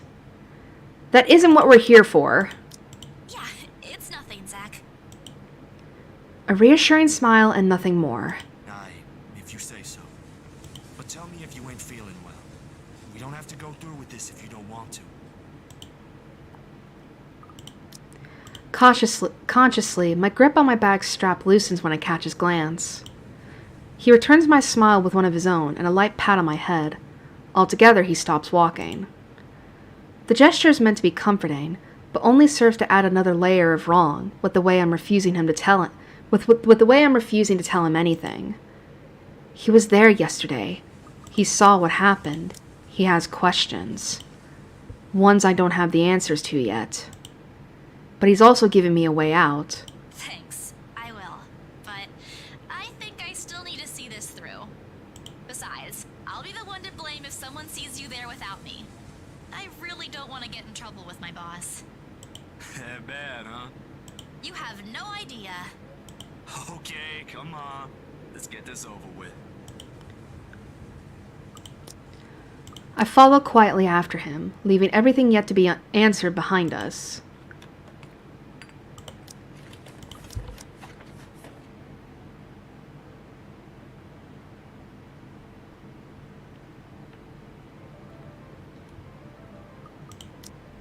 Oh, this is new. At this, Ma'am Hannah can only sigh and shake her head. Oh, give it a rest, love. Do you have a better idea? Who knows? Positive energy might even give us what we've been waiting for. Or some peace. Let them do their job. What have we been waiting for? I don't think I was ever informed of. Nothing you should worry about right now. The pregnancy. Anyway, we've still got a few things we need to discuss with Rosie here. Over lunch? And that's not new.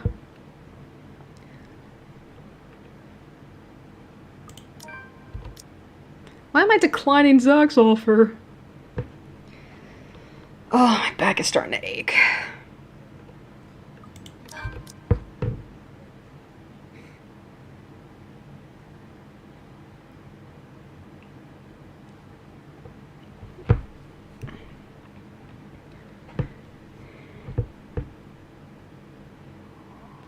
Gotta go to work.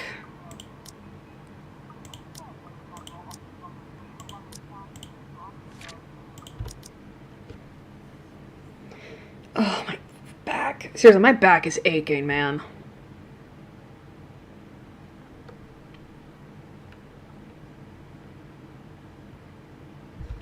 Fuck that.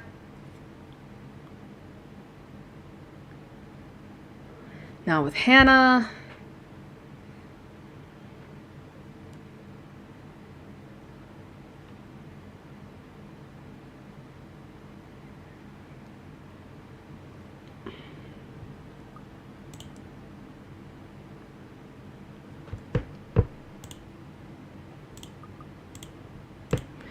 Alright, we gotta remain silent.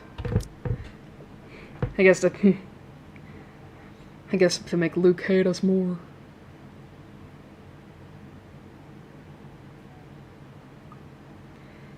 Question the need for a meeting.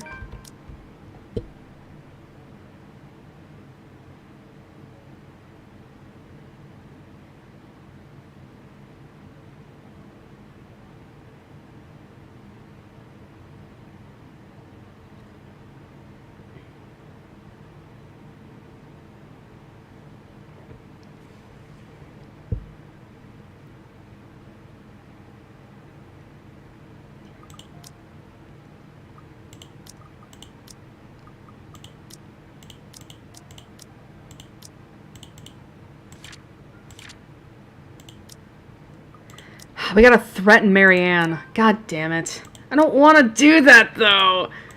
It's a new choice, unfortunately. Well, I'm not going to let Marianne do so, no? She isn't going to talk about this, ever. I take in a deep breath. I've always been the matronly of Luke and I, and many have seen my dear, darling husband get angry before. But there will be repercussions if I'm angered. People often forget that. You know, I can make life very difficult for you if you speak a word of this. Fuck. At my little declaration, I'm met with a stony look from the other woman. I won't speak a word, Mrs. Wright. Won't you? How would I know? What guarantee do I have? We're really doing this? I have signed a document, Mrs. Wright, saying that I will honor your confidentiality as a client. It does not speak only about the design of your home, but also about what I may hear or learn during my time here about you as my client. It's all on paper. There is no need for threats, Mrs. Wright. I don't trust you, Oh, fuck. but I suppose that I will have to make do with that. It's in the contract. She says it with a tone of finality, like as if it answered every little problem. In the contract. Marriage is a contract, is it not? A contract where one spouse has responsibility and obligations towards the other. A contract wherein two people enter a monogamous relationship as overseen by the law and, in certain cases, by the church. But if that sacred contract, which has stayed through the test of time, can be broken, how am I to trust any other? The door to the parlor opens, cutting through the tension in the air like a knife. Madam, the photographer from Luxury Living is here. I give him nothing but a small nod. If you dare tell anyone about what you just heard, well, I'll make sure you regret it, Annie darling. Jesus. Now, if you can excuse me. Standing up and walking out, I hear no reply from her. Neither do I bother to answer the questioning look the butler gives. God damn! I did not like that. An interview with Luxury Living. That's today, isn't it? Oh, yes. People had caught wind of our new mansion the very moment we left the open house. Luke had boasted he could acquire the property in no time, and allowed a photo shoot for an interior design magazine to be scheduled today. Well, there were complications, and it took longer than it usually does for us. Right now, I'm not in the mood for any interview, but I have no other choice, do I? God damn. Whatever quarrel I had with Marianne, Luke, or anyone else is left forgotten as I put on a cordial face. Miss Wright, yeah? Hi, Zachary Steele here from Luxury Living, ma'am. Man, I don't know if I like that side of Hannah. I mean, I know that's what the walkthrough said, but I certainly would never have picked that choice because that was awful.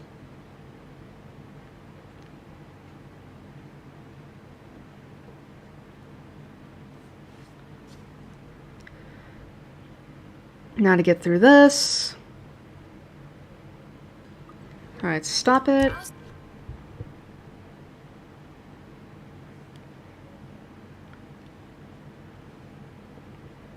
I was tending to the gardens.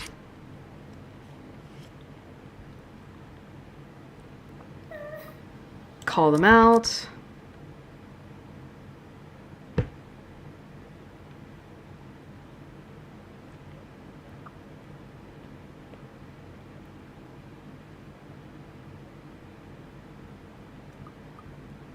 I don't know, Marianne.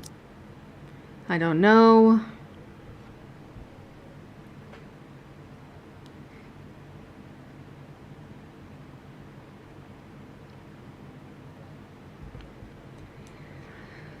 Just getting through shit.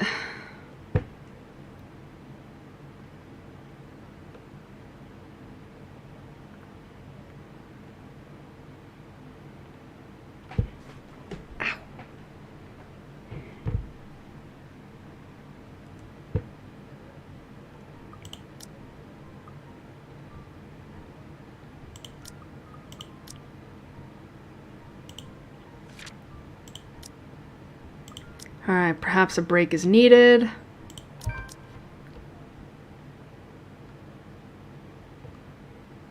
And then, of course, prove it. With this cute thing. I've learned that I honestly wonder what their relationship is gonna be like. Their epilogue.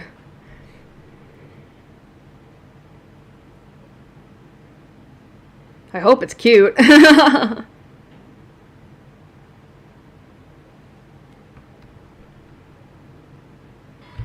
Fuck that.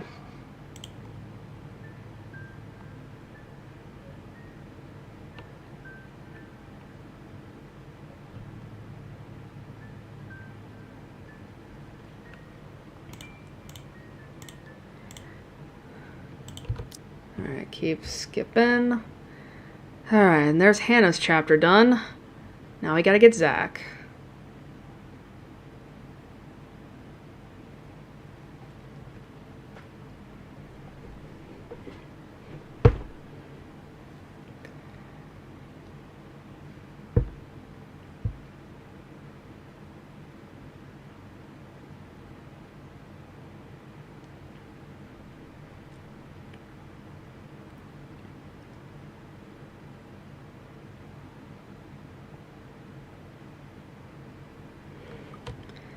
Tell the truth. I do like that this seems to be a consistent choice. Everyone's like, ugh, there's no reason to play it off.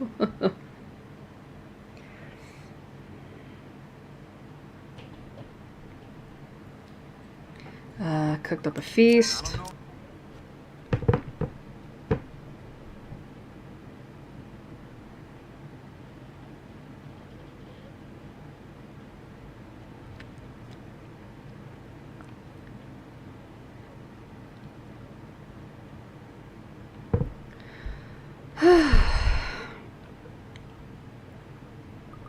Showed a photo to Hannah.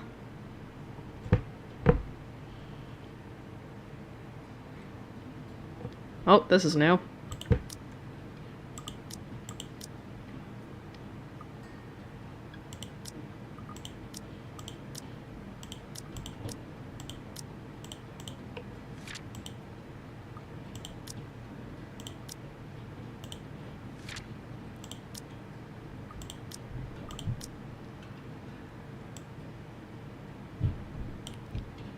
Alright, it's just a new story beat.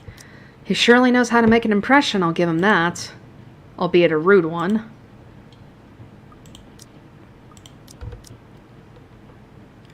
I'm a friend of Hannah's. What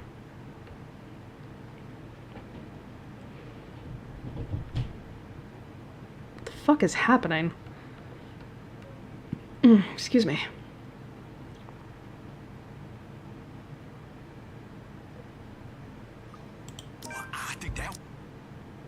That one looks cute.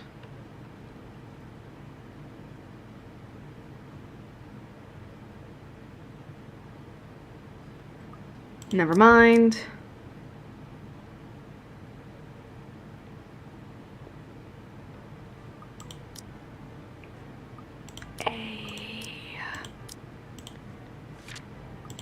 Like that one time with Isabella.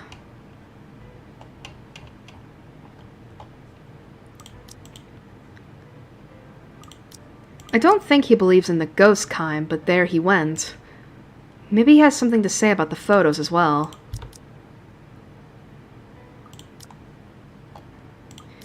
Ever since he did a favor for a friend to bless an old house.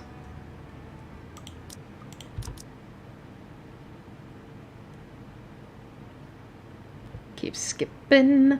At least we're getting some story beats out of the way, which is good.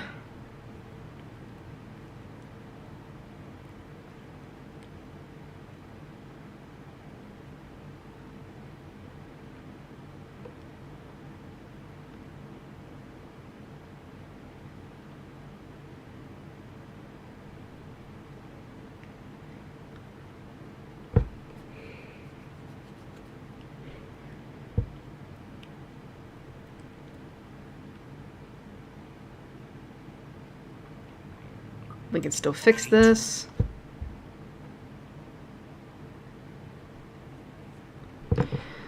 I wonder which endings we're gonna get this time.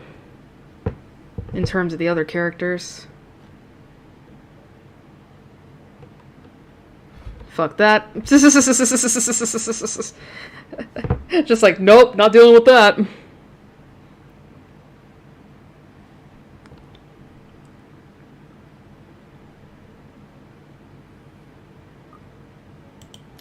Keep looking for Ash. We're not getting him killed.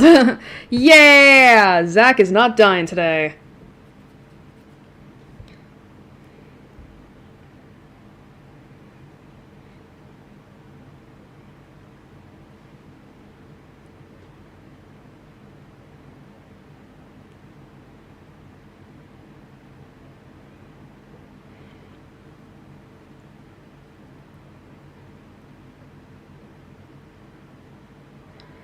Alright, I'm gonna have to skip to the loading screen real quick because, this choice here has us fuck Luke. Which I don't want to see. Alright, now we're good.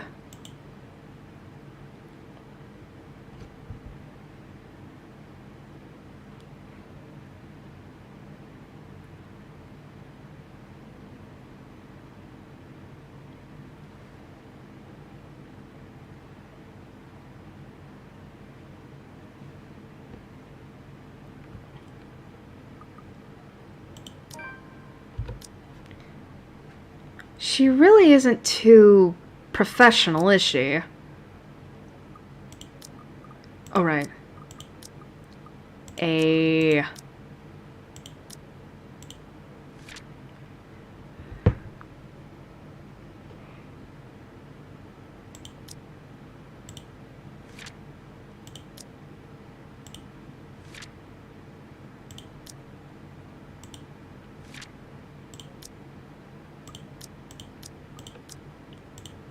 I can't help but wonder why she was assigned to an important sale like the Ermengarde mansion. I would say that she's too young, too nervous, and unsure of herself. Her enthusiasm must make up for that in spades. I wouldn't have believed it if she had introduced herself as one, and if Miss Cooper hadn't vouched for her. Why, she looks like she should still be in college. Acts a bit like it, too. I thought she was a teen slumming it out in the mansion when I first saw her there, lying on the ground. Surprise, surprise, she turned out to be one of the estate agents handling the property. I don't even know what to make of that whole meltdown that happened with that strange document. If I were the client, I would have been very upset. She'd be in hot water for it. The clients usually... Alright, that's not new. And if I were a bitter person, I would have snapped at her. You didn't become some famous artist to be feted by the art world like you thought you would be. Big whoop. I didn't have a choice when I left Ireland. It was that or years of unemployment. The recession and the toll it took in the construction industry was out of anyone's control. Alright, that's not new. Fucking hell. And the sooner she figures that out, the better. Man, we're really just fucking it up here.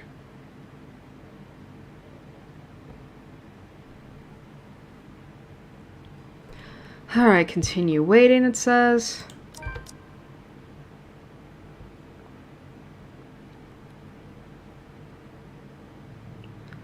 Let's see. I'm not feeling too well, so this is new. We're really fucking up... Whoops. We're really fucking up Hannah here.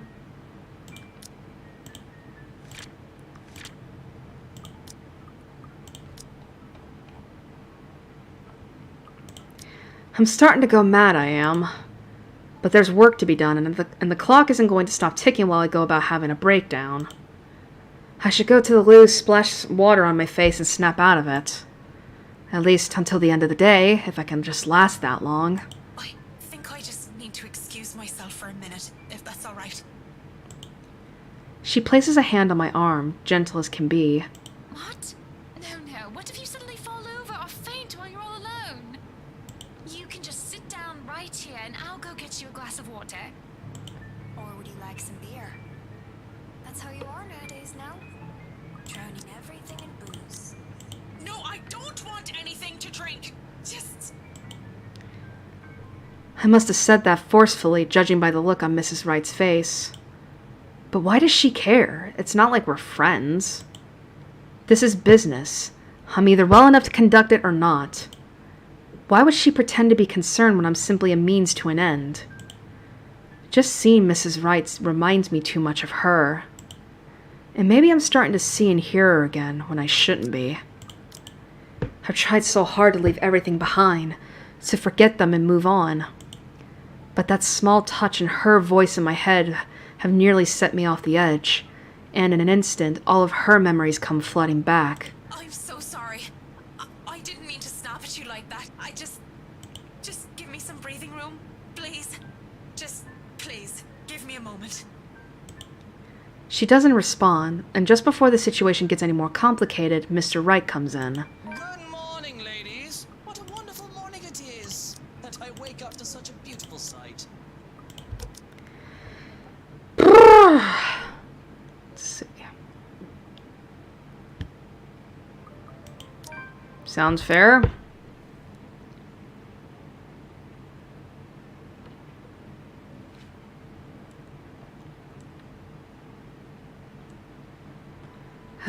Check the first floor.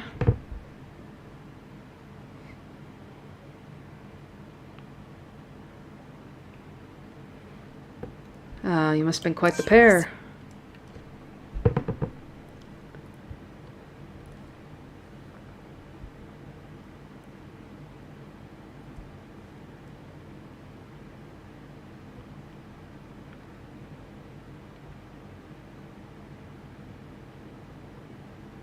Fuck that.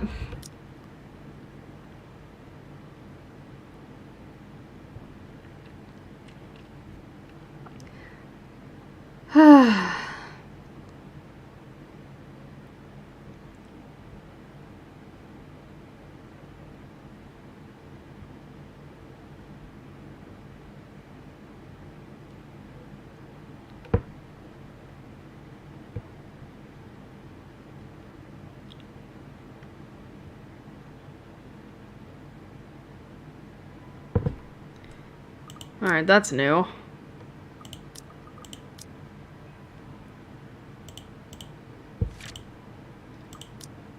Alright, where am I in her timeline?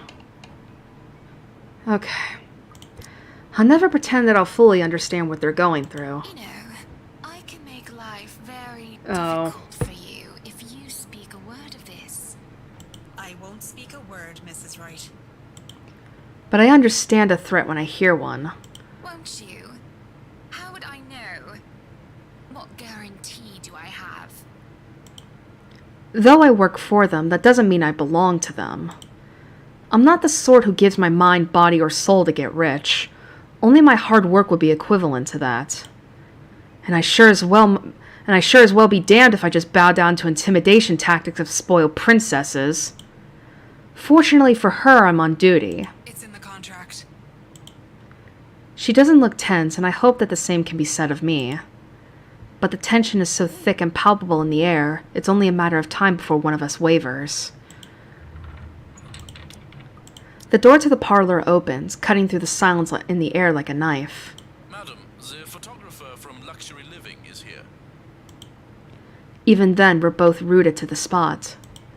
Until she gives in first and looks away with a huff. If you dare tell anyone about what you just heard, well, I'll make sure you regret it, Annie darling. Now, if you can excuse me. I remain stoic even as she leaves, before making an exit myself soon after. Alright, skip through all this.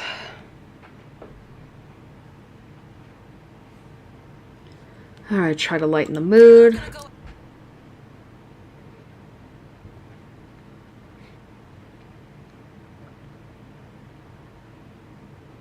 And where else do I go to drink?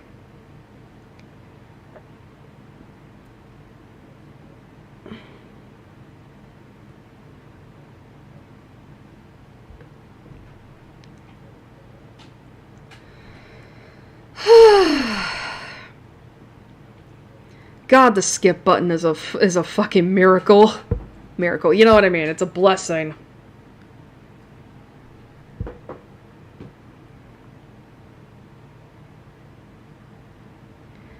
Alright, I gotta load up to the loading screen because I gotta pick the thing here.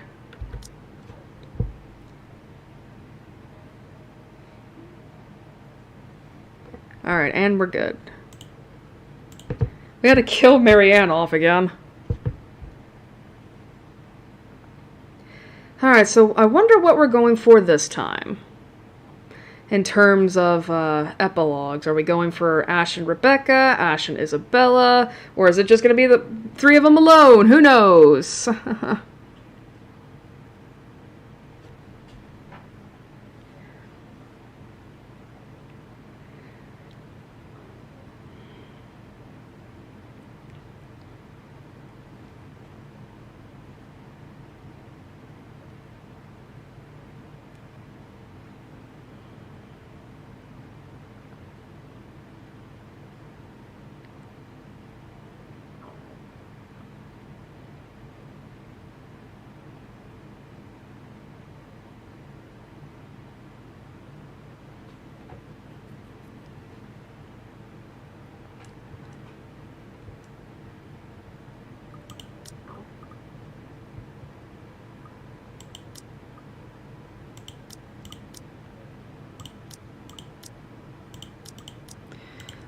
Just getting through shit. I gotta love it. I know. It's like I keep saying the same thing over and over again as if it'll make a difference. And it's like, nope, this is not really.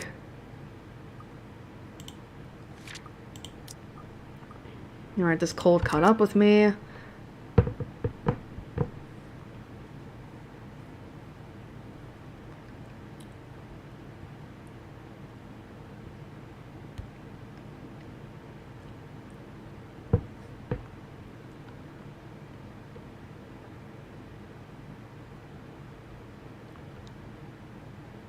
Just keep going, just keep going.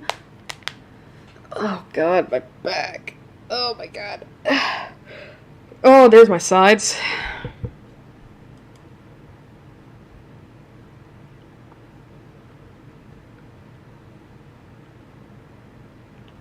Alright, sorry for the trouble.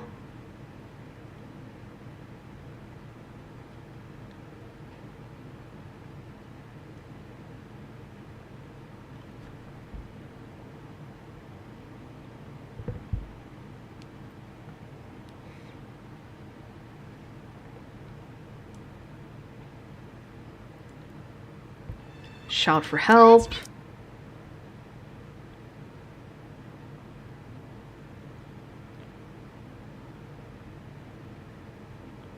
Apologize to Luke.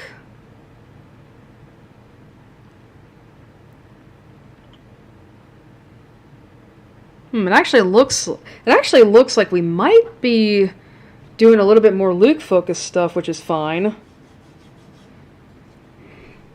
I swear to God, though, if this ends up with Luke and Rebecca, I'm gonna be pissed. Is this why you didn't go home last night?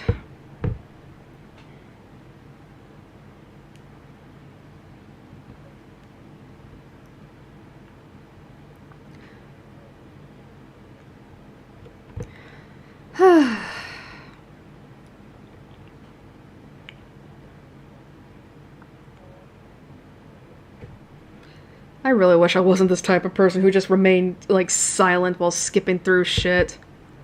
You're good at handling her.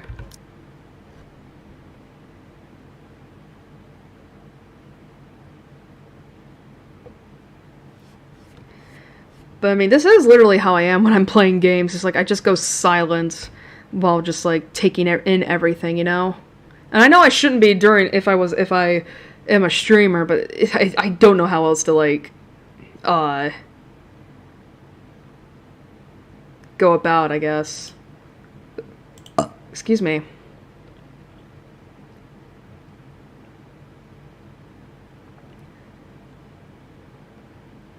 Alright, only because Kylie asked.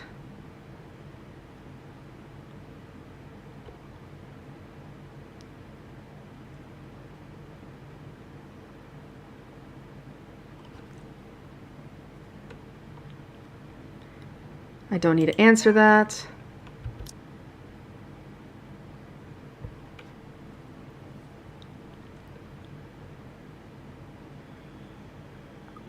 Oh, that's new. Oh my god.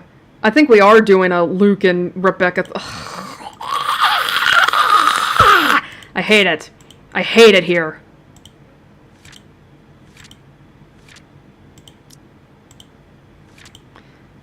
Ah, it's fine. It's fine. I don't like it, but it's fine. It's one more epilogue. Let's see. Dropped by earlier. Any ideas where Scaredy Cat is? I couldn't contact her. Inspector Abigail has a few questions. LPD stuff. Something about her dead coworkers. Anyway, let me know how the two of you have been doing. I'll see you later, Ash. Ashton's neat script lines its surface. Alright, where are we in terms of the timeline here? Whoops. The message he left, short and straight to the point, but not without the underlying hint of friendship. He's looking for Isabella, apparently. Something about LPD's investigation of her co-worker's death, but ends its formal tone by checking on me. Us.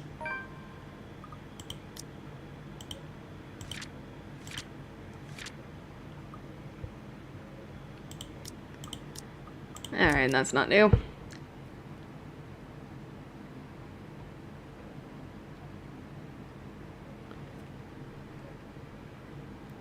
I might have seen her.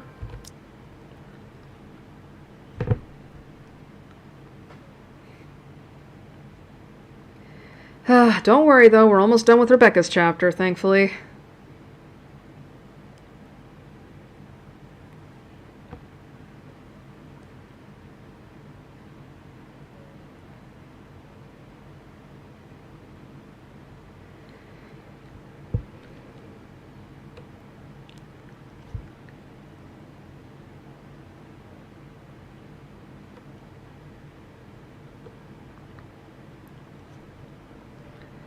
You should be with your wife.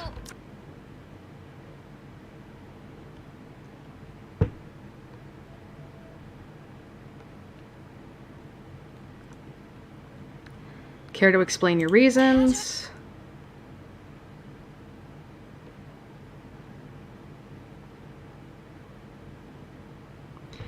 Alright. Thankfully, it looks like we're not killing off Rebecca in this one either.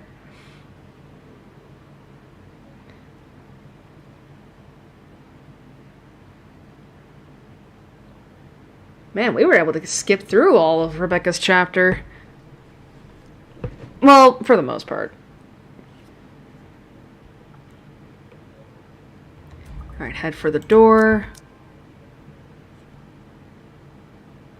Nah. See ya, fam. And that's that for Rebecca.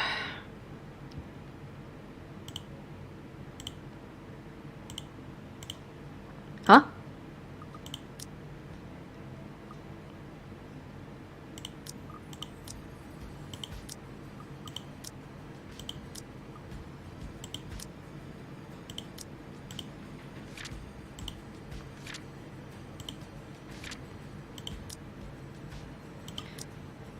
Okay. Worrying about Isabella's brief dealings with him is stressing in itself already. Alright, that's not new.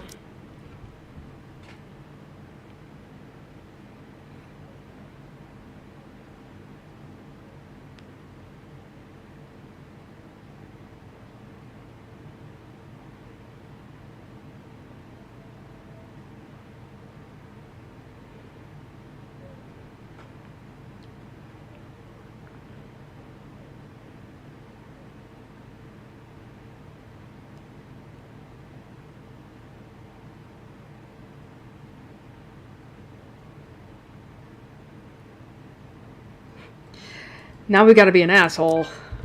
I mentioned it, didn't I? I was there on behalf of someone else.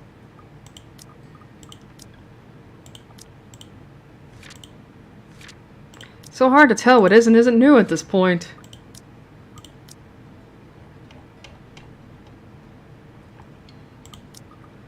Whoops, that's not what I wanted to do. I wanted to check on Rebecca.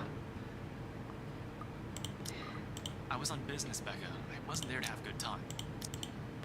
She doesn't look convinced. At all. Although she's the very picture of someone who's at least willing to listen, her glare effectively takes a good 20 off my current years. I feel like a kid again, being reprimanded by my junior high teacher for sleeping in class. But getting away with that is easier than with this one. It's the thing with someone you've been friends with for so long. They're the ones who know you inside out. Good grades wouldn't be enough for Rebecca to let this whole thing slide. You couldn't even spare a single second to mingle. What was I supposed to say? Hi, fancy meeting you here. Would you like to dance? By the way, those appetizers were really good. You should try some. Like that. What was that line delivery? I've got a boss guy breathing down my neck. I don't exactly have the luxury of doing as I please. This much is true. My reasons for being at the party, too. However, Chief's presence last night made a lot of things difficult. Approaching them was out of the question when there was someone watching, a person who knew the reason why I was there. It turned out to be a good call on my part. But for someone who's already angry beyond reason, everything would only sound like an excuse. Cut the shite. I saw you stuffing your face with the deviled eggs, while your own boss is off on the other side of the room. You didn't even exchange a word or a glance with him either. In fact, I think you're also avoiding the man. Just say you don't want to talk about it instead of lying to my face. I do feel guilty. Still. I don't care.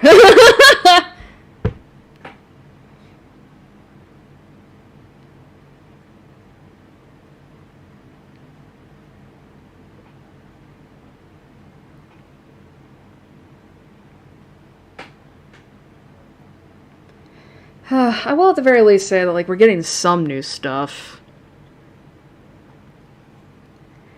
So it is kind of interesting, because I am looking at some of this, and it's like, huh. Like, I don't know if we're going for an Ash Isabella thing. It certainly does not look like we're keeping with Ash and Rebecca, which is probably good.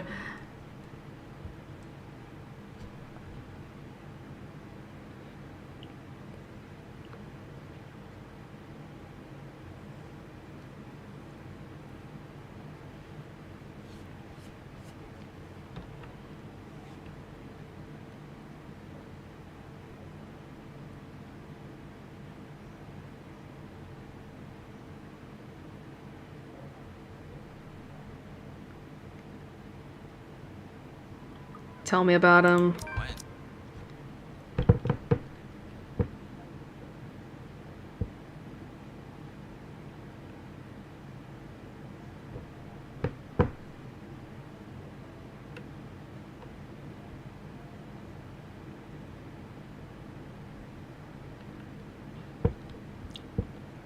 Nope.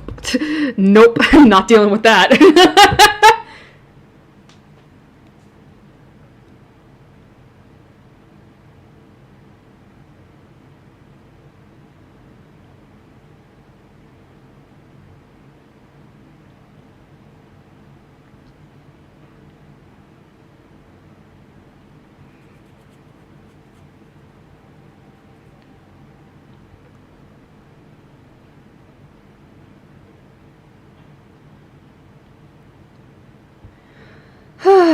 Ba, ba, ba, ba, ba, ba, ba.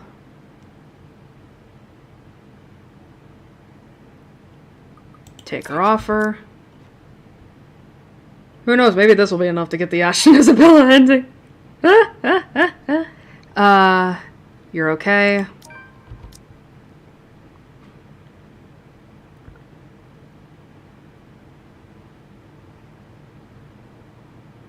And we get this route again. Are you alright?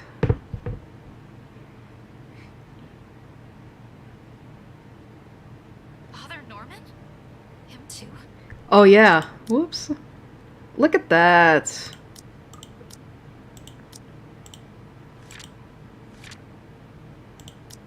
Oh, there's still something new. What? What's new? There was nothing new, you bitch!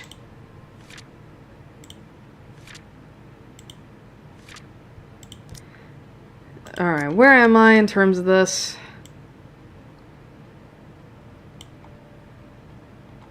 Okay. What? Yeah, I visited him a few days ago. He was hysterical. They think he's sick, but I have a feeling what might the real cause be. I knew it. I shouldn't have asked for his help. He was only trying to help too. It's not your fault. There might be more than one of that paper going around that we don't know about. More to this. I wonder if, like, I wonder if the professor, like, gets involved in this, like, beyond just being, like, you know, a helpful person, I guess. Alright, and this shouldn't be new. You know, this little argument that we're gonna have here.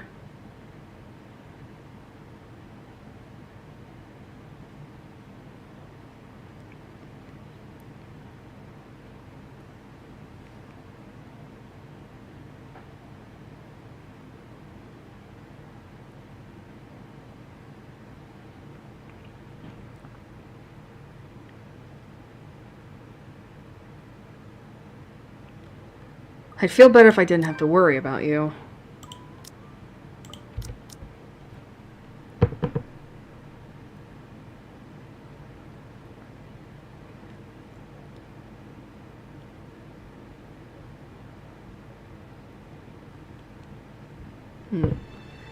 We have to agree with Rebecca.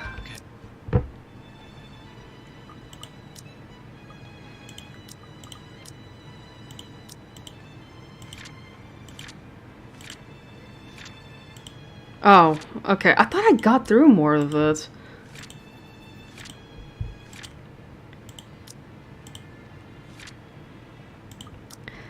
Alright, where are we in terms of this?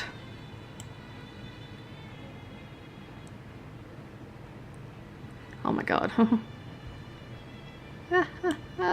Alright. Exactly as I've told Zach. Alright, and that's not new. Whoops, I pressed caps lock again.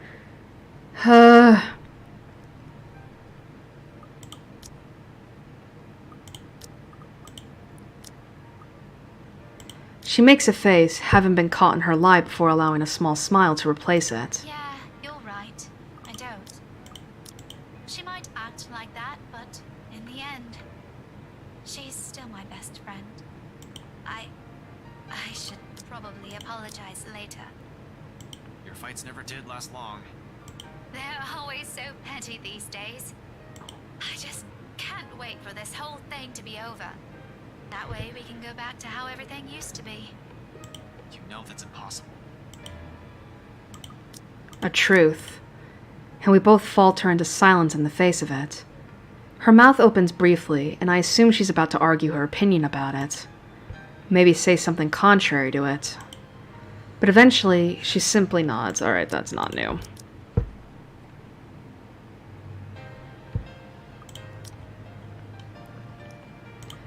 With what's at stake, I can't let this curse win, if such a thing even makes sense when dealing with the supernatural.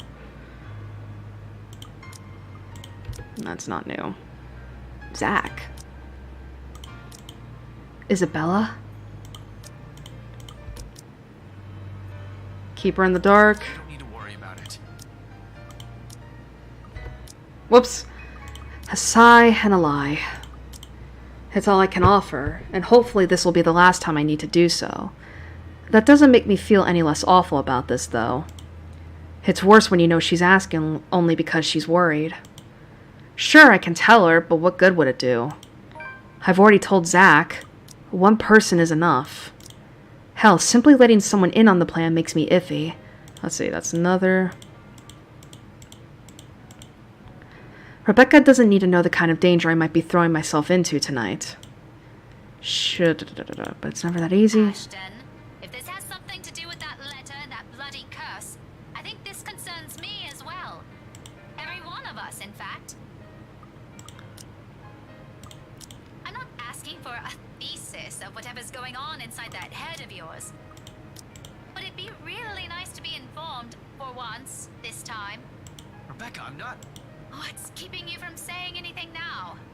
This isn't a case anymore. You don't even have to worry about red tape or bureaucracy or everything you've been complaining about before. Those things don't matter now. If you want this thing to work, if we're going to even live through this, you need to stop keeping people in the dark, Ash.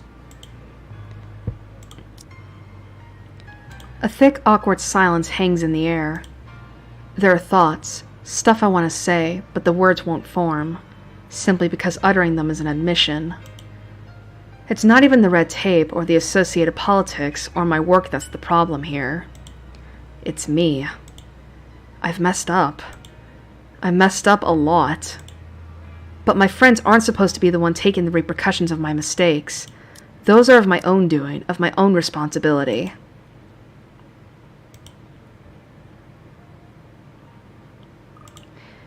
A fear, a heavy weight on my shoulders that Rebecca won't be able to grasp even with her concerns. Because all this time, she still looks to me as if I'm the same kid from years ago. Who she depended on when she has yet to find herself. Who she turned to for answers despite my lack of them. It makes me all the more afraid to fuck up this time. And in case I do, she's the last person I want to be with me.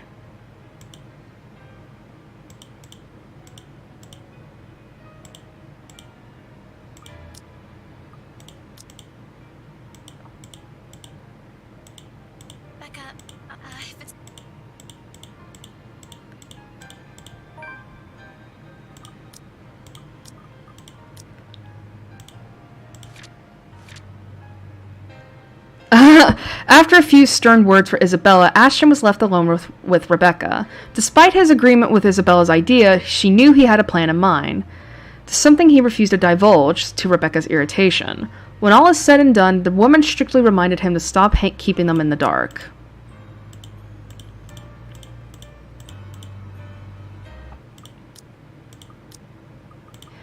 Alright, where are we at now? I don't think our relationship is high enough for Rebecca to kiss us again. But I don't think our relationship is high enough for an Isabella thing either.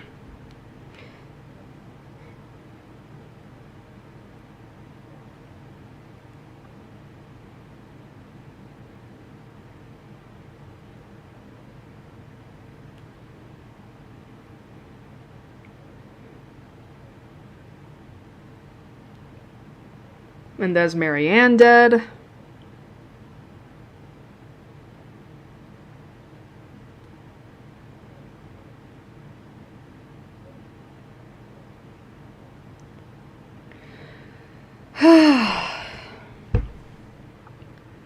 Man, it fucking sucks when it's like, you've already witnessed most of the scares this game has to offer, and it's like, shit.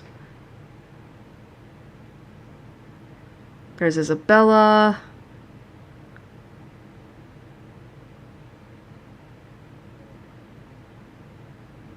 And there's a slap.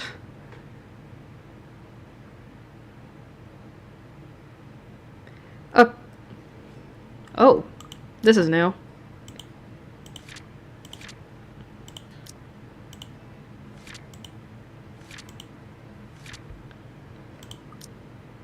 Alright, where are we?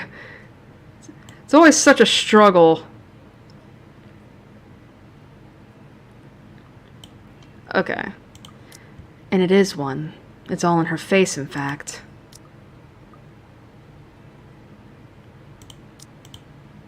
There's a pained aspect to it I can hardly name. Regardless of what it means to her, or what she intends to convey with it, the sight of it alone makes me regret ever mentioning anything. It's almost as if she's about to have a panic attack. Oh dear. Not that I won't be able to take it, or I'm expecting an answer from her. If anything, I think these past few days have proven how it might never work out between us. Though it's mostly my fault for saying all the wrong things when she doesn't need them. In the end, I just want her to know, that's all. But if knowing will also put a heavier burden on her, I'd rather not have said anything at all. As expected, soon, she hastily pulls her hand away from mine, and when she speaks, there's a stark refusal to meet my eyes. Not that I hold it against her. The situation's already awkward as it is. Ash... Belle, it's alright. You don't have to... No, I'm really sorry, Ash. I can't do this kind of thing right now. I'm sorry. My family still needs me. My dad just died. And then there's still this curse going on. Man, this is such a bad end. I'm really sorry. I just don't think of you that way. Abruptly, she stands up before I can stop her, quickly backing away and putting as much distance between us. She never really makes it past even the door, though. Her foot catches on the rolling pin she dropped earlier, and soon she's landing on her backside with a shout. Are you... okay? Here, let me... No, I'm fine. It's okay. I can't stand on my own. Oof, this is painful.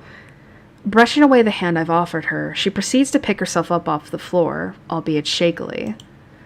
Still, she refuses to meet my eye, and as soon as she can, removed herself from the attic without another word.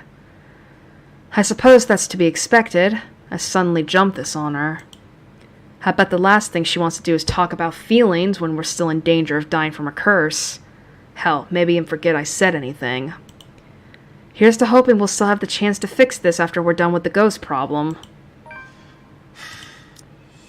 Oof. Oh, that hurts! Ah! Understanding how much she also meant to him, Ashton took both of her hands in his and apologized. And in a rare moment of honesty, confessed how he truly felt for her.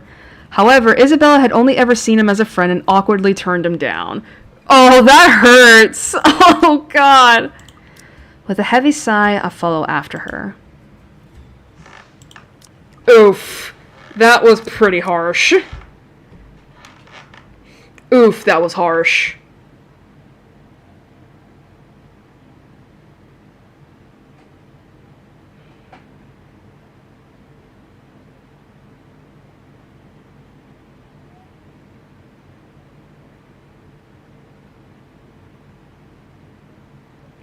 Alright, beg him to listen.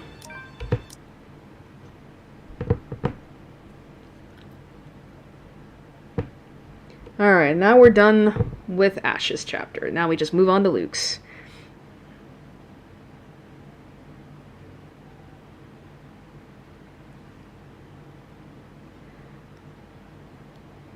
God, I cannot wait till we get to the... I might just...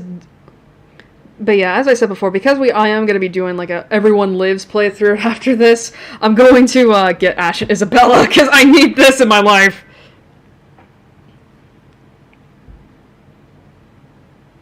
Even if it does take another hour. Wait, what?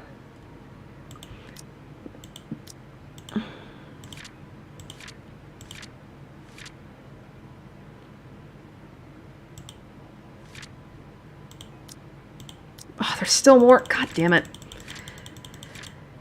Why do so many things have to happen at once?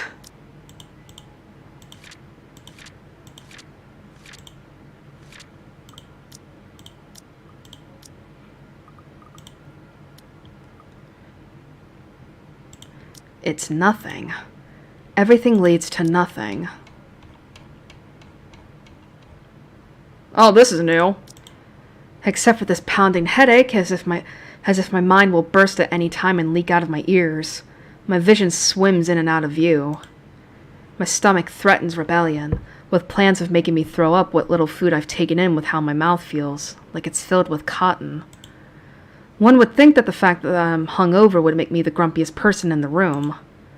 But as it is, my eyes move over to Hannah, who is stirring sugar into her tea and scowling down at it, all the while as if it has just murdered a baby in front of her. I have half the mind to bemoan my current state and make a fool of myself just to make her smile. And I'm rather good at bemoaning. Not that I would admit that.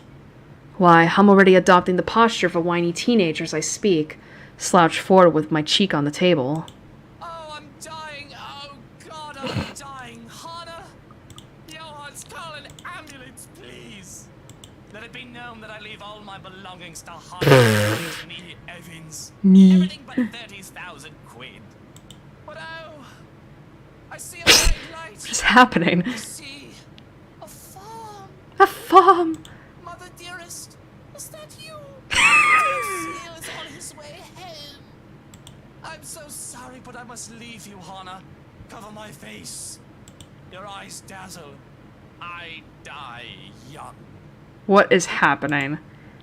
That much I can manage through the hangover, a thing entirely of my fault considering I've twice drunk the night before. Another thing I'll never admit. Really, it's a miracle I haven't accrued alcohol poisoning yet. Oh, stop being so melodramatic, Luke. Because you never lived in a farm. You hate farms. Damn.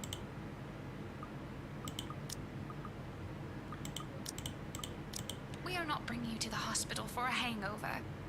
Really? One would think you'd be used to it by now with how stubborn you are about your drinks. Dare I ask what the 30,000 quid is for, though? It pulls a small smile from her for a moment, but the pinched look on her face returns quickly enough. He lost a bet with Robert and Elise after a night of drinking at the Crawl. 10,000 each. And another 10 to me. The sneer that makes its way on my face doesn't hold as much heat as it usually does. It's just a bit of friendly ribbing. Though I still wish he wouldn't tattle. Of course, it was my fault for mentioning the money. It wasn't like anyone would notice 30 grand missing from millions, though. That's how much I spend on a normal weekend. Oh, must you be such a teacher's pet? I told you not to talk about it. I'm having second thoughts about moving to the penthouse. If this is what you do when I'm not looking. I've almost forgotten about that little arrangement, too. Shame. Hopefully that's the reason why she's so intent on glaring at the table until its varnish peels off. The alternative would be sobering. It was that one time. I'm not a child in need of minding or mother hens. As much as I'd love for you to stay, you said you need some time to yourself. Don't let the fact that I lost a bet once make you think I have to be supervised. It wasn't. I'm just worried about you, Luke. I'd be less so if you actually sat up. Why are you worried about me? I'm more concerned about what your doctor told you. How did the house call go? I didn't want to intrude on her privacy when the doctor arrived. A ridiculous sentiment considering I'm still her husband.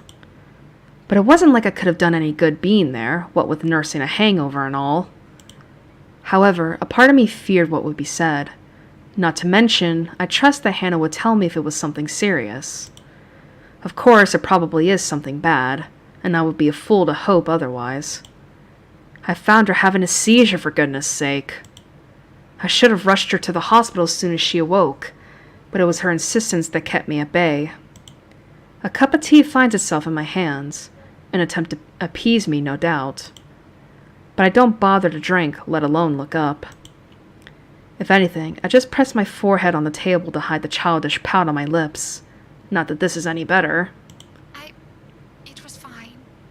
The physician took some of my blood, and he scheduled me for a few lab tests tomorrow morning. I've already called for a driver and attendant to accompany me, so there's no need for you to worry. And what? You'll just be leaving me behind then? And I don't think you should be going anywhere alone.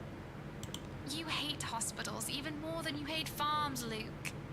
And Kylie's coming for your play date tomorrow, remember? Relax. I'm taking Johans with me if it makes you feel better.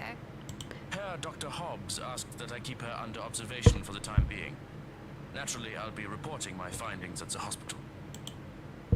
Sitting up, I run a finger over the rim of my teacup and mull it over.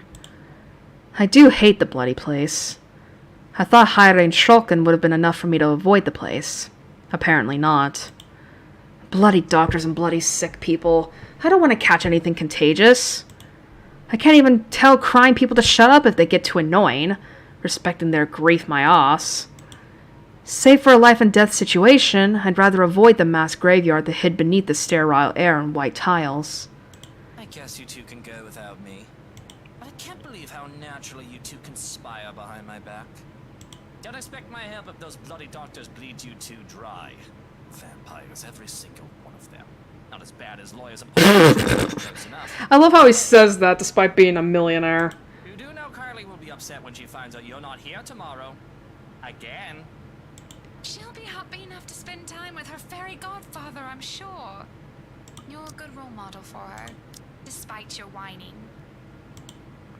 No matter how many times Hannah claims that whining is unbecoming of me, I never listen.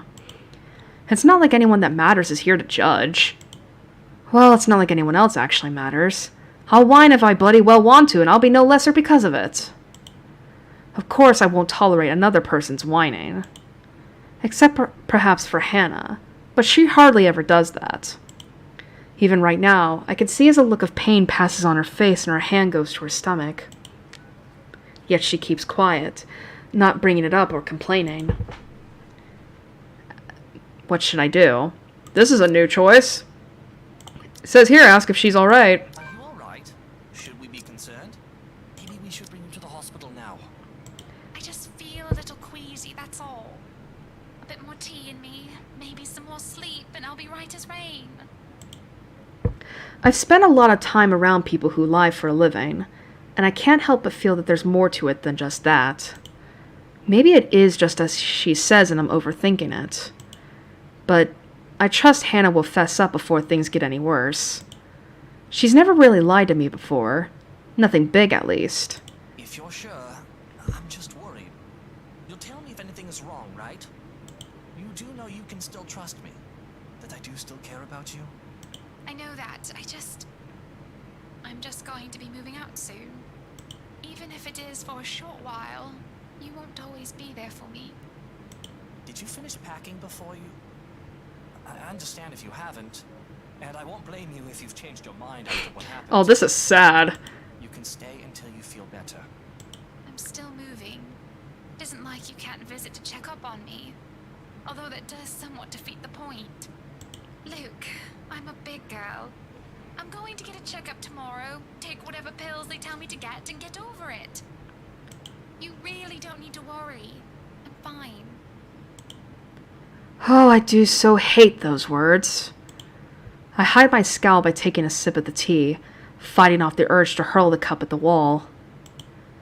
I'm fine, she says. A lie. Apparently the sour disposition I have, one not entirely born from my hangover, is still obvious. Without saying a word, Hannah puts her hand on mine and squeezes it tight. Her hands are cold and clammy. Her grip is weak. I could see the small tremors that run along her shoulders and the paleness of her cheeks. She has yet to recover from what happened to her. She's not fine. And I'm not either. Fine. I don't need to like it, but fine. I don't think either of us really like it. But I do think it is for the best. Perhaps we should bring you back to bed. The sooner you're off your feet, the better. Is that some sort of roundabout way of saying that you want to sweep me off my feet and take me to bed? This isn't our honeymoon. I need rest, mister. I am aware that this is the farthest thing from our honeymoon. This isn't how things are supposed to be. Hannah isn't supposed to leave. I'm not supposed to let her.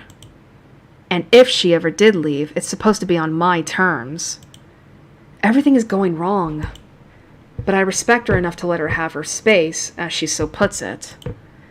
If divorce is brought up, however, well, that's another matter entirely. Really now, you shouldn't have gotten up in the first place. Breakfast in bed exists for a reason.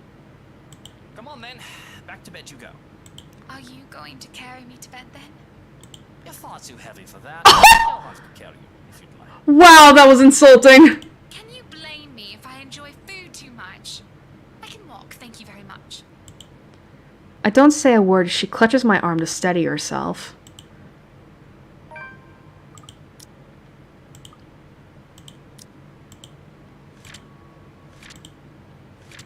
This fucking picture. Come Sunday morning, Luke woke up with a huge hangover to Hannah's utter displeasure. Regardless, she informed him of her plans to see a doctor back at the city, something her husband immediately worried about, which she allayed with gentle reassurances.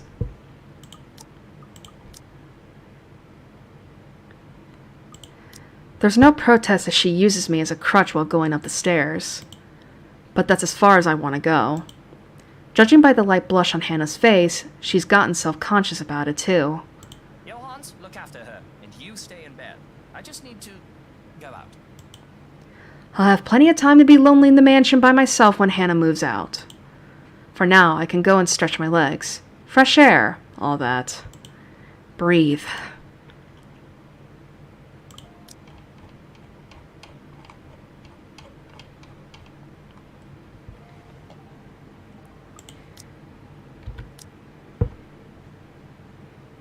Just have to skip stuff. More Takako.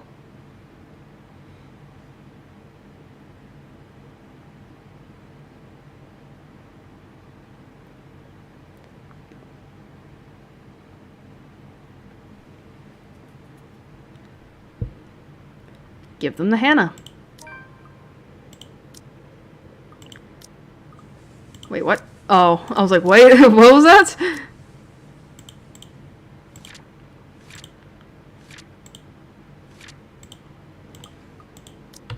And because I already did see this. Halloween!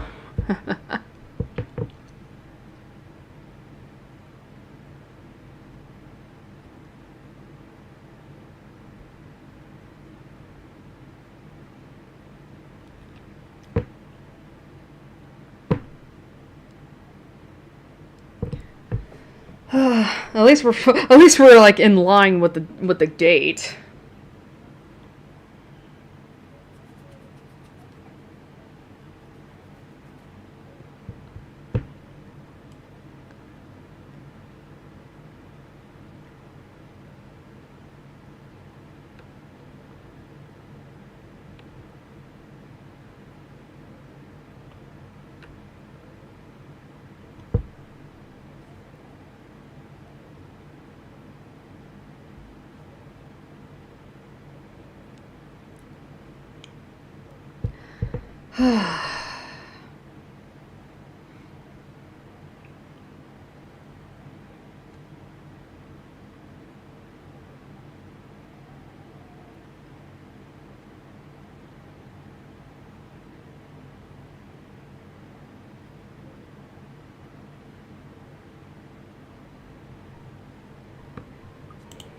Alright. That was a lot of skipping. Well, yeah, no, like,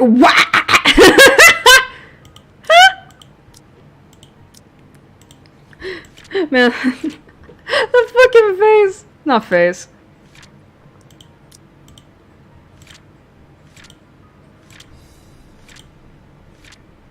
Alright. My decision is taken from me, however. Why? Why are you doing this? And look at you, smiling like this is a funny joke. Don't you dare lay a hand on that woman. She didn't do anything to you to deserve this, did she?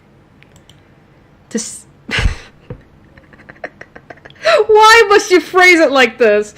To see the great man like this is perhaps the most terrifying I've seen him.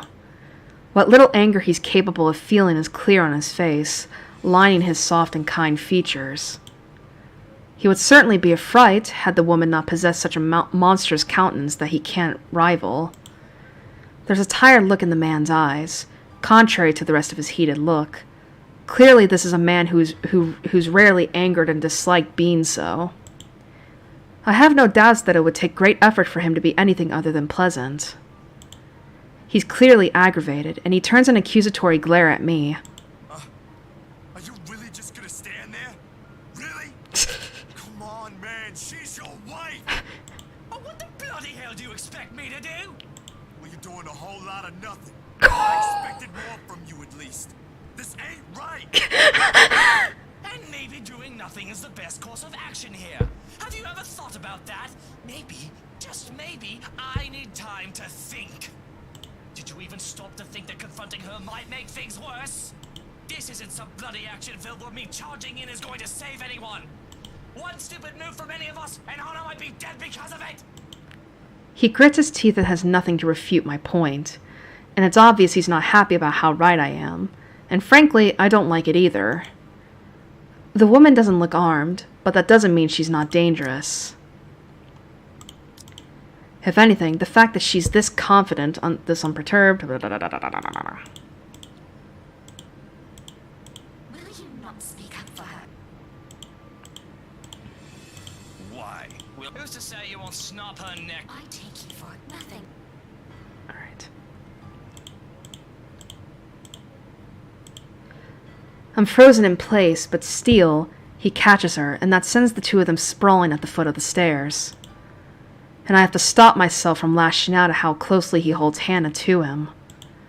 It can easily be interpreted as a lover's embrace, and it doesn't help that I had the fleeting thought that she was cheating on me with him.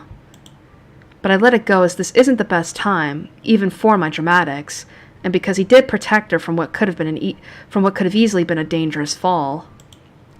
The anger and frustration from his expression bleeds out until he's all soft edges and a smile once more. He smiles up at Hannah, one that doesn't look platonic to my eyes, and suppresses a groan. Ugh! I was not expecting that. She didn't hurt you, did she, Hana? And the way she smiles back at him makes me feel jealous, though I don't know who wouldn't be. Anyone would be lucky if Hannah so much as looked their way like she does with Steele now.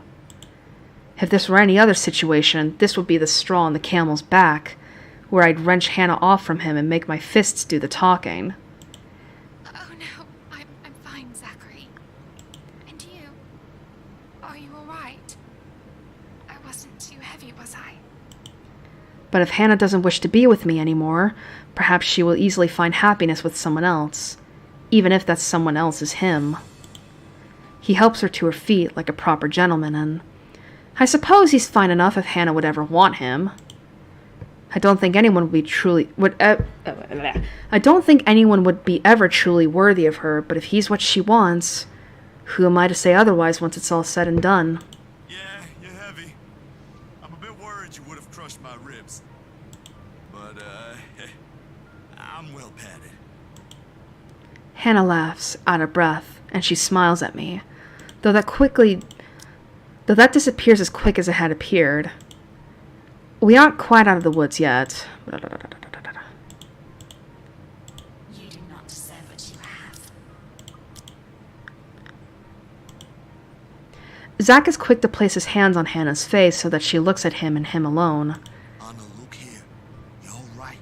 You've got me and him. Between the two of us, you'll be fine, yeah? We won't let you hurt her again. He reassures her with a nod in my direction. And I still think he's far too soft.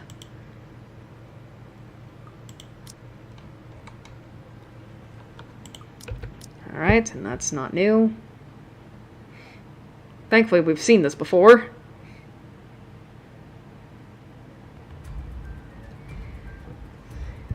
Oh, that's new.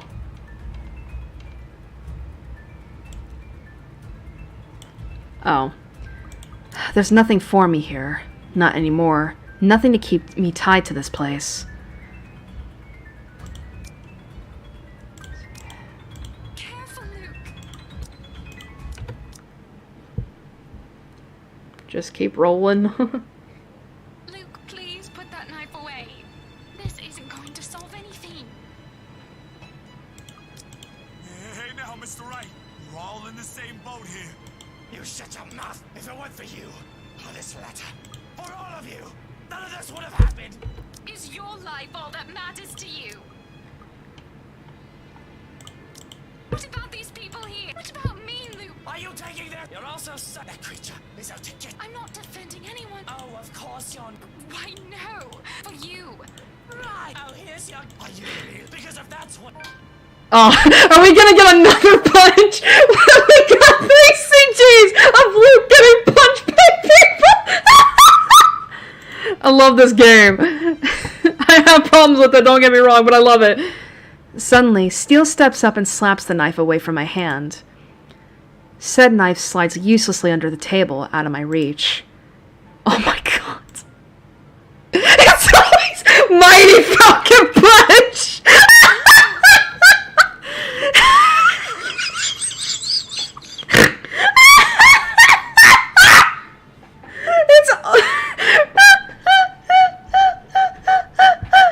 He merely stands before me afterwards without even batting an eye. Glaring at me as if he might just rip my head off in this instance. He isn't such a weakling, I suppose.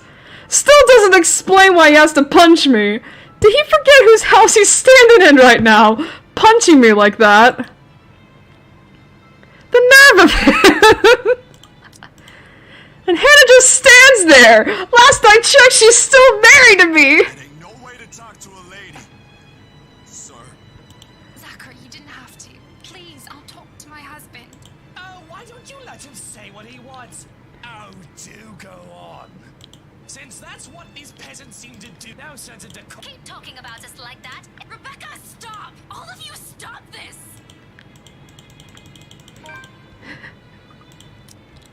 Oh my god, I'm so sorry. I was fucking laughing, man.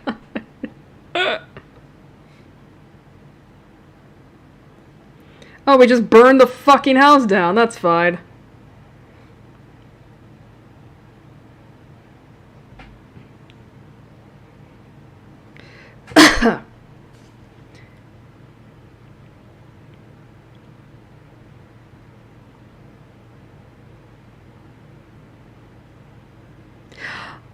Ever and a day.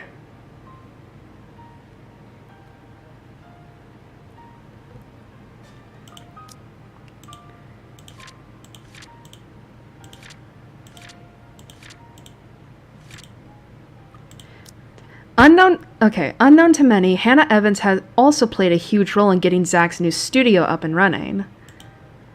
But for all the latter's efforts to try and thank the woman, she insists keeping her investment a secret as she merely wishes to help out, having been impressed by his skills in the field during the brief time they've worked together. A working relationship that continues to this day, as he's the only photographer she seeks at every single event she hosts, whether it's a simple social gathering or a company party. In recent months, however, many have started to speculate it may be more than what appears. A rumor that seems to only grow with each sighting of the two together out in town on a weekend, and every visit Hannah Evans takes to said studios, staying for hours on end. Sometimes even bringing her own children with her, who are especially fond of the photographer. Both have never directly answered what the real case between them may be. But whenever a soft smile appears on their faces when asked, Many have simply learned to take it as proof and can only wish the couple well. They are happy, and no one can fault them for it.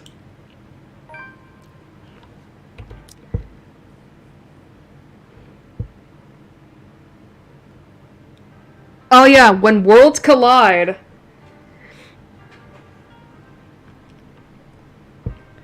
Amidst her struggles, Rebecca finds an unlikely friend in Luke Wright. While he avoids the city like a plague nowadays after losing both his company and his family, he makes an effort to drop by from time to time. Mostly to visit his goddaughter Kylie Suarez, though the man still won't admit it when asked. Despite starting off on the wrong foot, Rebecca considers his presence a blessing now. A familiar face after all she has seen. The same thing seems to go for the former businessman, confiding in the woman of his problems, petty or otherwise. At times when their circumstances allow it, the two can be seen taking Kylie out to the local park, watching over the child, or sometimes simply engaged in a mundane conversation, enjoying each other's company and never talking about anything that hints of any misfortune. Whether this will ever grow into something more, only time will tell.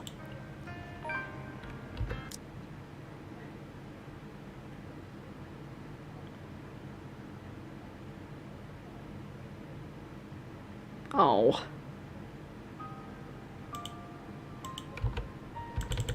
There we go. I was like, hurry!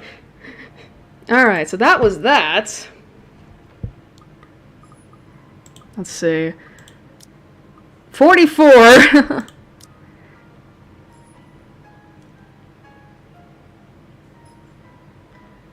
Luke and Rebecca variant too. Yeah, and everything else is Luke and Hannah. There is Zachary and Hannah, though. Let's see. Anything here? Doesn't look like it. What about here? Doesn't really look like it. Here? No. Here?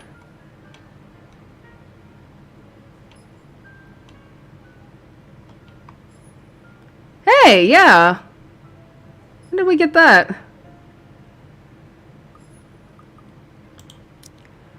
66%. Nice.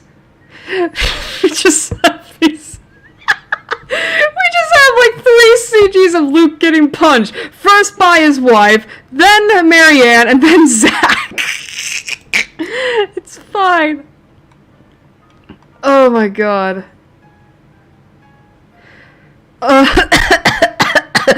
Oh my god. Alright, extras. 77, alright. Let's see.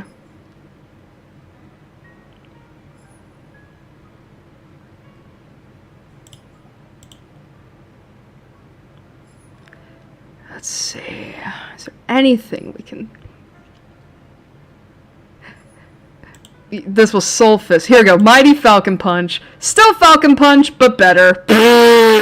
Wow. Alright. Ever and a day. They are happy and no one can fault them for it. And of course, find comfort in the last person you expect to receive it from when worlds collide. Alright. Alright, let's go for the Everyone Lives ending. Thankfully, I don't need a walkthrough for that.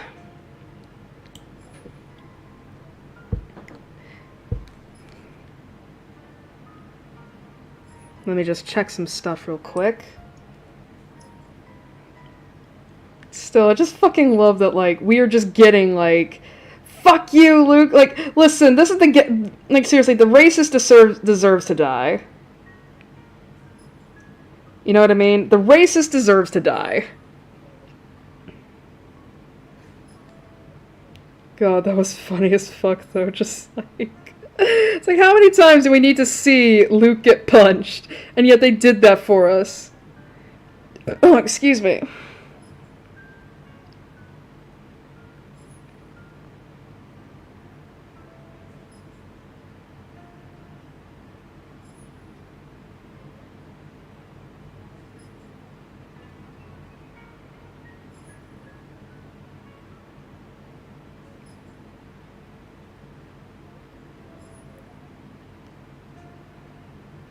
Okay. Alright, Everybody Lives. And that means I'm gonna go for the endings that I know of, that I like.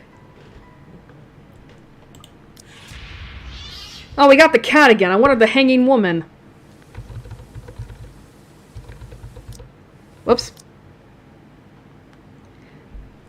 Actually, wait. I want to see the, I want to see this. 94%.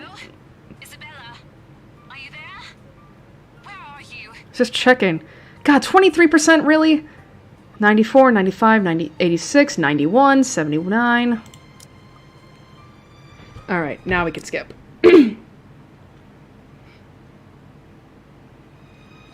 Alright, obviously.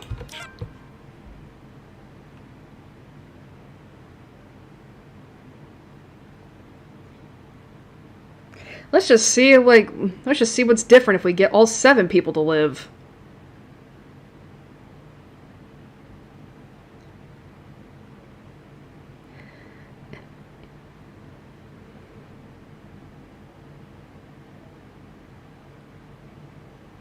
You know, and why not? Why don't we also just try to get as many relationships up and going?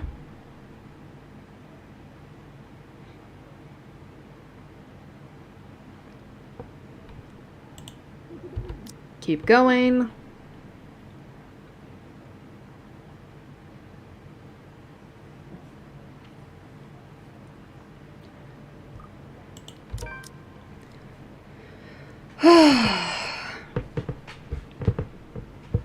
God, I'm sore.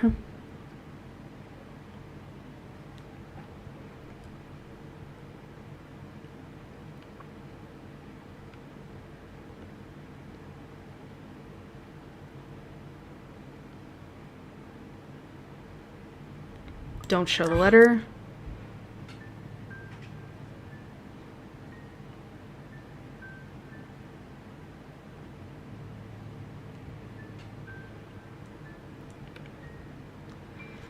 God, we're 5.5 hours into this already, huh? Alright.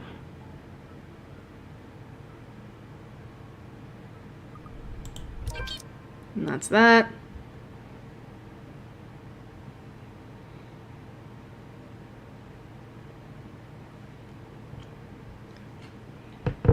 Man, I gotta go to the bathroom.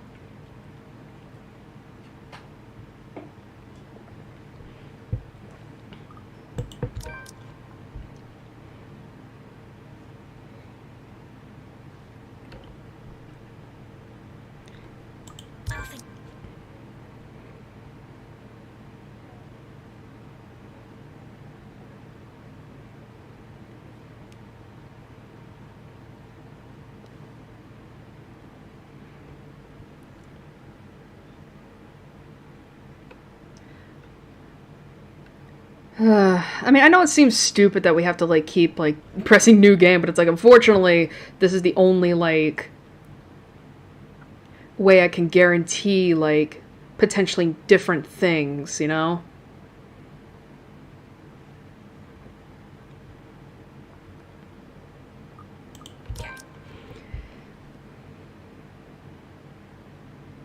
But yeah, I do want tomorrow to be dedicated entirely to the true ending. If I can.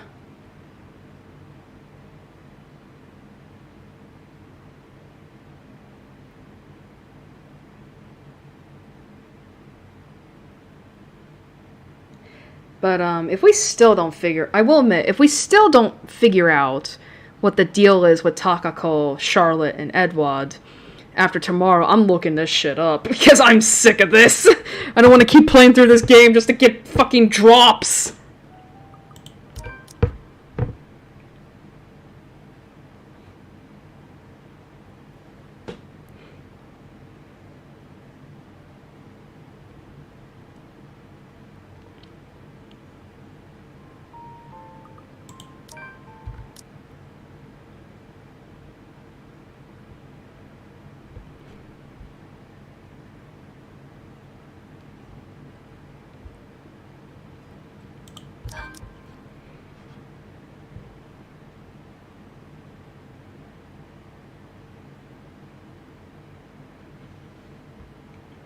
Go for everybody who lives, Undane.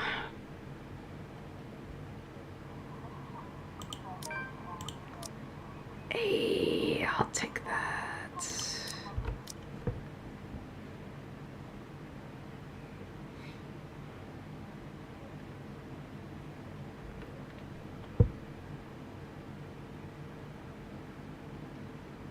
Nope.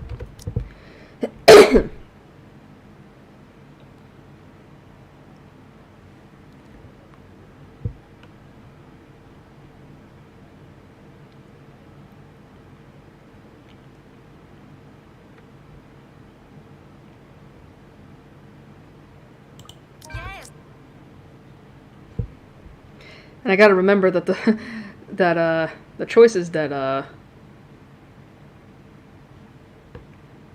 I don't know. But I guess we can free up a day to meet with you. Just making sure.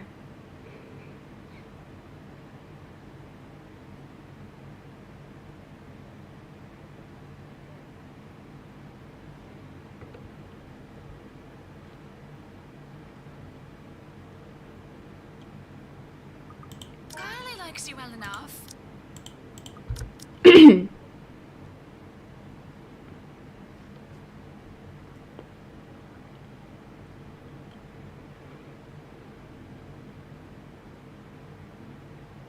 I will admit, the Hannah Zachary ending did not feel like a lot either. Again, it feels like you can tell, like, I don't know, maybe it's just because of the fact that there were, like, pre-existing relationships. Like, I guess, like, the thing is, right, for Luke and Hannah, right, is that, like, you obviously want them to, like, work things out between each other because, you know, they're married and you can tell that they do love each other. I was just tending to the garden, sweetie. You know what I mean? And, you know, and the fact that you do learn that Hannah is pregnant, it's like, you don't want to, like, you know, I don't want to say break a family up, but you know what I mean. It's like, Be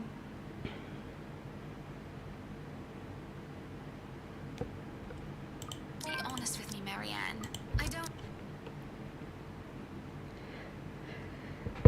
I don't know. I guess, like, what I'm trying to get at is that, like, you don't want, like, you know, you don't want to break those two up, you know, especially, you know, since, again, you can tell they clearly love one another. And with, you know, with Isabella and Ashton, it's like, well, Ashton has feelings for her, you know, to the point that, you know, he admits that he loves her, like, in two roots that, like,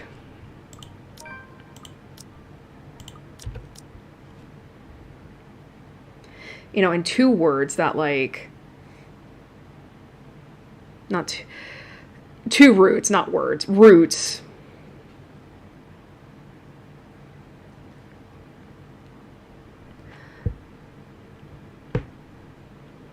That, you know, in two roots that, well, actually, no, three roots, sorry.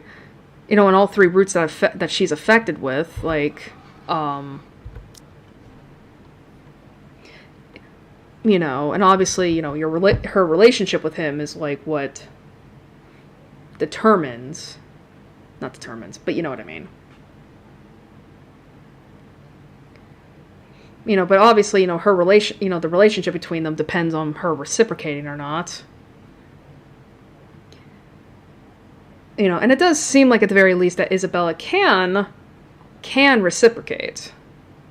You know, or at the very least does see that. I don't know, the attraction between them grows, I guess. I don't know how else to put it.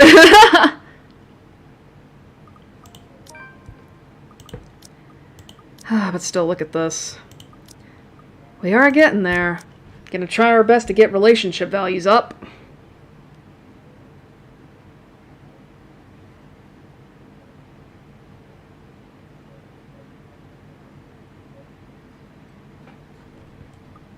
I don't know about...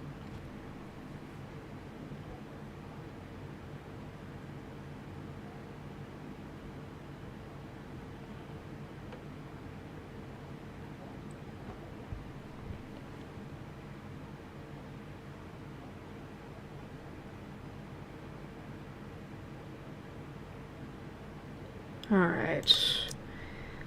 What do I want to do here?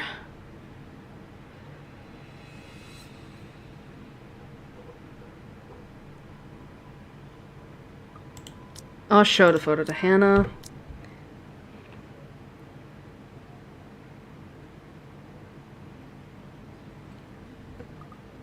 Sorry, sir. I was just... Again, this is the only way I can get Marianne's stuff up.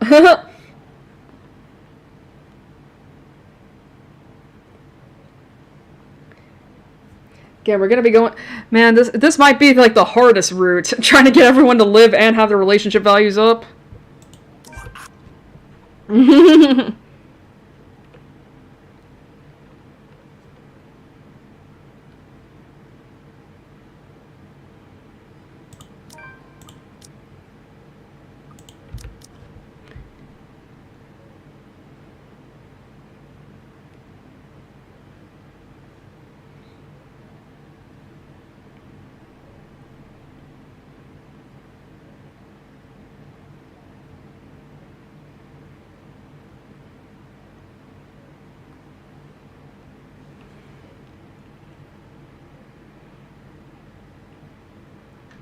I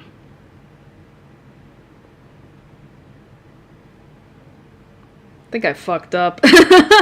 Well, no. Maybe there's more than one way to, like, get Ash and Zach's, thing up.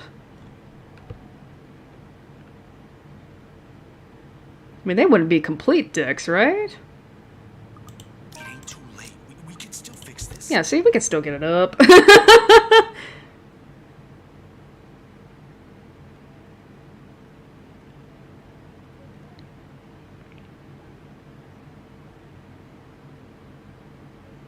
And we are not doing this.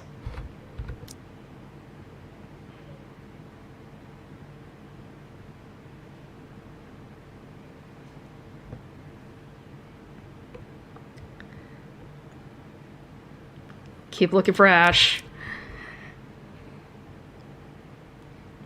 Alright, that's done. Now we're actually going to keep Marianne alive.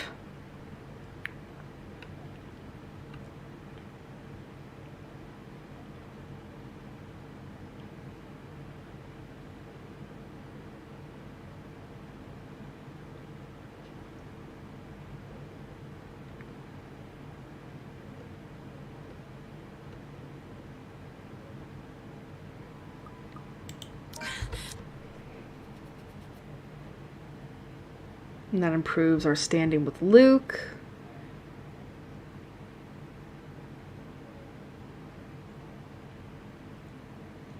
But yeah, I do know that after this we're gonna call it there, because this is gonna be a long one. A long one, sorry. Alright, how are we doing?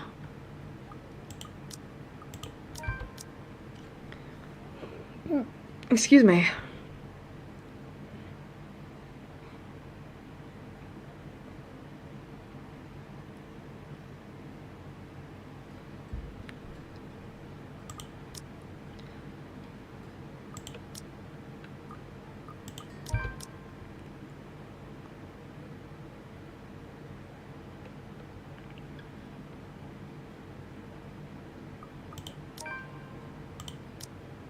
Fuck. It's fine. It's fine. Actually, no. Actually, I think if I remember right, he gets angry no matter what choice you pick.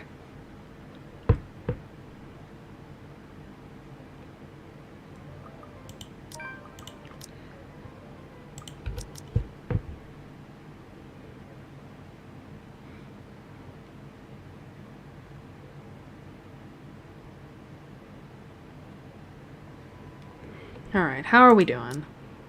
You know, let's spend some time with Luke.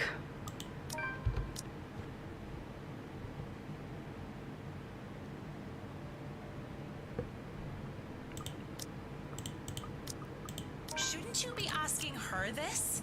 Isn't her opinion... There we go.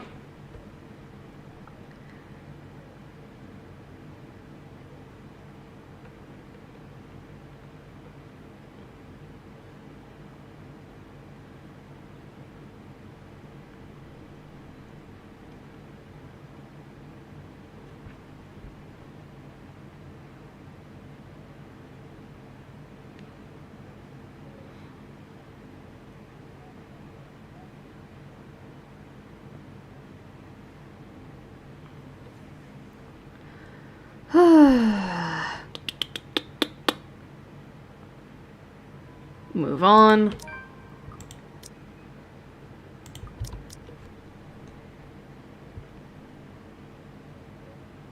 Who knows, maybe through this we can get some Hannah and Marianne friendship. Alright, I'm gonna save real quick, because I don't know what the hell I'm doing. Hey, are you alright there, Whiskey? You're looking like you need... There we go. Alright. Just making sure.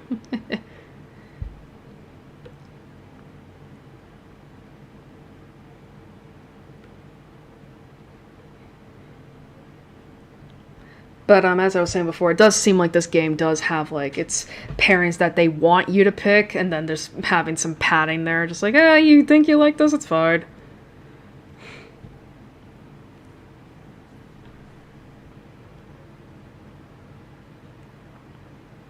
I honestly can't wait to see the criticism of this game.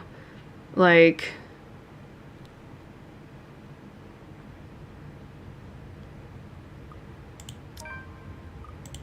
Alright, let me see how we are. Alright, good.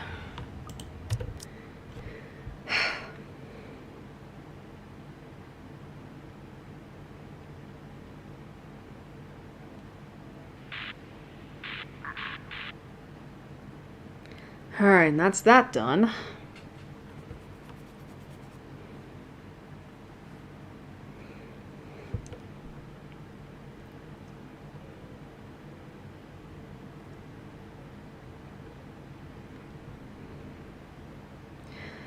But still, we managed to get all four characters alive, which is good.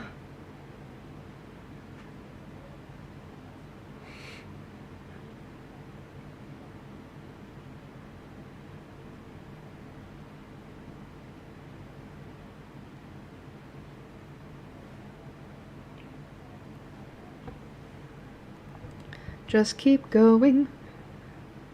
But as I was saying, like, I think it's going to be interesting seeing the criticisms of this game. Like, how, you know, like, what did people... Like, I wonder if they're going to have the same things I had to say about it. It's actually fun, Entering the open house, even if there were a lot of... It's actually kind of funny to think about, because, I think if I remember right,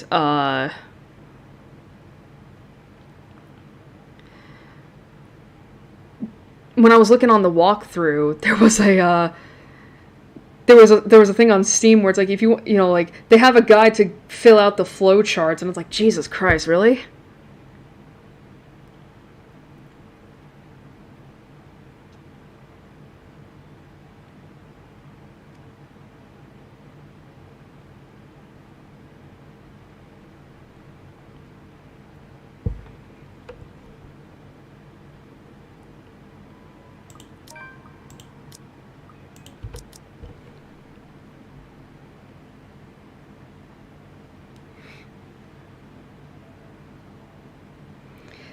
But still, they really try to get me with the Luke and Rebecca thing. That's interesting.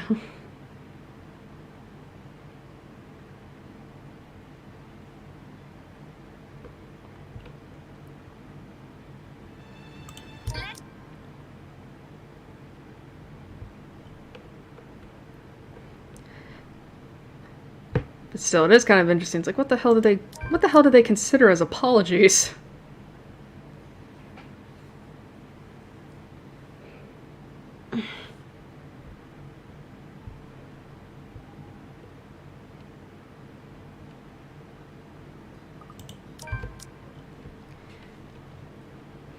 I feel like I've gone through this game so many times now that I just instantly remember which choices do which.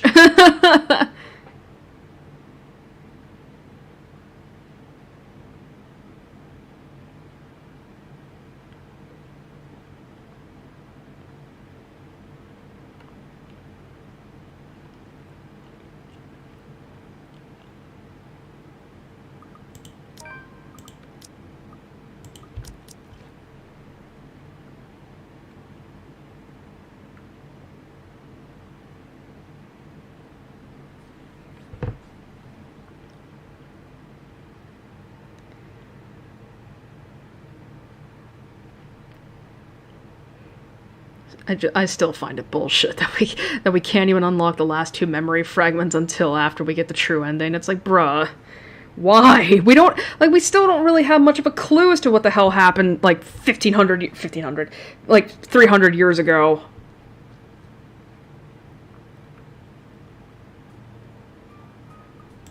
Alright. You know, I'll be able to recover from Luke's disapproval here. Just get those relationship values up.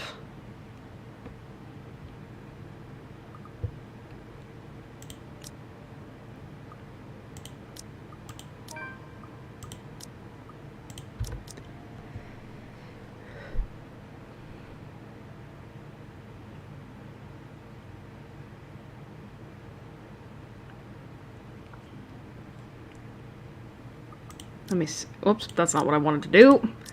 Let's see, how am I doing? I can stand to lose a little bit of Isabella. Now they're on I think if I remember right, I did this last time where I was just like, equivalent exchange!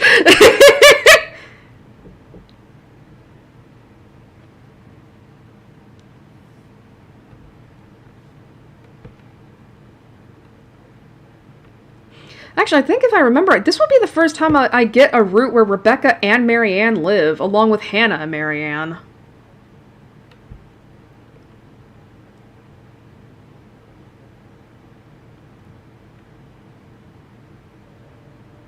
You know, brooding over here isn't going to fix this mess.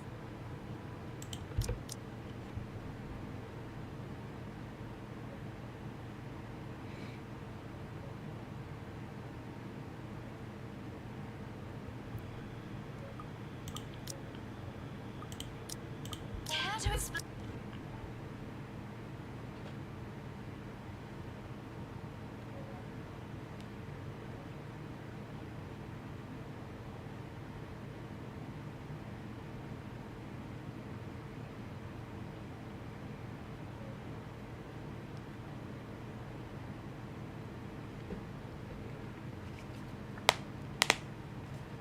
Oof.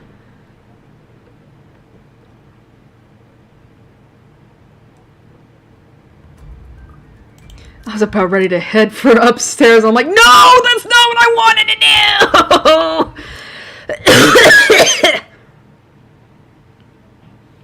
do! Alright, Ashton's chapter. Let's go.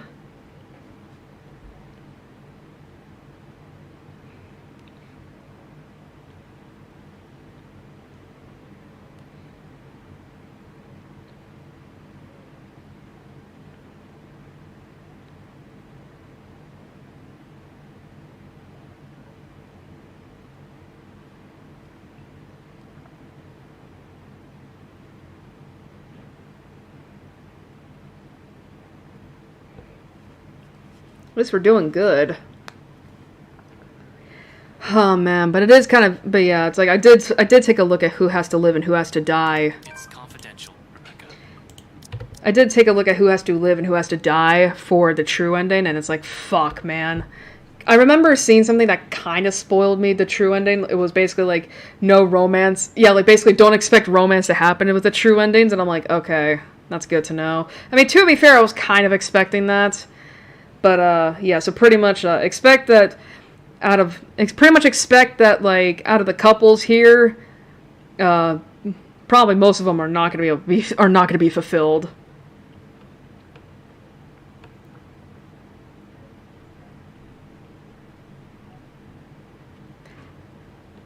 But still, I guess if we have to, I will say, this is the true ending! Listen, I am used to staying along with canon for the most part until it disappoints me, and then I'm like, alright, we're good.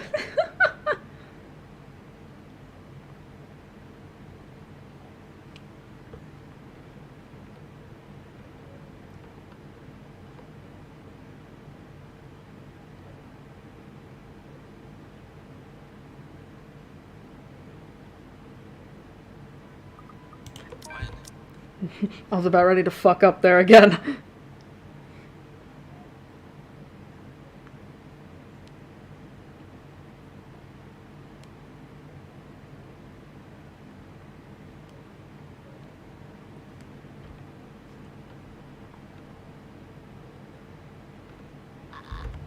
Fuck that. Just keep going. It is going to be interesting, though, having all 7 people alive. I wonder how that's going to change things. Especially with relationship values. I don't know, maybe not. I don't know. Maybe Takako just gets sick of it and is just like, you bitch. Fucking save scum and bitch.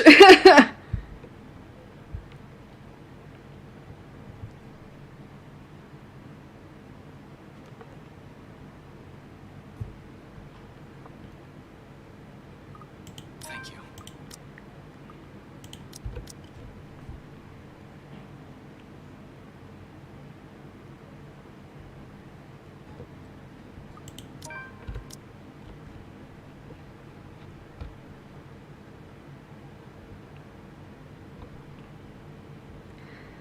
Through thick and thin.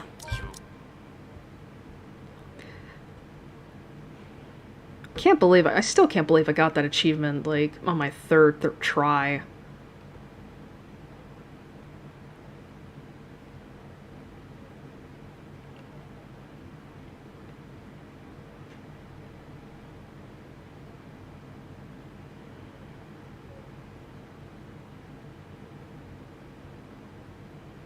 Alright, we're gonna skip this.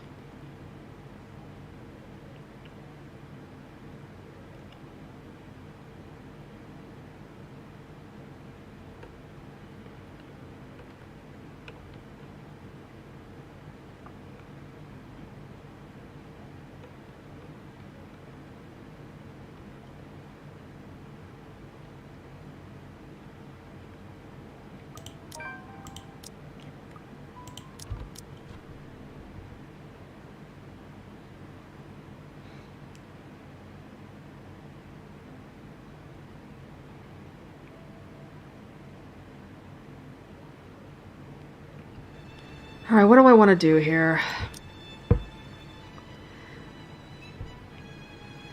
You know, I'll take Isabella's side.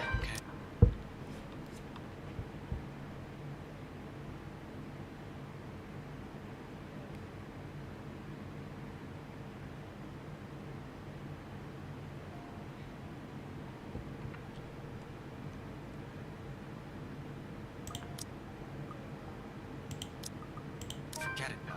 You're not going back to that mansion. That's fine. But Ash, what about... Oh, wait.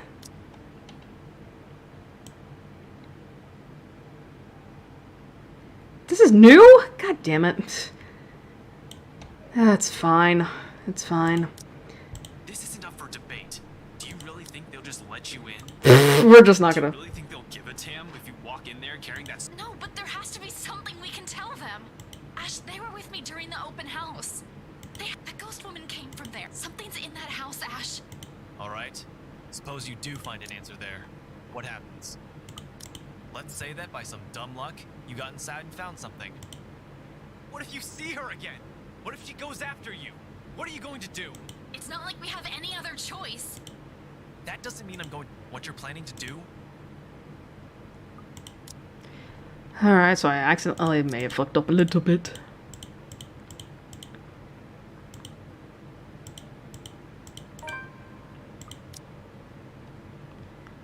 Well, at least this gets me more story beats because I fucked up by accident. It's fine. Listen, her relationship's already high enough. I think we can risk it.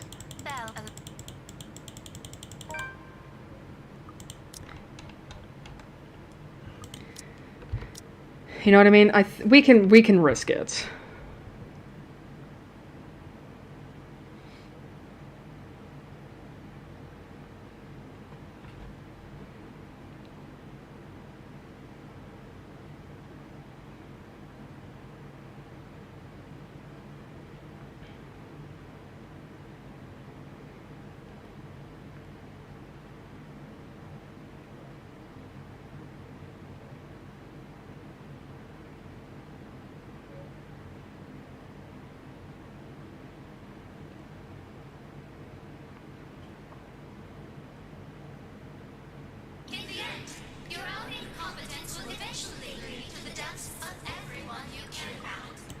That's new.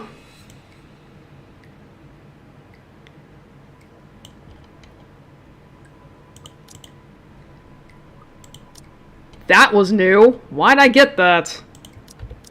Is it because Marianne's alive? We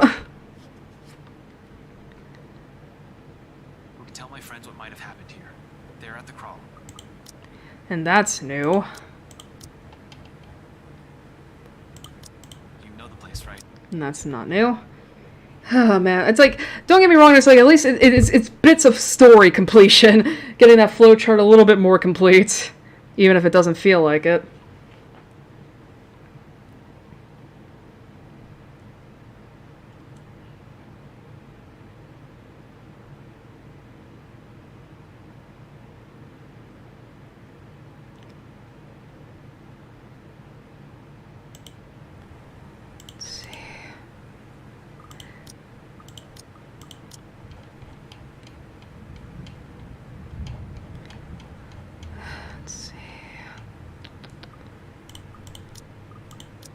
Whoops, that's not what I'm looking for. I'm looking for this.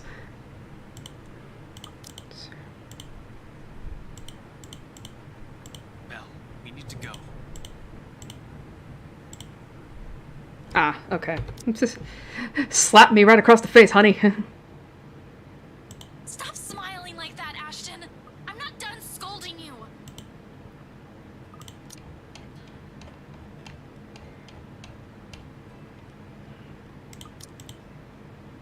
I heard all of it. Don't worry.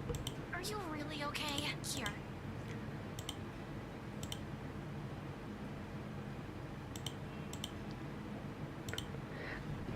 I might reread this part because it's like I need something to help me with these two. Alright. Cradled in mine, her hand still trembles. Most of the tremors have already subsided by now, though I doubt it'll fade away this soon. Let's see. I'm hoping this is right. I'm sorry. No. For what? Is this about what happened tonight? No. Well, it's for a lot of things. For calling you clumsy and careless and a scatterbrain. Are you sure this isn't a concussion? You would think that, wouldn't you? Well, you don't usually apologize. Yeah, I know. I'm sorry about it too. For all the times I've teased you and made you cry. Okay, good. Alright, I was like, did I fuck up at the last moment? Like, this is such a sweet thing! I know it seems weird I'm rereading this, but it's like, listen, I think I need this after having to go through the Kill 'Em All route, and then the 2 runs where Isabella and Ashton drifted apart in the epilogue. I needed this, alright? Unexpectedly, her fingers tighten around mine, our hands falling between us as something tender shifts in the air. Another exhale. Another drawn breath eases out of me, filled with every hesitation and uncertainties. But when I finally choose to break silence, it's only when I know that what will slip past my mouth is the one truth I'll hold against the world. But for all those callous words, despite all those, there's nothing that I don't love about you. In fact, those things, I love those. And everything that's you. For a long moment, she offers no response. Her grip on my hands merely tightens. Although my heart's pounding hard against my ears, I take a chance and look up. Slightly leaning away and giving her a cautious glance, more than ready to hear her rejection. Instead, I find her on the brink of tears, with an almost unreadable expression on her face. When she notices my eyes on her, she hastily reaches up and wipes it with the back of her hands. It doesn't keep them from falling, and soon they trail down her cheeks, despite her best attempts. To say this is panic shooting right up at the base of my throat is a complete understatement. This isn't how I expected this to go. Hey, Belle, did I say something wrong? Why would you? I don't even have anything. What? I don't have anything. I'm not rich. I live off instant noodles almost every day. I can't do anything properly without someone helping me.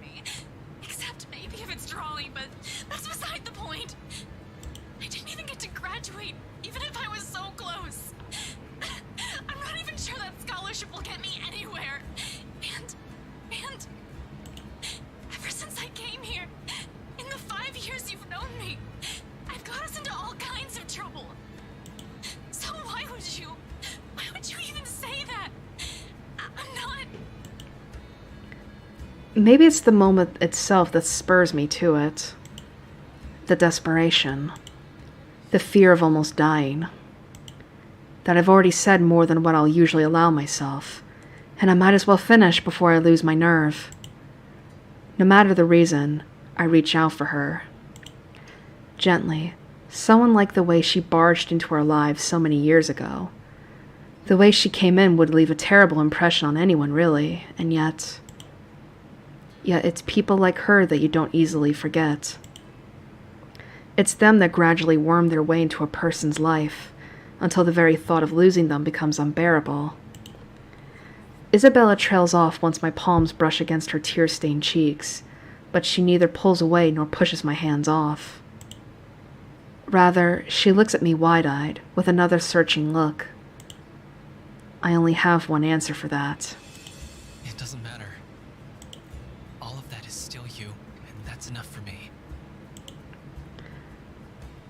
No promises, only truths. Perhaps the only genuine thing I can offer her at the moment. We don't even know what will happen, or if we'll ever survive this.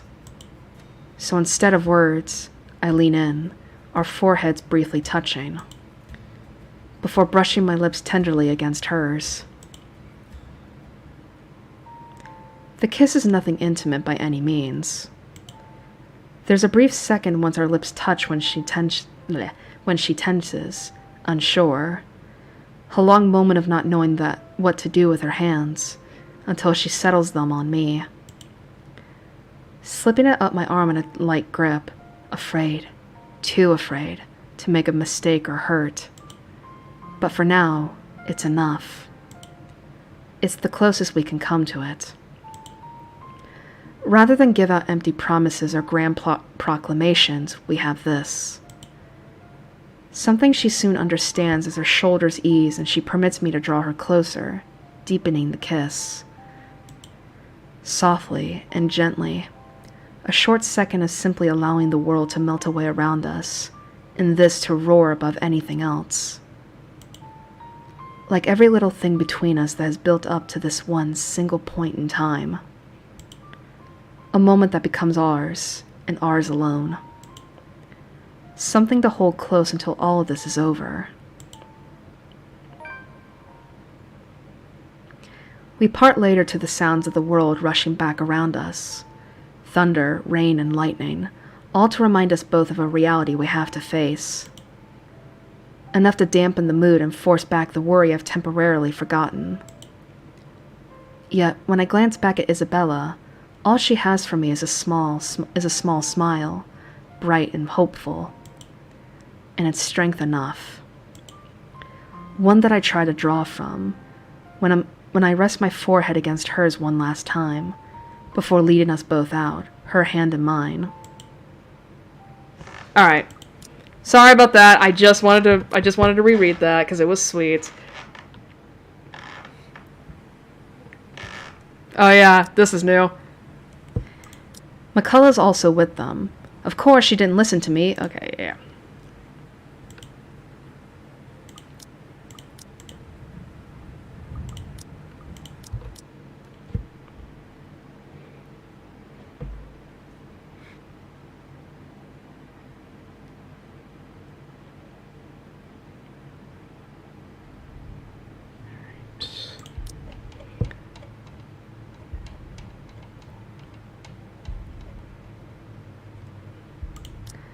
Zach helps McCullough first, assisting her up and through the gap before giving a hand to both Rebecca and Isabella. The moment the ladies are in, I nod for him to go through. Go ahead. I'll watch your back.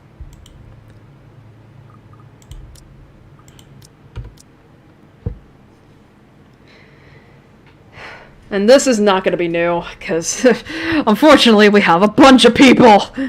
We have everyone else in the main cast here.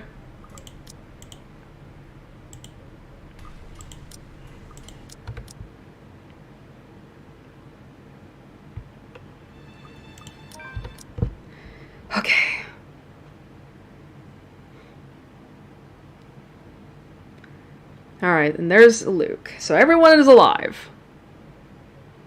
A glimmer of hope. Aw. We got a new achievement. This was also a sweet moment, too.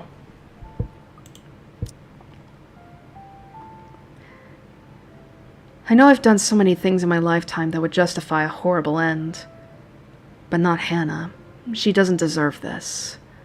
This is all far too horribly familiar.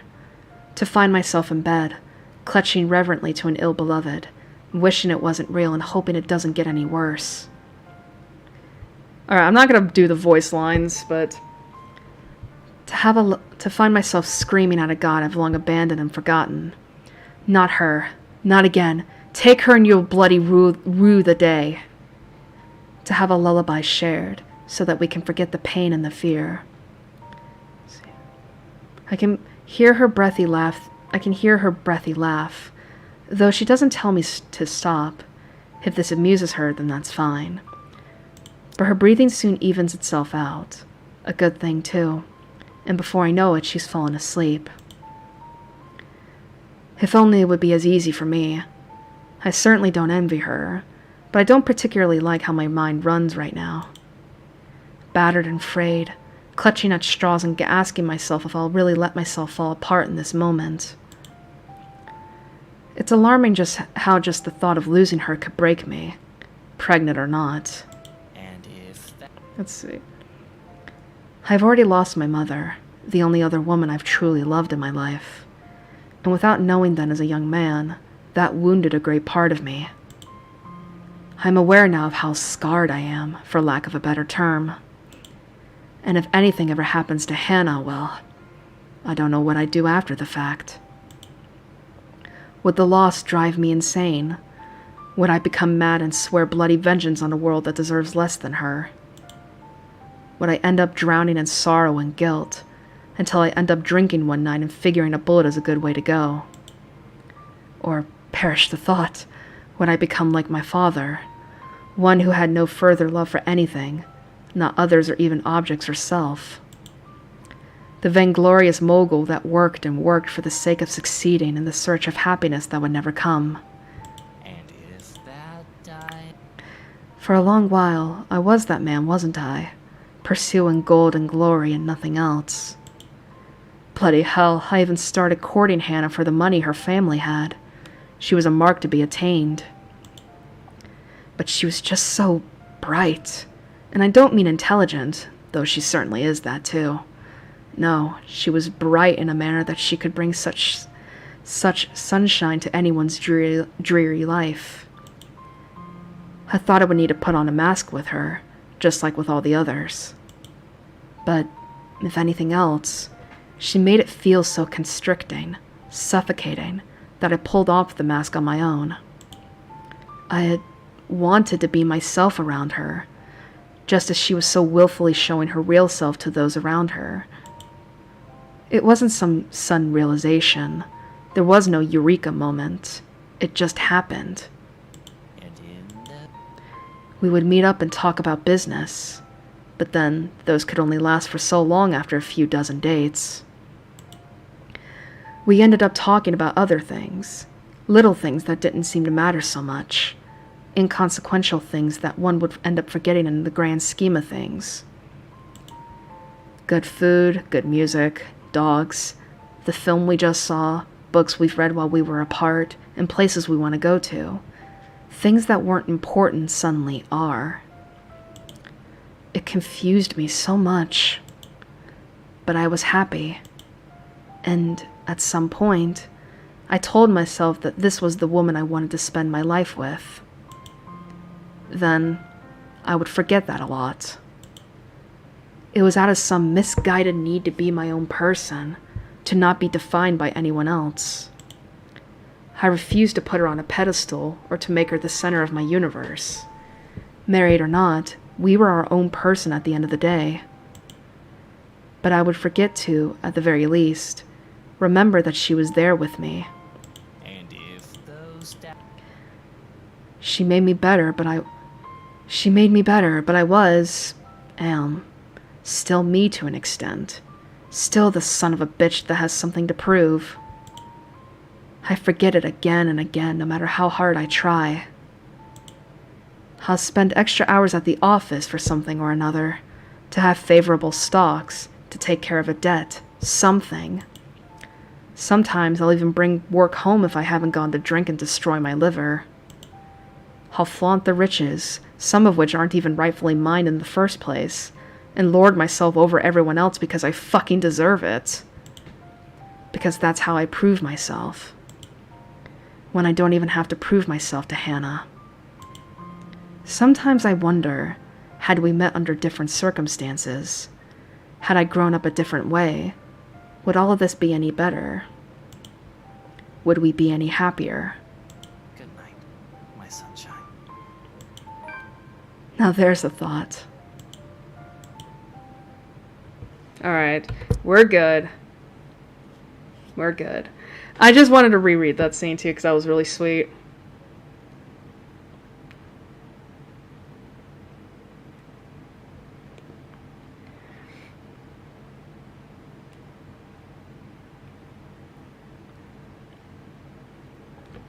Whoops.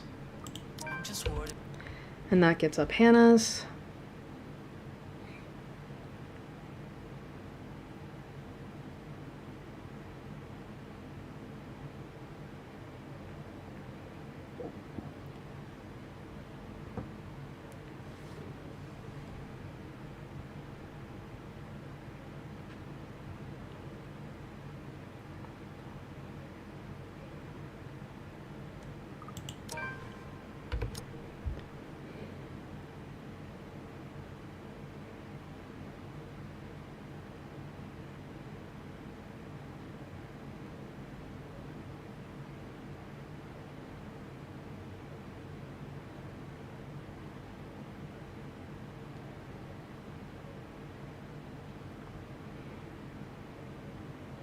We're almost 6.5 hours into the stream. Damn.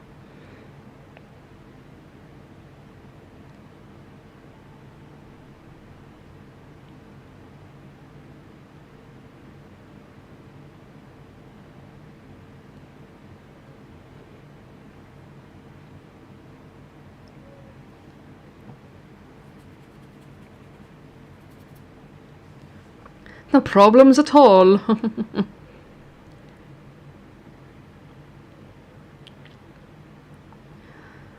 Thankfully, we're almost done, which is good.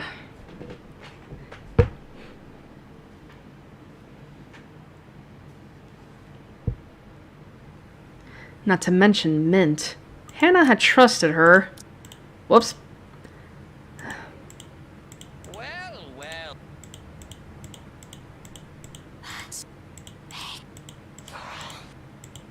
Let's see. A photographer, a high school teacher, a real estate agent, an interior designer walk into a mansion. That was a line delivery. Where's the red line? There it is.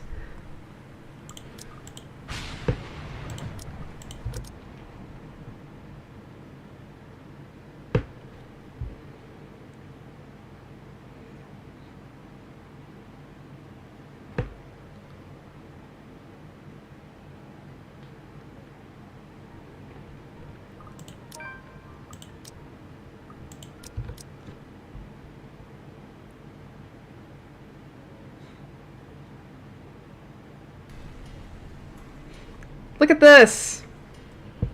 It's new!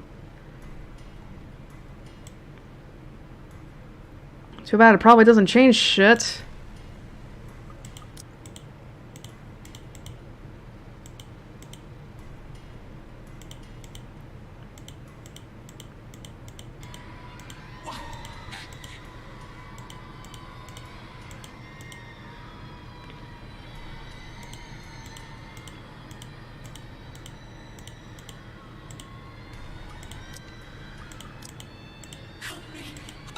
Who are you?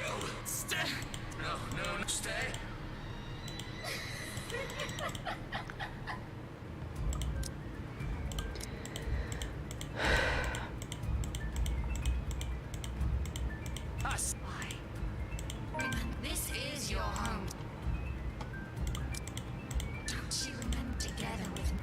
is she talking about, Luke? What does she mean? Don't listen to her, she lied. Hannah, you're the one. How should I know what she...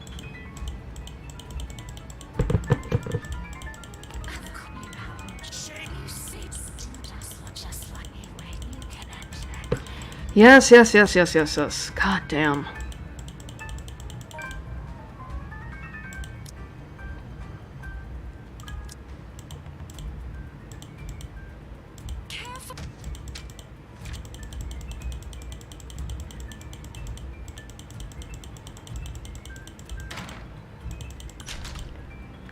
Understand me?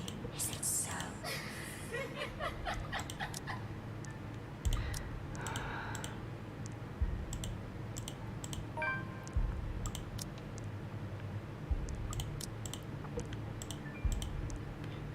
There's only 7 of us.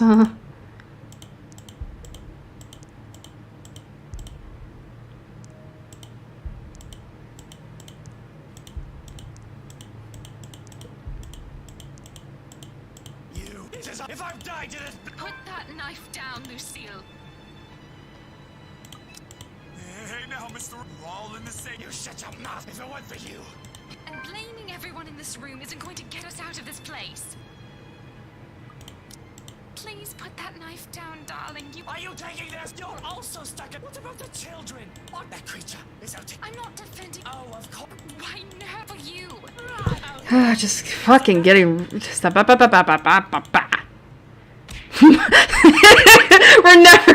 never... Yeah, Luke. Don't you dare imply I've ever thought of you that way.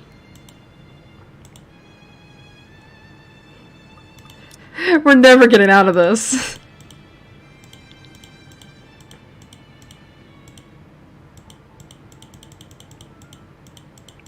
Love, if we are still going to do this, it has... We can't keep down... Not until we find... I'm sure we can. You're going to... Keep talking about us like that. Rebecca, stop! All of you stop this!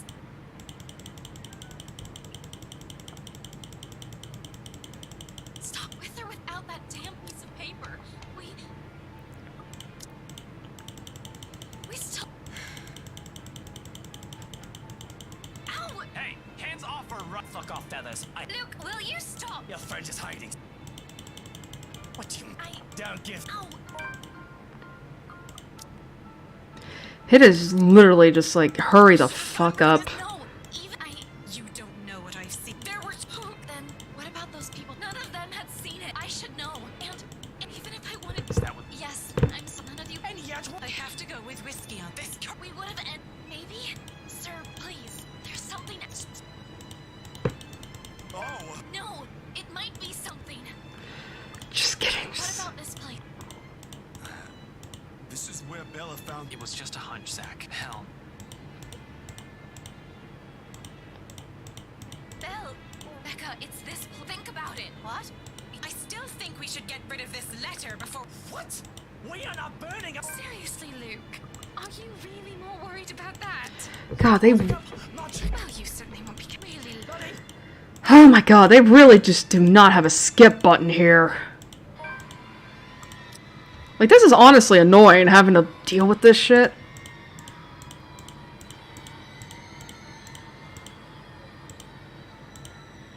Alright, I'm going to save here, because it's something new. Alright. I'm gonna burn the letter. Just to see what that could... Just to see what that'll do.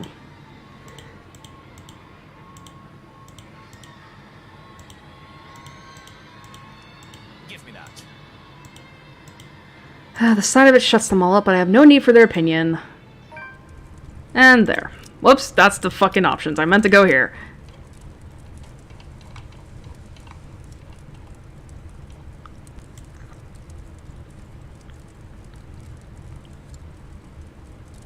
Oh my god.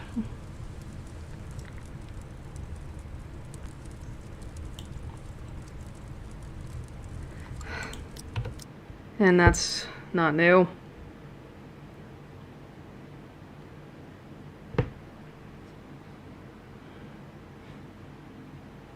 Alright, stop!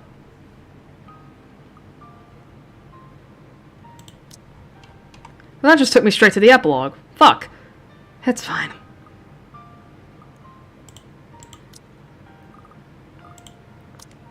Alright. Despite their problems, Luke and Hannah Wright managed to salvage their 7-year marriage.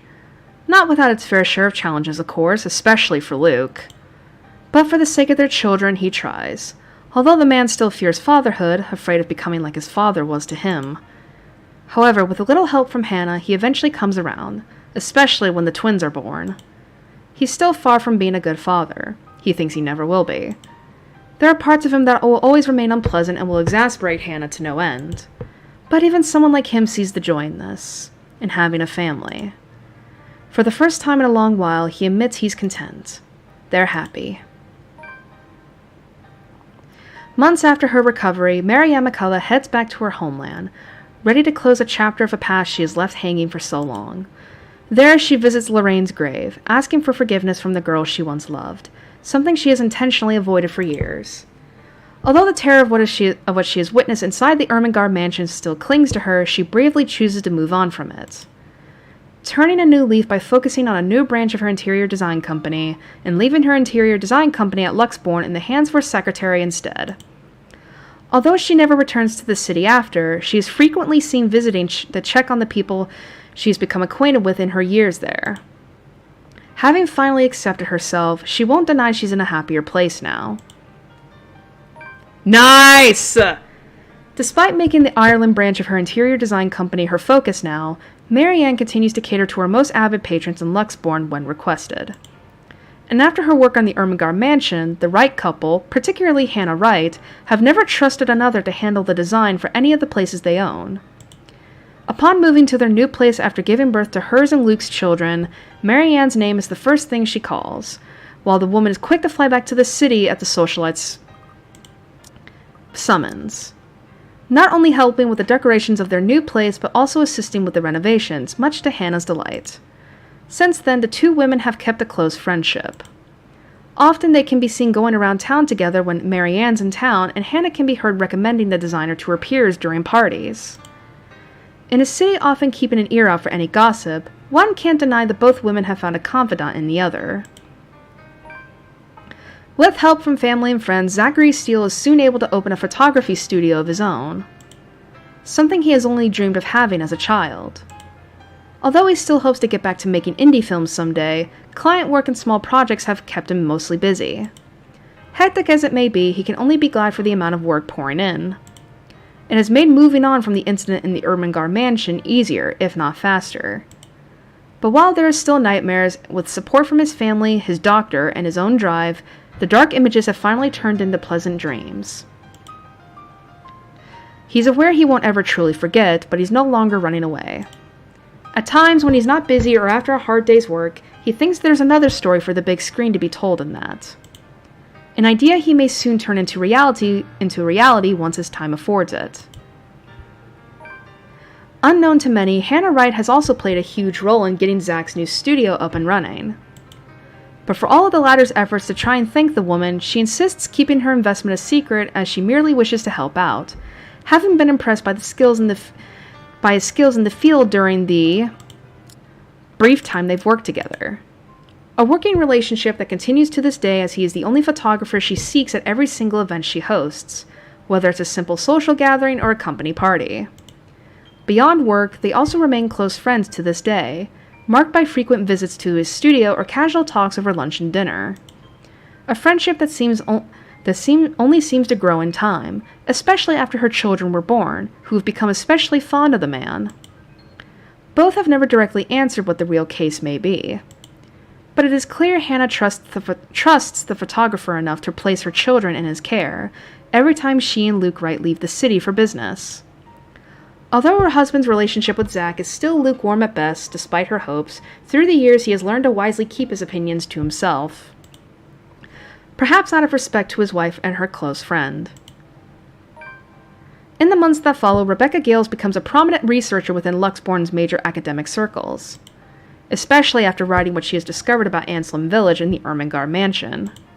With help from Professor Andrew Clark, she is soon able to secure funding to continue her research, presenting her findings yearly at local and international symposiums.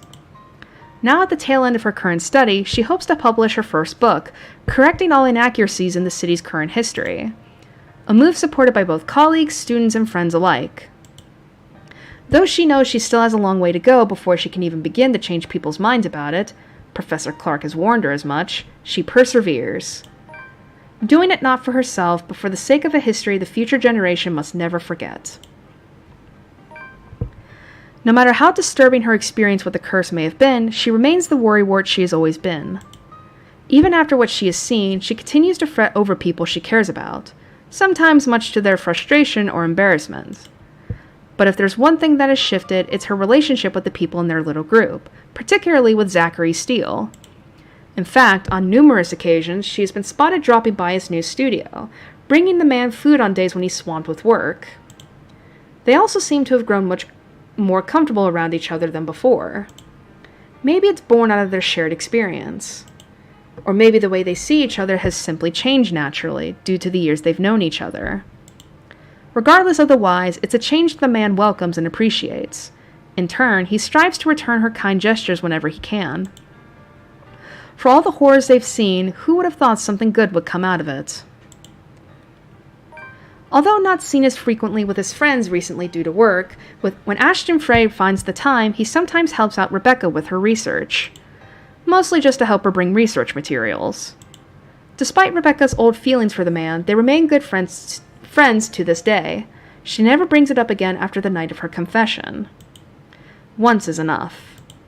While she still cares for Ashton as a dear friend, it is clear she has already moved on from her childhood crush. Finally accepting it as a part of her life that has already gone by, much like everything that has changed between them. And with this acceptance comes a more selfless person who genuinely cares for her friends, beyond any selfish feelings she used to cling to. Looking back at it now, she recognizes that how things played out is certainly for the better. Not only for others, but also for herself. Amidst her struggles, Rebecca finds an unlikely companion in Luke Wright. While being a father has kept him busy nowadays, he still manages to make time for his goddaughter, Kylie Suarez, though the man still won't admit it when asked. Rebecca still regards the man as insufferable. She doubts it'll ever change. But after all she has seen, much as she denies it, she now considers his presence the closest thing she has to comfort. A similar sentiment the businessman seems to hold, even confiding in the woman of his own problems and fears, things he couldn't voice out to his wife. Their friendship may be awkward at best, but with the grim reality of death having once shadowed over the two of them, it's something they eventually grow fond of in time. With her newfound courage, Isabella Santos finally chooses to pursue what she really wants for herself. Having made enough to keep her family afloat for a few years and with their blessing, she quits her job at Briar Realty Corporation and takes the scholarship offer from the local university. Though remarkably out of practice and unsure if she'll be able to keep up by the time she returns to university, she finds her feet soon enough with help from people close to her. And with her confidence in her skills growing, so do the number of people recognizing her and her work. It doesn't take long for several award-giving bodies to take notice of her. For all of her accomplishments, however, she has never truly forgotten what happened at the Ermengarde mansion. The images still remain in her, and on particularly unpleasant nights, terrorists continue to visit her dreams. She knows those won't ever disappear from her life. It has become a part of her in the same way death has permanently taken from her. However, she's no longer afraid. And with a brave face, she carries on, earnestly wishing that someday she'll be able to paint brighter, more vivid thoughts on her canvas. An honest portrayal of life and hope amidst the fear. Shortly after accepting the scholarship grant from Luxbourne University, Isabella moves from Salem Well residences in favor of staying in a dorm close to her campus. Although Rebecca Gale's quick to offer assistance for the move, she does admit she'll be missing her neighbor of more than 5 years. When all is said and done, she has become fonder of the girl over the years, and with their shared experience over the curse, they have only grown closer. Isabella leaves with a promise to visit every once in a while. And even though she still jokingly complains about Rebecca's bossy attitude, she confesses that she also misses the woman's fussing. After all, in a place miles away from her real family, Rebecca is still the closest thing she has to a sister. More than a year later, once everything in their respective lives have settled, Zachary Steele and Isabella Santos finally hold their first exhibit together. a project that has been in the making for almost 2 years, after the photographer casually brought it up to the other artist. While merely intended as a small event, it has been surprisingly attended by several members of Luxborn's upper class and art enthusiasts. Although only a few of the pieces have been meant for sale, the show has brought prominence to Zachary and Isabella's names in the city's art scene. It has since been followed by several other exhibits by the two, both in and out of the city. Currently, they are planning to hold their first show overseas. Yet, even with this unexpected, overwhelming fame, friendship between the two has remained strong. Theirs, after all, is a bond that goes beyond being mere partners in a small project. He is her family, as much as she is his. While she's aware she still has plenty of ways to go, getting back to school has also opened up a lot of opportunities for Isabella. At times, part-time work has started to come in droves, and she's able to support herself financially through her art alone. Something she has only dreamed of as a child. And when clients are generous enough, she's able to send money back home as well, despite her family's reassurances. One such client is Mary McCullough's interior design company, who frequently commissions her for murals after the woman has learned of her skill. Though at times she finds it difficult to keep up with the interior designer's standard for quality, it's a job and a challenge she is only too happy to accept if it means doing what she loves. Following his success in bringing several major cases to a close, Ashton Frey receives recommendation for transfer to Luxborn's lead agency against organized crimes. An endorsement eagerly backed by the newly appointed successor to the late Chief Inspector Lee, Abigail Harris. Knowing he'll have more resources, leeway, and a bigger chance at ultimately bringing Luke Wright to justice, Ashton Frey accepts. He still warns the people close to him against Wright and his associates, but only a friendly reminder now, more than anything.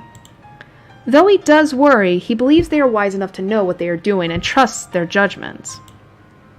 For now, he has decided to leave the evidence and the law to speak for itself and take care of the man once the proper time comes.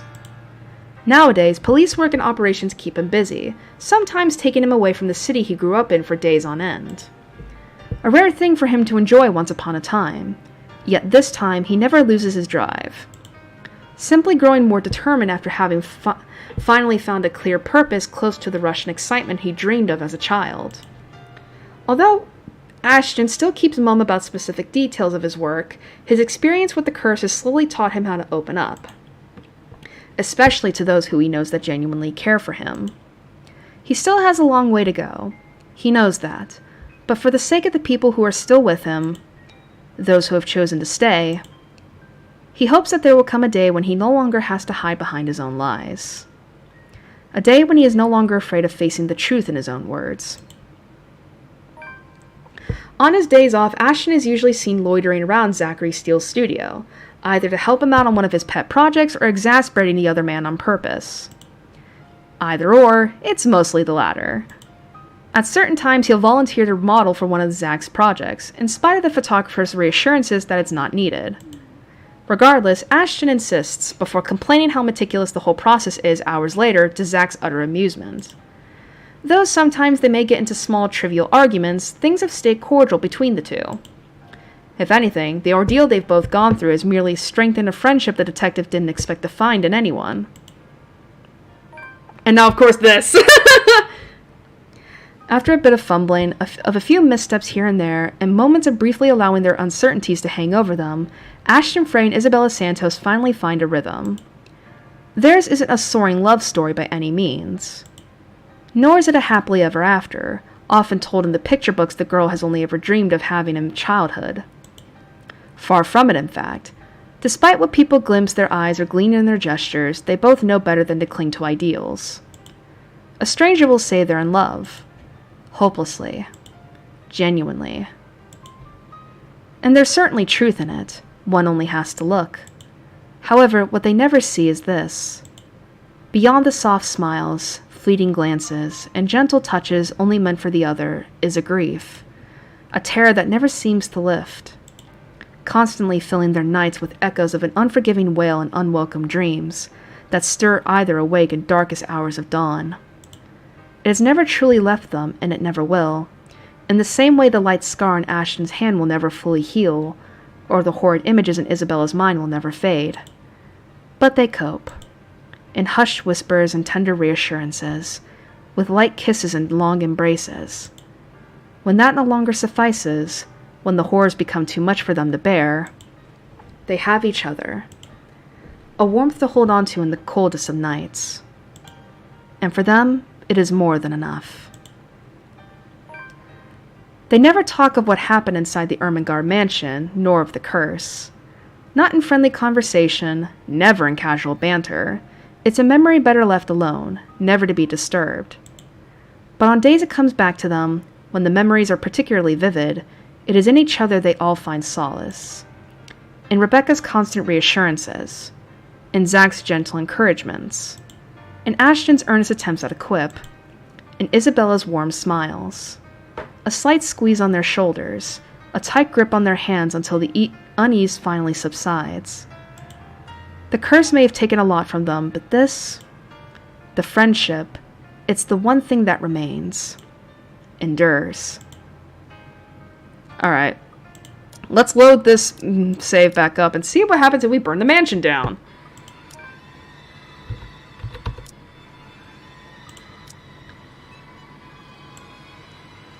Because this is supposed to be new.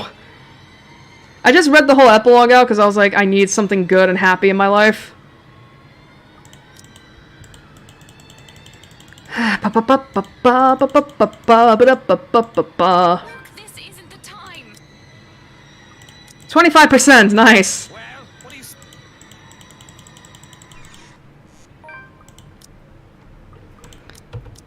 And that's not new. Alright, it's fair. I just thought that maybe if we just burned the letter we could do that, but I guess not. Alright, let's just skip through the whole epilogue because we've already read it. But hey, at least we got one new thing, I guess. Okay, I honestly thought that there would be something for Zachary and Marianne.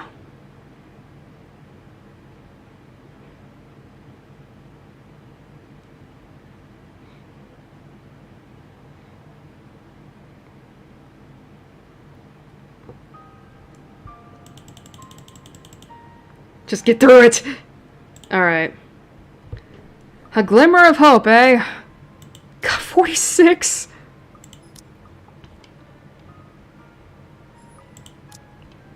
And of course there's nothing here because we don't like bad endings. Marianne and Hannah variant 2. Nice.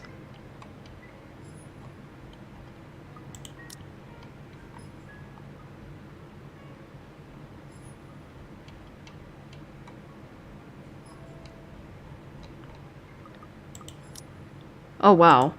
We're just missing one here for Rebecca. Oh, 2 here from Rebecca.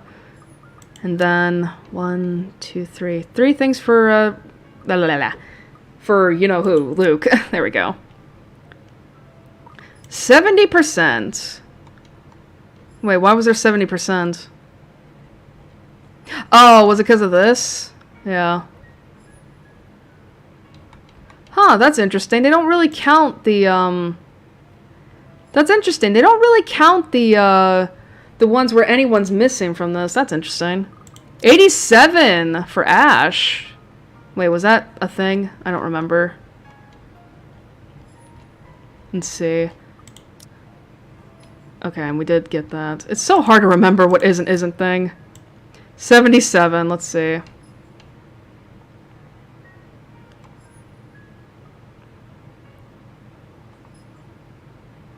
Here we go, a glimmer of hope. They might all make it out of this alive. Oh boy, alright. But, as I said, this is our last... This is the last thing we're gonna do.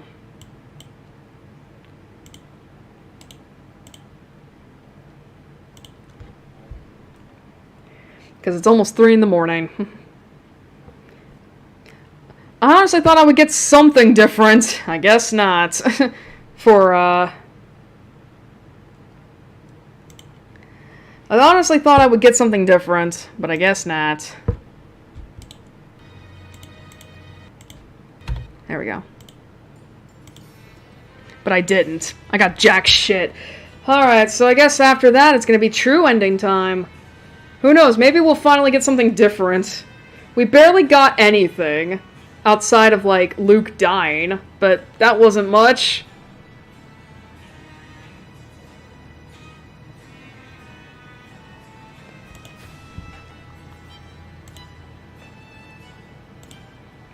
But still, we're almost done, guys. We just have one more stream to go, and that'll be tomorrow, or today, whenever.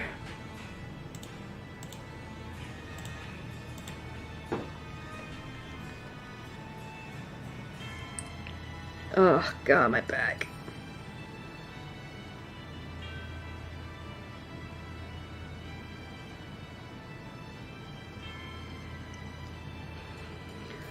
But still, we did get that done.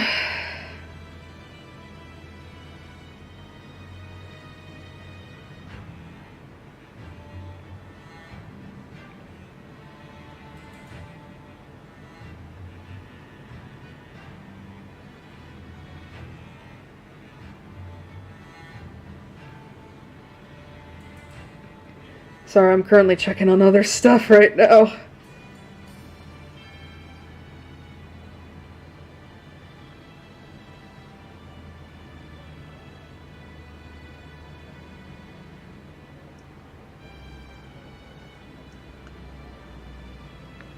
But still, we just have but yeah, we only have the, what the hell's the word I'm looking for? The true ending left.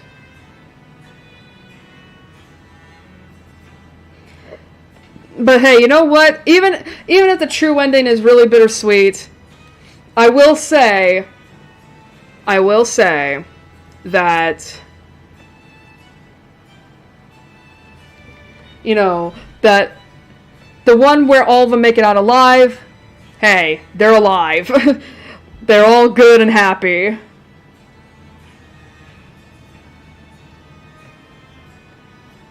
But still, hopefully the finale of this isn't going to be super long. I hope not. 'Cause, oh god, I don't know if I can do this again. Anyway, thank you all for joining me. As I said, tomorrow on Halloween will be the final letter stream. Because we're finishing this game up whether we like it or not. Because, god, this game has taken a lot out of me. And I'm so tired. And of course, I don't know about the time, honestly. I'm thinking it's probably going to be an hour later, because I usually eat dinner around that time on weekdays. So the finale of the letter, part 16, will be at 9:00 p.m. on Central Standard Time, as always, with the time zone. So I guess the only thing I have left to say is, have a good night, and a good Halloween. Don't get scared too much, don't be abducted by weird-ass monsters, ghosts, werewolves, vampires, witches, whatever monster you prefer. And I'll see you all for the finale of the letter.